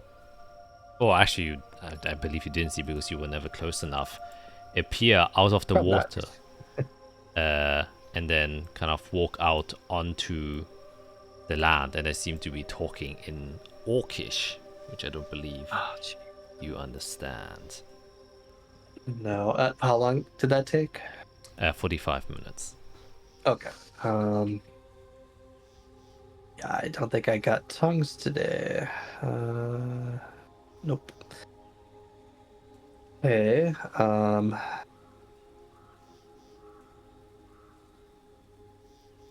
Man. Well, I know where it is now. Okay. Can I figure out like what kind of mechanism it opens by? Is it mechanical? Is it magic? Is it? I might be too far. Yeah, it's pretty hard to tell because you only see like the water parting, but you don't really see what happened underneath. Okay. Well, I think I would just wait and see what they do. Yeah, they seem to be kind of talking to each other for a while before the conversation kind of quickly comes to a stop. It doesn't seem like they were talking about much. And you see that the shaman just kind of points towards the southern area and seems to return back down into the water. And as he does so, the water kind of follows in and fills the gap there as he then disappears. And the other individual starts to be making its way there. But as he does so, you unfortunately make a bit of noise as trying to peer a bit closer. You accidentally knock a rock down that crumbles down against the attention of this individual, who kind of looks vaguely in your direction and spots you, because a 10 really isn't that high. Shocker. Which once again will invoke him to kind of brandish his scimitar, I believe he has. And kind of shout out in Orcish, Oculas Kilavukas! And start to approach you aggressively. So That makes sense. Have to roll initiative again. Take them out one by one, I guess. That's one way to do it. That's how I play Baldur's Gate. Okay. I could probably beat it at 10, huh? Yeah, because I can. Boom. Alright, nice. Okay. So this guy's wielding a weapon. Does he look armored? Yes, he does seem armored. He also has a shield. And he has a spear that he's wielding. Okay, in the train we're on right now, just so I get like a height idea. Oh yeah, you're pretty damn high. You're like probably the way that you are yeah, like around 50 feet high. It's a pretty steep incline from where you are. Okay, so every incline is almost like 5 feet. Yeah. Or like 2.5. Okay. The first thought is to make an avalanche. That's really loud though. Does it look bigger than the other orcs? Definitely. He's wearing like proper armor with a lot of ornaments around it. Oh boy.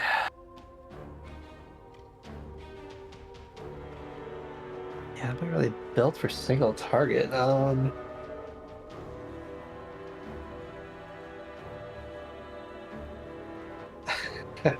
A funny idea, but I'll wait till he gets higher. Okay, so he's 55 feet away. My cantrip is not that far. I want him to come toward me. I don't want to waste a whole lot. So I'll just do a first level magic missile at him. Just to keep his attention on me. Alright. I had macros set up for these. Yeah, there it is. So 3 darts. Here we go. Pew pew pew. 8 damage. 8. All over, just mostly in the chest, because I want him to keep coming. They hit him. He takes him. He's a bit annoyed. And shouts at sorry, you're gonna have to come up here if you want to talk. Alright. Yep, I'll head to the peak. Okay. He will look at you, and there's a wide path, so that's difficult terrain. See how far away you are. 55 feet. Yep. He will. Oh, Kulavaika. Kind of brandishes his spear. You can see the tip of it glow a bit, and then he says, "Fall!" And you have to make a wisdom saving throw as he casts command on you. Oh, that would be bad. Do I have counterspell? That's the question here. If he says fall in common and I see magic happening, I will counterspell it. Okay. He gets counter spelled, and he can't do anything against that. And he's like, "Oh, Azathia, magic user, I see." And he will attempt to climb and get closer with half his movement, 15 feet. And that will end his... Well, he is an orc, so he can use his bonus action to also move. Another 15 feet. Oh. Bring him all the way here. And that's the end Okay. of his turn, bringing us back to yours. So he chugged up that hillside. Okay. And that he could cast spells. That's rough. Okay, he's climbing up. Don't want to. The longer this goes, the more I'll have to spend. Yeah, we do something like that. I have so many weird things. Let's use this one. Yeah, we'll try peace. He might have advantage for this one. I'll use the token of divine guidance. Calm emotions over him. I don't know if he has advantage though. I don't know how this works. Calm emotions. Because we're in combat. Let's see. You can make the target indifferent about creatures of your choice. Me, that is hostile toward. Oh, he doesn't get advantage. It's just straight up charisma save. Oh, charisma save. Up 20. Yep. Well, let's see if that works. No, it definitely doesn't. Wonderful. So as I see like the light kind of flash over him, as I'm holding token, I'll say, "Oh, well, it's good you know common. Say, can we talk for a bit? Why don't you come up here? We can just talk. We don't need to fight each other." Yeah. I guess so.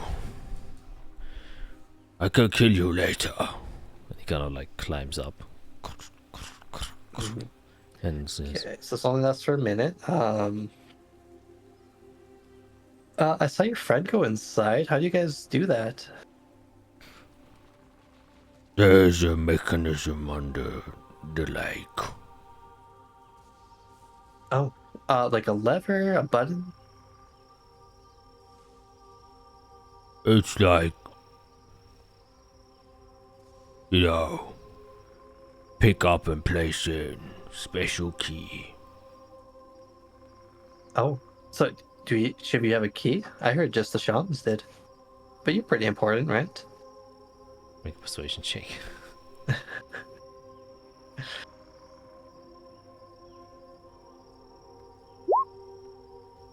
Season. No, not personal key. Key in lake. Rod. Take rod. Place in statue. Oh, I see. Well, did he come up toward me? Yes. Oh, actually, I should Okay. move him. Okay. Well, tell you what, I'm pretty sure you have my friends. I'll follow you. Why don't you just lead the way inside, and you can capture me too.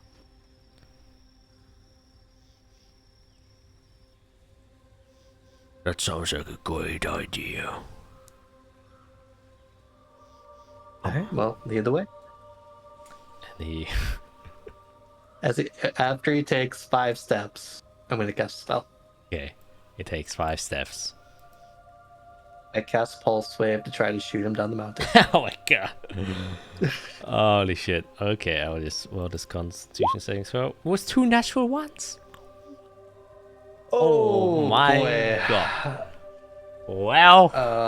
Well. That's rough for him. Yeah. That was gonna be a 4th level. I don't know if I had to, but it was gonna be a 4th level. So there's force damage, and he is sent 20 feet. I mean, how do you want to blast them? Probably kind of sad, but funny as well. So yeah, as I kind of just gesture him to lead the way, I pretend to go cast the spell to my new friend, and just he gets blasted in the back, face first, flips, hits a rock, flips, arm flails, bones breaking. Yeah. It's pretty rough. Just gets torn to pieces. You can just see he leaves like a trail of blood, like everywhere where he just kind of tumbled.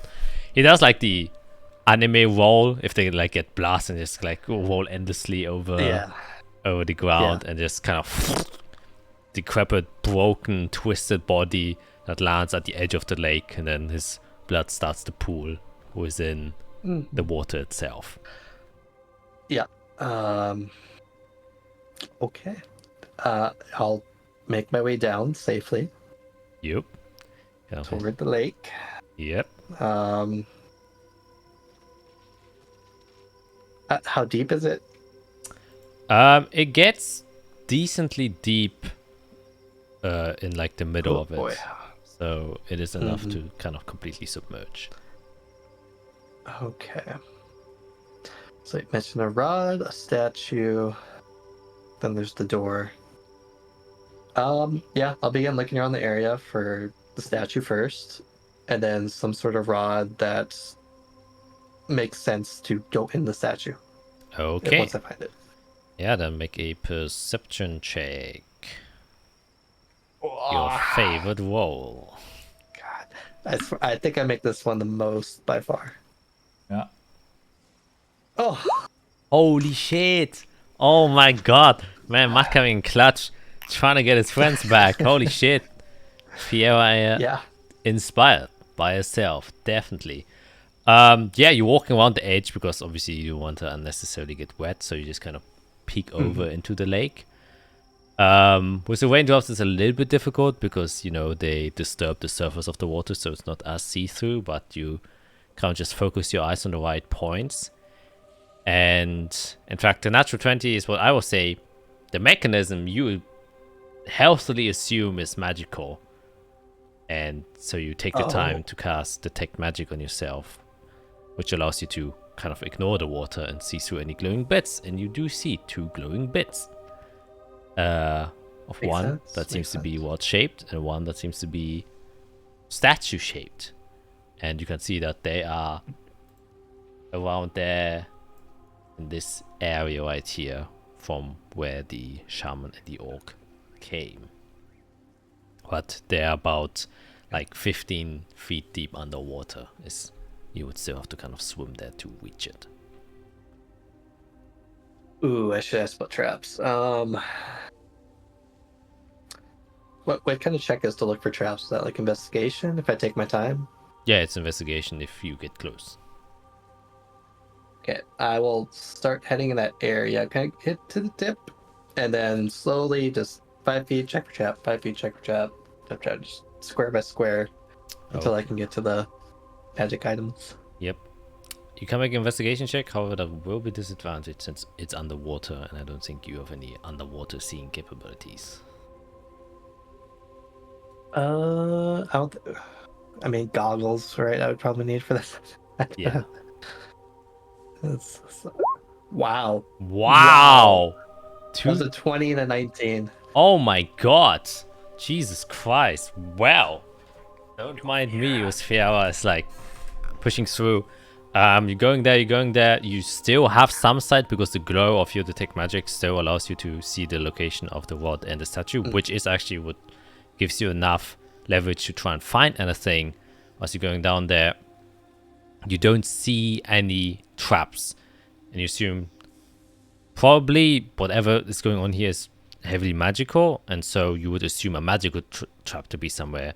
But since you aren't seeing any signs from your Detect Magic, it seems pretty safe, and it would be kind of very weird and awkward to implement a underwater trap that would work good, because, you know, most mechanics kind of suffer from water, and you can't do poisons because it gets diluted in water or stuff, or pitfalls you also can't do because, you know, you are swimming. And so there don't seem to be any waters there. Instead, there seems to be one rod, which I will also say, since you hide so well in both things, you immediately see is a immovable rod. But you understand how they move, or how they work. You can just deactivate them if you know where to press. And then you can see that there's a hole in the statue itself, which you now identify as sort of like an angel statue that is covering herself with 2 wings. And above where the wings are covering herself, there seems to be a hole where a rod can be placed inside of. Is this like a Lichnius angel type statue? It looks like a generic angel, as in you can only see like the humanoid back of it where the wings sprout from.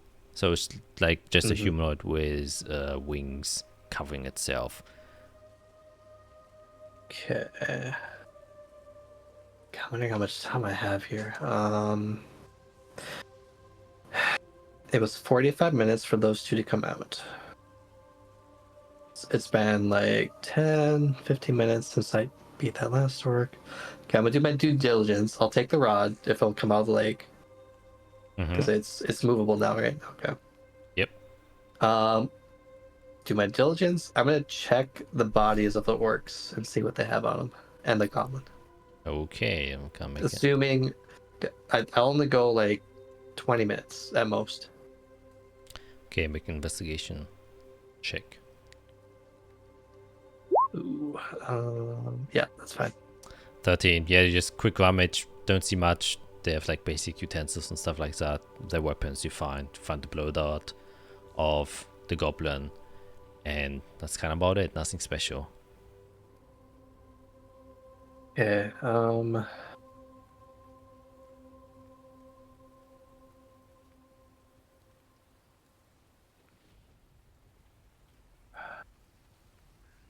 Trying to think. So he casts magic. Can I see how that one orc casts magic? Did he have some sort of focus, or like, was it regions or something? It seems. Or actually, make an Arcana check.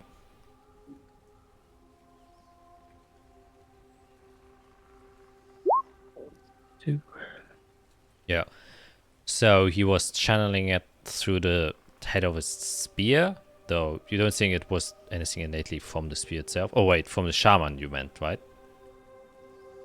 From the guy I fought. Okay, Because okay. he tried to cast a spell over me. Yeah, so he was kind of channeling it through his spear.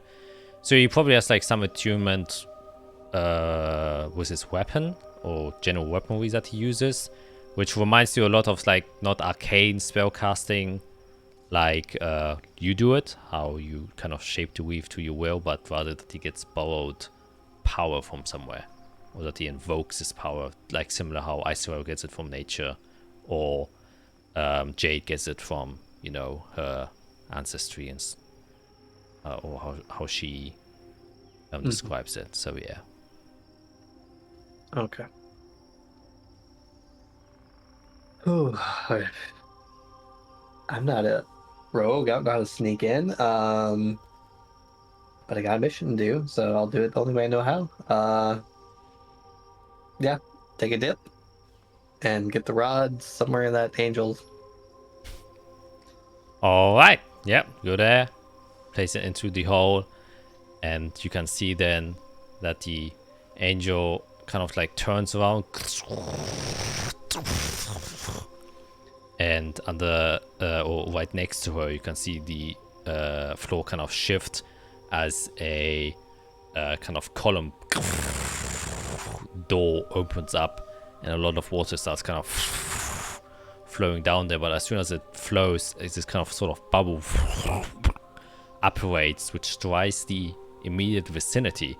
And this is like high-tech magic that you're realizing now to kind of implement this. This is what you expect in like freaking Mage Tower or something like that.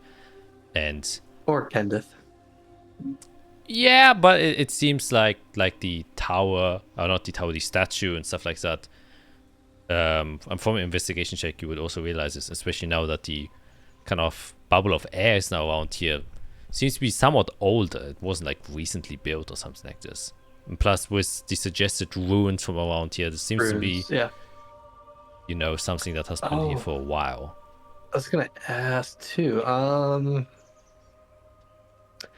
So because I'm an archaeologist, the feature is that when you enter a ruin or a dungeon, you can ascertain its original purpose and determine its builders for like race, if they were like dwarves, elves, humans, etc. Can I figure that out now that I've taken a look at the outside and gotten the inside? Yeah. If that's one of your feats, it was definitely somewhat elven, the ruins, but elven from a spellcaster specific. You realize, you notice that whatever was built here, now that you've gotten a close look at it, especially at the structure outside, it did seem a bit weird. Like, it is a ruin as in that it's broken, but the wall that you were hiding behind when you first arrived here with your friends had something that suggested that it was like incomplete in some way.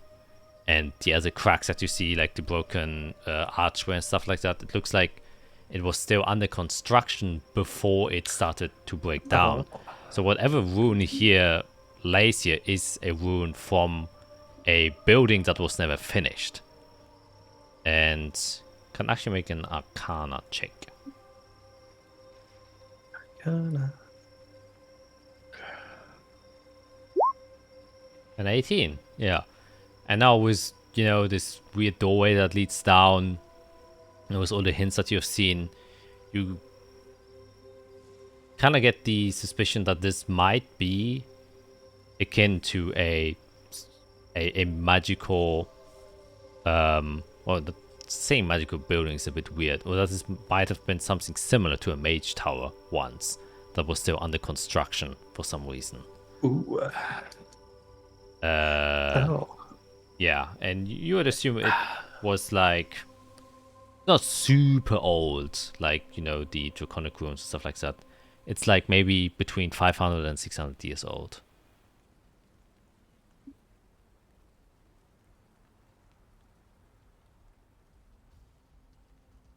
Yeah. Just like the lifespan of a elf. Yeah. And I think I did check before for like Lazarus. I'm pretty sure I rolled low, if I remember right. Yeah. Yeah, but if it was like an elf mage, I don't know how I would know that. Okay, how secure am I now that I got inside? There are people around? That's what we're gonna find out next session. Well, that's what we're gonna end today. Almost going on for 5 hours here. That's a lot of work. We are doing her due diligence as always, which is a lot of work. But congratulations, you made it. And I thought I'd die. I mean, the amount of natural 20s in this session alone is kind of crazy. Yeah, a lot of 20s, a lot of ones. Yeah. And a lot of circumstances that could have changed a lot of things. Yeah. So I'm quite Yeah. yeah, no, I can't say much. Oh shit. Yeah, I almost didn't find the way down into the passageway. Yeah, I was like, okay. That This is kinda... would have been rough. It would just been a really cold cave. Well, it's like And then figure out what to do. Yeah. cool cave with your cold resistance. It would have been like, Yeah. no. Yeah. Yetis have cold resistance and they live in the ice. Sure. Would have been fine, I think. Yeah, that was the one major hurdle that you would have to overcome while in the cave. Like, you were mostly shielded from, you know, the actual storm itself, but the cold would have... Yeah. You would... Yeah, I was looking through. I don't think Prestidigitation would have... Yeah, nah. It too has its limit. Yeah. Yeah, you would... He met blood, though. There you go. Yeah, so that's... And the luck that you just took it from Iwick to investigate whether that you had it on. Yeah. Still gotta do that. Yeah, so that's kind of lucky, a fortunate situation there, that kind of saved you. But you found the entrance anyway, so kind of got into safety there too. Yeah, but now with a new locket. Yeah, I'm curious to test that out. Me too. There's some crazy stuff in here. Yeah, basically it has like a 9th level spell built into it. Yep. Like 8 charges. Oh boy. Yeah, you were lucky on that wall. You could have only gotten 1. Which would have definitely limited its uses. Yeah. But yeah, for the viewers for now, this was one of our longest sessions I think we ever done. Coming close to, I think, like 5 hours, so 4.5.